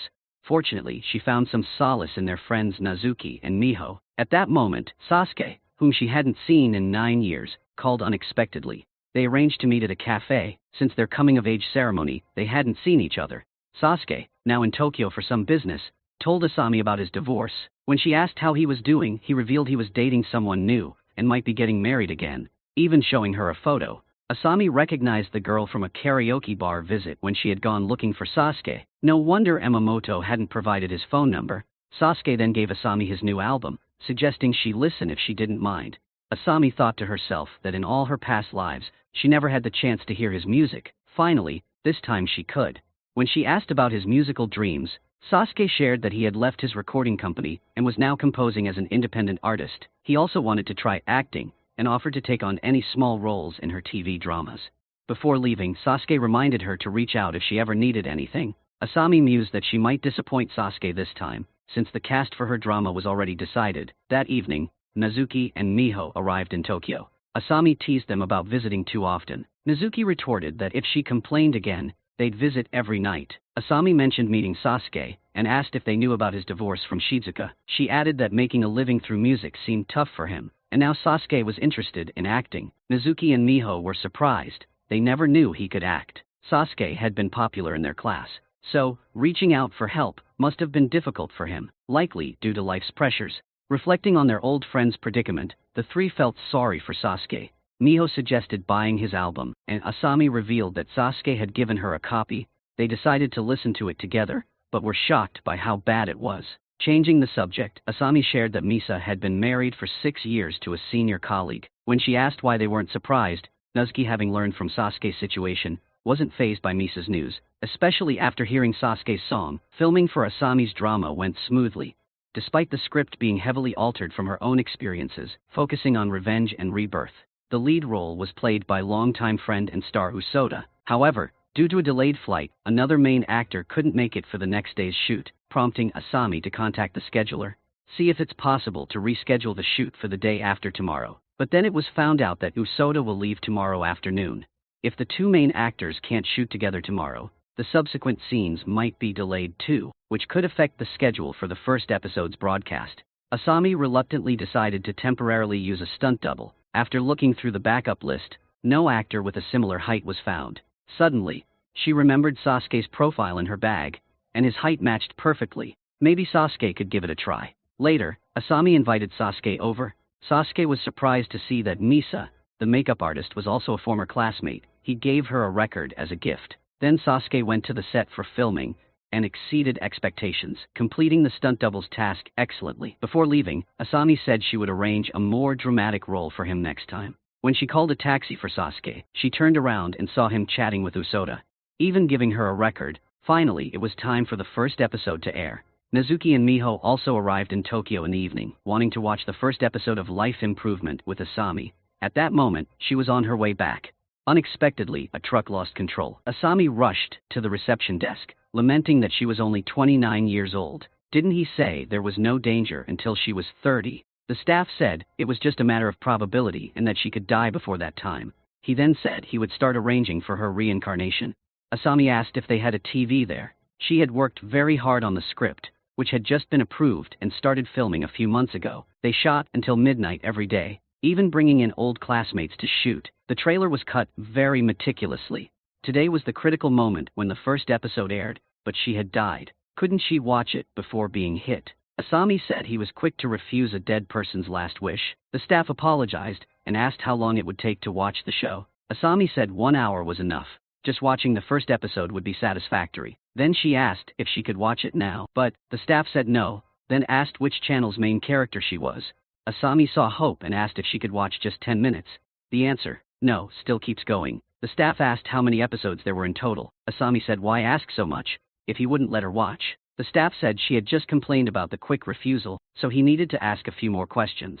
Asami asked what she would reincarnate as this time, a purple sea urchin from Hokkaido. Asami asked why, after working so hard in this life, she could only reincarnate as a sea urchin, worse than previous lives. The staff showed her a picture of a cooked sea urchin. Asami said she couldn't accept step being a sea urchin, and asked if she could reincarnate again. The staff said of course, just go to the right. Asami turned and asked why she always had to start over. It was tiring and exhausting. Couldn't she start in the middle like a game with a save function? Wishing her smooth sailing, Asami's fourth life began. She resolved to take risks this time, not live the same way as before, or she'd exhaust her karmic merits. After going to kindergarten, not only did Asami avoid sucking nectar, but she also actively advised her classmates not to. She taught them to share toys.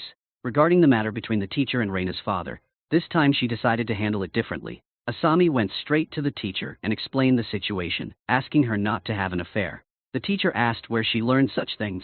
Asami said there was once a teacher's affair that led to family breakup and job loss. She hoped this teacher wouldn't go missing. Asami said the paper had Reina's father's phone number on it and asked her not to contact him. The teacher was surprised to see the number and tore up the paper in front of Asami, promising not to have an affair and reassuring her. This strategy worked very well. The teacher intentionally kept a distance from Reina's father. Maybe she should have done this from the start. When she entered elementary school, Asami actively greeted elders, watered the plants at school, and tried to do everything to accumulate good karma. This time, in terms of studying, Asami didn't just sit back and enjoy the fruits of her existing wisdom. Starting from elementary school, she explored the knowledge of middle and high school, learning anything she thought would be useful. She absolutely did not waste any time. But in return, Nazuki and Miho didn't become her friends. Asami wore glasses from a very young age. One day, on her way to the library, she saw Nazuki and Miho trading stickers in the park. Memories of her past lives echoed in her mind. She approached them and asked to join their small group. Both were surprised that Asami wanted to join. Asami suddenly felt moved to tears. Nazuki and Miho gave her a sticker. She said she wanted to give them one too. But after they saw her stickers, they each randomly chose one. Asami sensed that they were being polite and didn't see her as a friend. Could it really be that without common ground, it's very difficult to play together? On the way home, Miho asked why she was so smart, always ranking first. Asami said she was taking supplementary classes. Before parting, as she watched Nazuki and Miho walk away, Asami felt that in this life she didn't seem to belong in their world anymore. It seemed difficult for her to integrate into their circle. She felt an inexplicable sadness. After entering middle school, Asami continued her passion for picking up trash. She went to school alone. When she saw Nazuki and Miho, she would simply greet them and then walk to school by herself. Without friends, Asami poured all her energy into studying. This time, she achieved first place in the entire school, but the feeling of loneliness often engulfed her. Unlike her classmates who enjoyed the joys of this age, going to take Korean-style photos, she felt a pang of discomfort. At this moment, someone suddenly called out to her from behind. It was Mary, the second-ranked student in the class. She invited her to take a photo. Unexpectedly, in this life, Asami and Mary took a photo together. In previous lives, she had always ranked first. The two of them started chatting and surprisingly found they got along quite well. Mary asked if she could talk with her again tomorrow, and Asami was surprised that someone she had admired but never approached turned out to be so down-to-earth and approachable. In fact, Mary thought the same about her. Indeed, similar people attract each other more easily. Before long, Asami and Mary became friends. In past lives, Mary had always been the one giving presentations on the podium, but this time, the stage became Asami's domain. Asami even became the student council president, while Mary served as the vice president. Both graduated with excellent grades. This time, Asami chose to attend the best high school in the area and maintained her top rank in the entire grade. One day, Asami read in the newspaper about a medical professor who had won a Nobel Prize. She wondered if she could accumulate a large amount of good karma in this way. So, after graduating from high school, Asami decisively chose to attend the National University of Medicine. During her fourth coming-of-age ceremony, she once again encountered Nazuki and Miho. In this life, it was Mary who called her, and the two of them happily entered the auditorium. The troublemaker still got up on stage, and Asami and Mary started analyzing the various punishments he would face in the future. They concluded that seeking fame for a few short minutes was really not worth it. Later, they attended a middle school reunion. The plot was still the same as before. The only difference this time was Mary's presence. When they saw others praising Sasuke again, Asami remembered listening to his songs in a previous life. Mary, like Asami, thought Sasuke would not succeed. She even wanted to remind him, but Asami quickly discouraged her, worrying that the storyline might change, leading to Sasuke's child not being born, which would be problematic. Seeing Sasuke and Shizuka exchanging contact information, knowing that they would later marry and divorce, Asami refrained from intervening. Back in the VIP room, she wanted to reminisce with Nazuki and Miho, but it turned into one-sided pursuit, making her feel very sad. After graduating from university, Asami passed the medical license exam, then specialized in clinical research for 2 years. Asami became a research fellow at the National Institute of Medical Research. Their work involved finding unexplored medical phenomena, benefiting all of humanity, which was very suitable for accumulating good karma. Asami thought she might be able to reincarnate as a human again. Of course, outside of work, she couldn't abandon other tasks for accumulating good karma, like previously saving Professor Mida. But this time at the subway station, she happened to meet Shizuka, who chatted with Asami about trivial household matters. This time, Asami supported Shizuka's idea of divorce. Due to chatting too long, Professor Mida walked by them. Fortunately, Asami noticed in time, and he recognized them. Asami told Professor Mida about Shizuka's troubles, using her to keep him there. Asami suggested finding a place to sit and discuss slowly, as it wasn't appropriate to talk there. Professor Mida checked the time and agreed to take the next subway. So the three went to a restaurant. Professor Mida advised Shizuka not to rush into divorce, but to communicate thoroughly with Sasuke, making him understand her true thoughts. If Sasuke insisted on pursuing his career in music, he must promise to do something well. Spouses should understand and compromise with each other. If they truly couldn't understand each other, then consider divorce later. Shizuka, taking Professor Mida's advice, understood a lot. Asami, seeing things going in the wrong direction, checked the time, worried that the subway incident might get triggered, so she urged Professor Mita to hurry to the next subway. He still wanted to continue talking, but Asami interrupted multiple times until he had to leave. Before leaving, Professor Mita reminded Shizuka to have a clear conversation with Sasuke when she returned. The issue with Professor Mita was resolved. Next, Asami wondered what other problems she had to solve. From childhood to adulthood, she was so outstanding that it aroused Haruka's suspicion. Haruka asked her if this was her second life, but Haruka never imagined it was her sister's fourth life. Having such an exceptional sister put a lot of pressure on her. Haruka became the center of attention for their parents and teachers, a favorite, but lived under Asami's shadow for many years. Haruka said her own grades were not that good, only in the top 5 of her class. She said having a genius sister made it very hard for her. Asami asked what she would want if this really were her second life. Haruka asked who she would marry in the future, but Asami truly didn't know. In previous lives, she had died before getting married. In this life, because she studied medicine, she quickly resolved the issue of switching medication for Nobuhiro. On the pharmacy magazine, Asami didn't see any news about Masaru. 3 years later, she went to resolve Reina's issue. Asami thought she had it under control this time, but unexpectedly, they still started talking to each other, making her have to wake up early once again. Asami vented her frustration on Toro. When exchanging contact information with a young woman, he wasn't wearing a ring. This time, Asami gave it her all, resolving the issue in just a few minutes. She was then promoted to a full-fledged researcher, and began conducting official experimental research. Her working hours were relatively flexible, as long as she completed her daily tasks. The main job involved collecting required samples and conducting various experiments. The work was both dry and tedious, and for a long time yielded no significant results. Fortunately, with the accumulated experience from her past lives, and her unique insights into exiting, she managed to cope with such work. The shared microscope in the lab was constantly adjusted by someone else to their own viewing angle, never reset afterward. This forced Asami to recalibrate the focus every time she used it, which annoyed her greatly. During lunch at the Research Institute's cafeteria, she learned from her senior that the one who didn't reset the microscope focus was a genius postdoc in their department. The students admired him. Even though he was always engrossed in research and clueless about social interactions, Asami felt relieved, realizing that most geniuses might be like that. Gradually, she got used to adjusting the microscope, and even reset the focus to 0 after using it. The end of the workday was not fixed, it depended on her experiment results. Some people finished at 6 p.m., while others worked until midnight. After 3 years of experimentation, she still had no groundbreaking research achievements. One day, Asami returned to her hometown, and her father told her that Haruka was bringing her boyfriend home. He discussed with her what to wear, in case the boyfriend proposed. Asami advised him to be natural and not to overthink it. Her father insisted on dressing formally, as it was a serious matter. A few days later, Haruka indeed brought her boyfriend home. He discussed with her what to wear, in case the boyfriend proposed, but only to help decorate a new cabinet. Her father had dressed up in vain, waiting all day. After the boyfriend left, he realized he had overdressed for nothing. Asami continued her experiments, sometimes imagining that the microorganisms she observed might be reincarnated beings, just like her. This life, she lived to 35 years old, longer than in her previous lives. Although she didn't make any major medical breakthroughs, she published her papers on some medical websites, contributing to the field.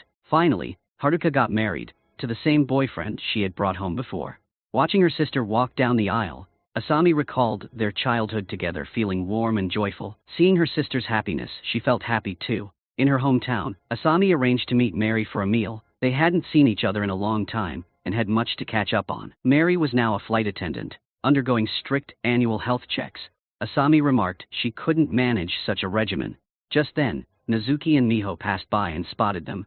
It had been decades since they last met at the coming-of-age ceremony. They were all happy to see old friends again, amazed at how little they had changed. Asami wanted to invite them to join, but Nezuki and Miho, feeling out of place with Mary, made excuses and left. After they left, Asami confessed she had hesitated about inviting them. Mary said they probably wouldn't have agreed, as they were not that close anymore. Asami pondered how close they once were, and how distant they had become. Was it time that changed them, or their choices? In life, gains often come with losses. Mary pulled out a photo from their middle school trip to Korea, a memento of their first meeting. Mary then asked a question she had long wanted to ask. Which life is this for you? Mary as a reincarnated soul. No wonder she had always ranked first in previous lives. Asami, caught off guard, wondered whether to reveal the truth. Seeing Asami's hesitation, Mary admitted she was on her fifth life. Asami asked her how she figured it out. Mary said that she wasn't always such a diligent student. Her outstanding performance naturally aroused suspicion. Plus, the photograph from their middle school trip to Korea was taken perfectly, a concept that didn't exist back then. Mary had mentioned future shopping malls in their conversations, further proving that Asami was also a reincarnator. Mary had noticed long ago, but Asami wondered why she hadn't said anything before. Mary admitted that she was embarrassed, afraid of being mistaken for crazy if she was wrong. She didn't want to lose her only friend. Asami asked if she also reincarnated at the reception desk and what she first turned into. Mary replied that she initially reincarnated as a termite in southeast Guatemala, a favorite prey of giant anteaters. She then asked Asami what she had transformed into. Asami vaguely mentioned an animal related to termites, making Mary laugh. She thought reincarnated souls must have similar paths. Asami asked if Mary's choice to reincarnate was driven by the desire to be human. Mary said it wasn't entirely the case. In her first life, she was an average student with mediocre grades. Nazuki and Miho were her close friends. This surprised Asami because, in Mary's first life, they were inseparable in elementary school, discussing fictional TV shows and trading stickers. On Mary's birthday, they gave her beautiful stickers. The middle school trip photo was of the four of them together. However, in high school, Mary drifted away from them, becoming an eccentric with poor grades, eventually enrolling in a vocational school for childcare. But their bond remained strong, with Miho driving them on trips during school breaks. During their middle school reunion, Mary confessed she once had a crush on Kaido, shattering her ideal image of him. In her first life, Mary was also a fan of Sasuke. They exchanged contact information and started dating a few months later. But Sasuke's career never took off. Despite his failures, Mary felt happy supporting him. Asami was surprised to hear about Mary's relationship with Sasuke, but it only lasted 6 months before Sasuke cheated on her with Shizuka. Mary had learned about Sasuke's infidelity from their 3 friends. She confronted Sasuke and broke up with him on the spot. After graduating, Mary worked as a nanny at Sakura Kindergarten, a job that gave her a sense of achievement. Asami remembered that she had attended that kindergarten herself. Despite her busy work, Mary often reunited with her close friends, who celebrated her birthdays with her. However, a heartbreaking event followed. In the crowded area, Mary suggested they move to a quieter place, and they ended up at Sasuke's karaoke bar. Fortunately, he wasn't there, sparing them any awkwardness. When Asami asked what happened, Mary revealed that Nazuki and Miho had died in a plane crash. They struggled to cope with the loss, and although they occasionally went out to eat, they were never as happy as before. They promised to live their lives to the fullest, honoring their friends' memories. Asami asked how long she lived in that life. Mary said she wasn't sure but died at 26, while Asami lived longer. In her second life, Mary tried to prevent the plane crash by keeping Nazuki and Miho from boarding. However, she realized that saving everyone required knowing how to fly the plane. To achieve this, she became a flight attendant, excelling in her studies and physical training from elementary school onward. She gradually distanced herself from her friends, but maintained her determination to save them. Asami questioned if this was truly the right approach. Mary explained that she planned to alter the flight path on the crash date. Despite her efforts, Asami died at 33 in that life, partly due to Mary's actions. On that fateful day, Mary had taken Asami to the bathroom, preventing her from the car accident she would have otherwise encountered. Mary's grief over Asami's early death led to her own health, and she didn't become a flight attendant, failing to save Nazuki and Miho. She died before turning 40, in her third life. Mary was a flight attendant, but discovered that she couldn't choose her flights, thus unable to save her friends. She died again in a car accident. By her fourth life, she died before even becoming a flight attendant. Learning from the reincarnation receptionist that they both faced high mortality risks after 30, Mary prepared meticulously in her current life. Next year marked the critical year of the plane crash. Asami advised Mary to be careful and offered her help. Mary reassured her, saying she had everything under control, and suggested they take another photo in Korea. Before that, Mary needed to use the restroom, prompting Asami to reflect on Mary's heroic journey. Unlike her own mundane reincarnations, Mary had endured unimaginable hardships, making her a true hero. The two headed to take their photo in Korea, and on the way back, Asami suggested they also invite Nazuki and Miho. The 4 of them were close friends, making for a perfect combination. Mary suggested waiting until she safely brought the plane back, arguing that meeting then would be more meaningful. Asami asked if that meant waiting until next year, suggesting instead that they meet after her next return. They parted ways at the intersection, and Asami resumed her usual routine. One day, she read on her phone about a plane going missing in Shanghai. A sense of dread overcame her, and she immediately called Mary, but there was no answer. Fear gripped her, and a few days later, her worst fears were confirmed. Asami attended the funeral of Mary, Nazuki, and Miho with her classmates, feeling a deep sorrow. Just days earlier, she had planned to meet up with Nazuki and Miho, but now the nightmare had struck suddenly. After the funeral, everyone gathered at Sasuke's karaoke bar, still enveloped in grief. Asami remembered her last conversation with Mary about the plane incident happening the following year. Now she realized Mary had lied to prevent her from worrying. The three friends stayed until morning, and as Asami walked home on a familiar path, memories of her three friends flooded her mind. Left alone now, she felt a profound sadness. Finally understanding how Mary felt after losing Nazuki and Miho, to numb her pain, Asami threw herself into work. 3 years later, after work one day, she unexpectedly encountered a woman who called out to her, asking which reincarnation this was for her. The woman turned out to be Minako, a colleague from Asami's first life. Suggesting she was also a reincarnator, Asami asked how Minako knew, and she revealed this was her 8th life. And not seeing Asami in one life made her realize they were the same. Surprised, Asami invited Minako over. Minako explained that all her 8 reincarnations were identical, as she didn't intentionally change anything, treating it like a game to see how each life could be better than the last. Asami thought how blissful the first life must have been for Minako to have this mindset. Asami's fate at 39 struck again, when a steel beam fell at a construction site. A staff member told her she could reincarnate as a human this time. Standing at the door to the left, Asami hesitated, then returned and asked if she could do it again. The staff confirmed it was her final chance. Without hesitation, she chose the right door, beginning her 5th life. After attending the entrance ceremony, Asami saw a different Mary coming out of a classroom. They exchanged a look, recognizing each other. This time, Asami's goal was not just to accumulate virtues, but to ensure everyone's happiness, so Mary wouldn't struggle alone. Determined not to regret this life, Asami sought out Nakamura, hoping to switch flights with him. Nakamura, however, insisted the flight was crucial for him, as his aviation certification was at stake. Asami and Mary devised a plan, with Mary suggesting poisoning Nakamura to prevent him from flying. Asami objected, fearing suspicion and investigation, so they opted for drugging instead, planning to slip something into Nakamura's coffee, while Mary distracted him. On the day of the flight, they followed through with their plan. Asami, using her past life medical skills, successfully drugged Nakamura's coffee, making him unable to fly. However, just as they were about to execute their plan, they were interrupted by Kawaguchi, who had been influenced by Asami in a previous life. Kawaguchi had joined as a flight attendant, uncovering Nakamura's infidelity and disrupting his plans. This unforeseen help allowed Asami to take the pilot's seat. As they were about to board, a middle-aged man stopped them, claiming his previous life's wife died on this flight. He pleaded with them to trust him and change the flight path. Asami assured him their mission was to save everyone on the flight. The man, grateful, let them pass. Once on board, they altered the flight path, successfully avoiding disaster. This victory was a culmination of over 30 years of waiting and planning. They discussed their next lives, feeling fulfilled.